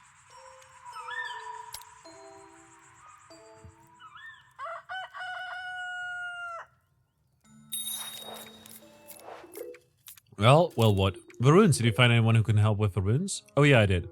Fantastic, where are they? I need to fix the statue first. They traded their expertise for goods? How outrageous! It's also exactly what I would do.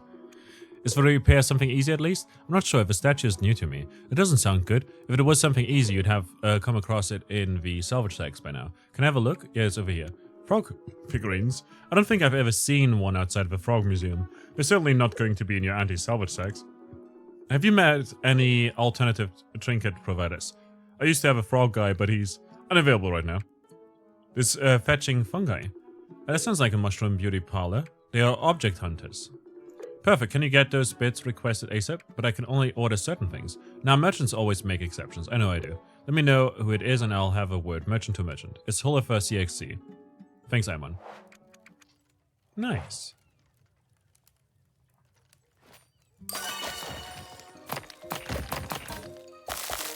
Oh, it looks way different now.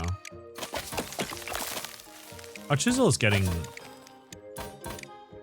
good.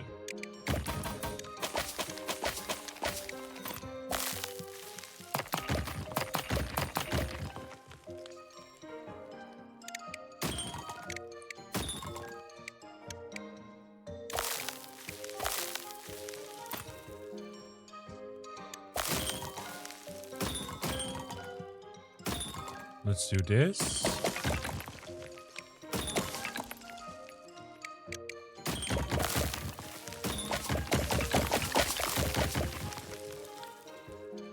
And then all we need to do is remove this, and then we've got a goblin dagger hilt.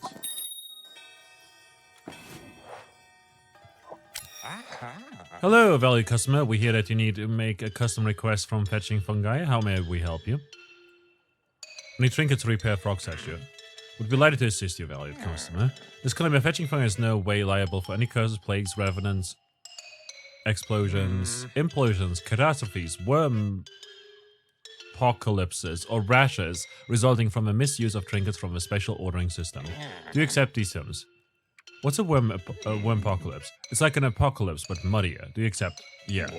As we, with our basic service, there's a trinket retrieval fee for special orders. The fee for frog figurine froglets is 200 gold. Would you like to pay that now? Yeah. Alas, you cannot afford the service right now. Call me back when you have more. Will do.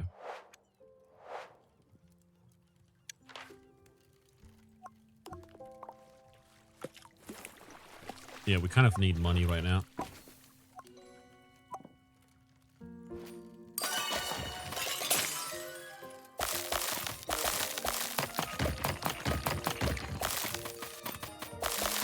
Honestly, it looks weird. Like, the way our chisel is positioned is weird. Hey, how did the ice cream hat go? That's what I came to tell you about. It was a dream come true, and it works for selling hot chocolate too, because it has whipped cream on top. Everyone knew when they could buy treats and when they could ask two appropriate questions. I'm so glad. If only every problem could be solved with hats. Anyway, I just wanted to say thank you. Have a good day, my friend. Thank you, myself, the fourth. Oh, Virgil! Finally, we see you, Virgil. Ruff, ruff. Oh, hello. Hi, are you the goblin who helped Ridor out? Sure am. Oh, good. She saw I was in a bind and sent me to you. You see, I'm the Wolf's chief recruitment officer. I don't want to be a mercenary. Be calm. I'm not here to recruit you. I've just made a promise to a potential recruit that I'm struggling to fulfill. We need a drummer to help with communications on the battlefield. I finally found one, and he said he could sign up if we could provide the drum. There's only one snag. No drum? No drum. I think we only need something basic. An acorn drum will do. And don't forget the acorn drum lid. We have to look professional. I'm on it.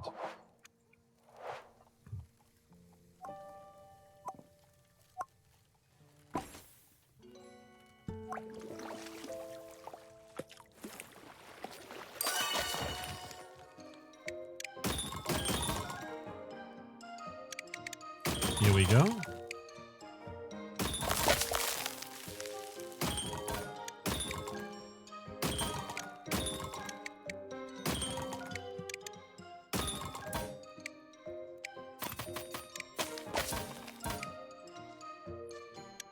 Where do we go next?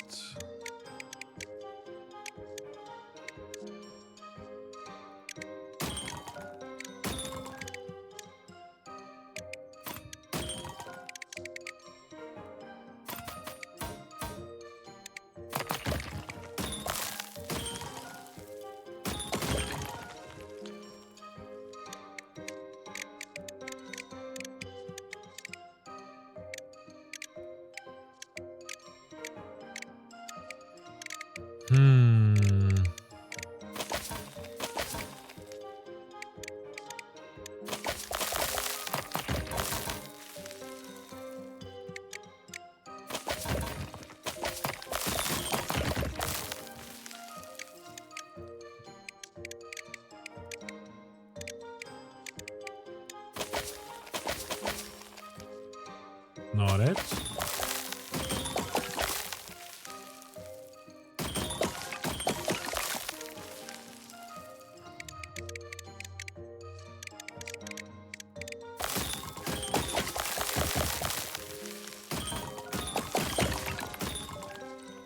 Lovely. Oh, lovely.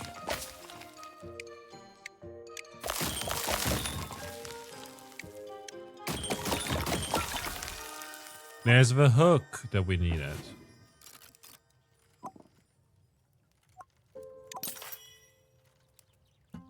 We needed... What was it?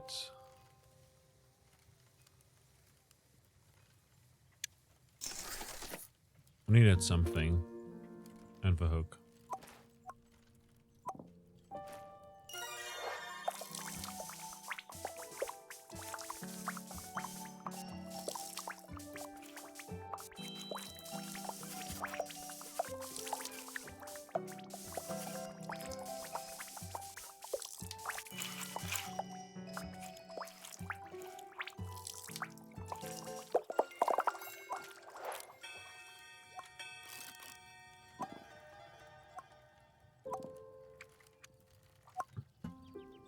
Let's do this. And take care of that.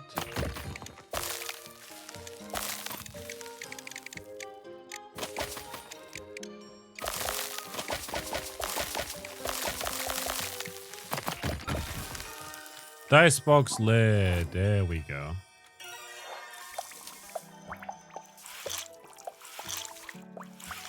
And just gotta clean this up and combine it with the rest of the dice box.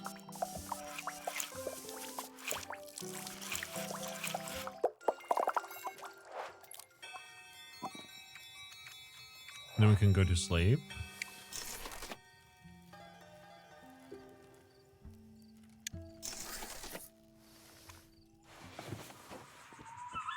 And then we can call Lucky.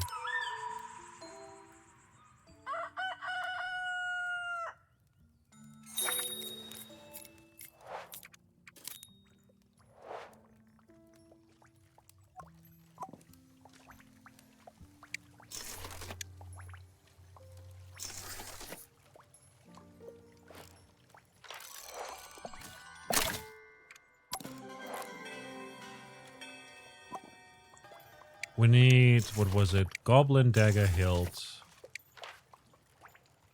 Hook hand. We don't have a goblin dagger hilt. Oh, we do. I'm just gotta clean that.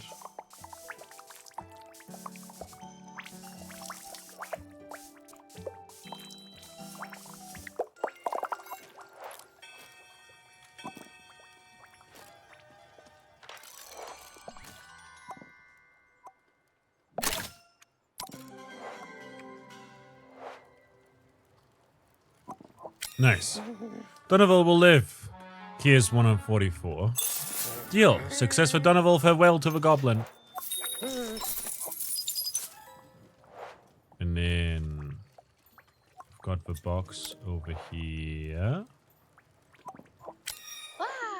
You found my dice box, and there are still dice inside too. That's amazing. Here's 115 for your trouble. Deal. What a relief to have it back. You know, I think I might be done with the chasm now. Unless... Nope. Just kidding. See you around. Hi. Hello, House of Frog. Delightful. I still can't believe it was a gift. In fact, the whole thing inspired me to finally make my home cozy and more uplifting. I'm so glad. Yep, I finally put all my Morris dancing trophies up on a shelf instead of hiding them away. And I framed my Guild of Accountants award. It's been a bit harder choosing that tactical color I mentioned last time. You know, candles and blankets and things. I wonder if you could help on that front. We get candles, but no blankets. Could I get a candle? I'll need some kind of candle holder too. Just one candle? Please.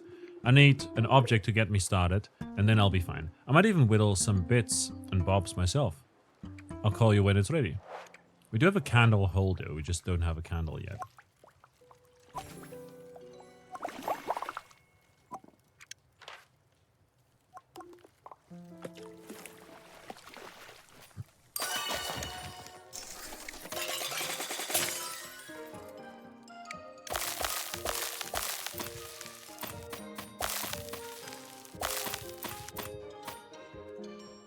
All right.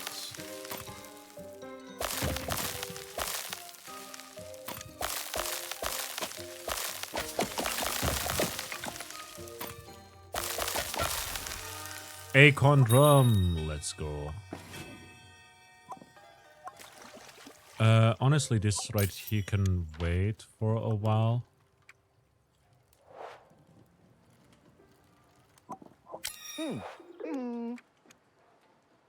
I'll let you know when I have one.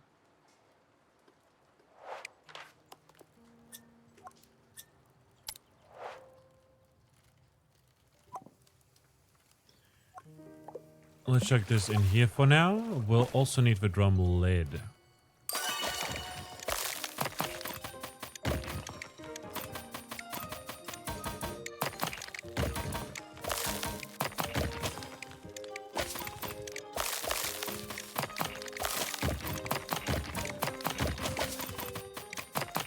Here we go.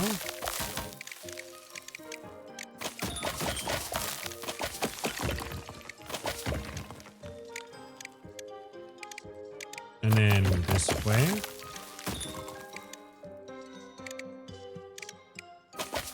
Get rid of that.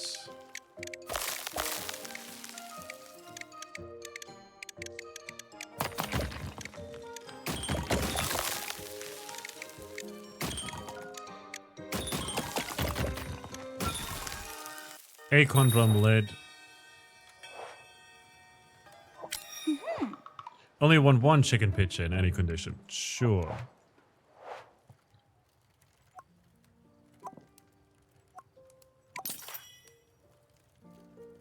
It's a beer stein handle. I'm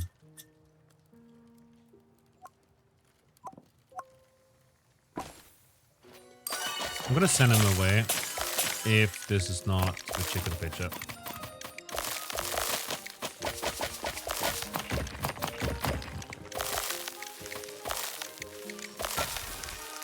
Dice box lid. Fantastic.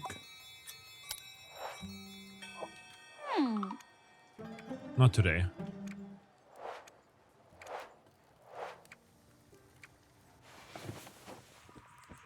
Lovely.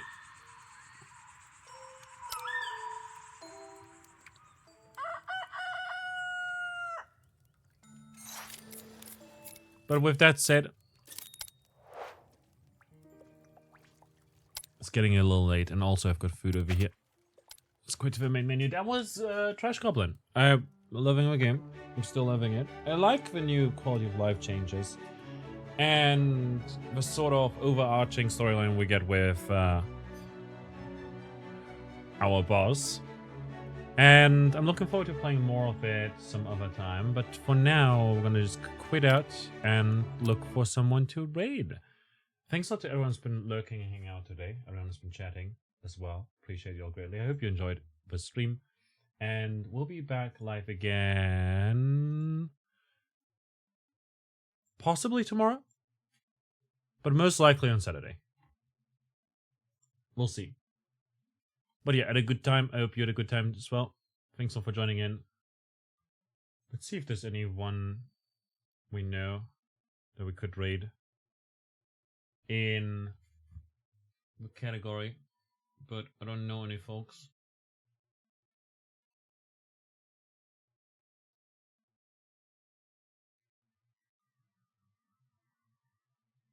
Oh, actually, let's just go say hi to Toady. We haven't been to Toady in ages. It's playing SteamWorld I'm Build. optimistic.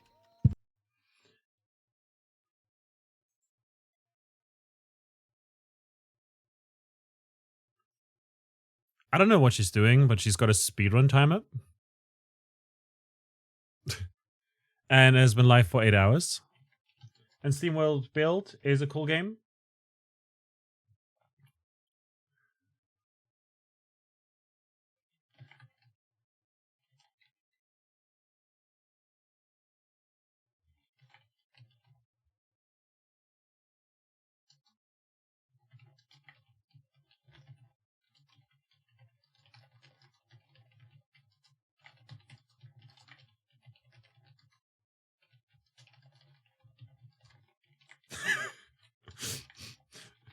Okay, this is gonna be our raid message.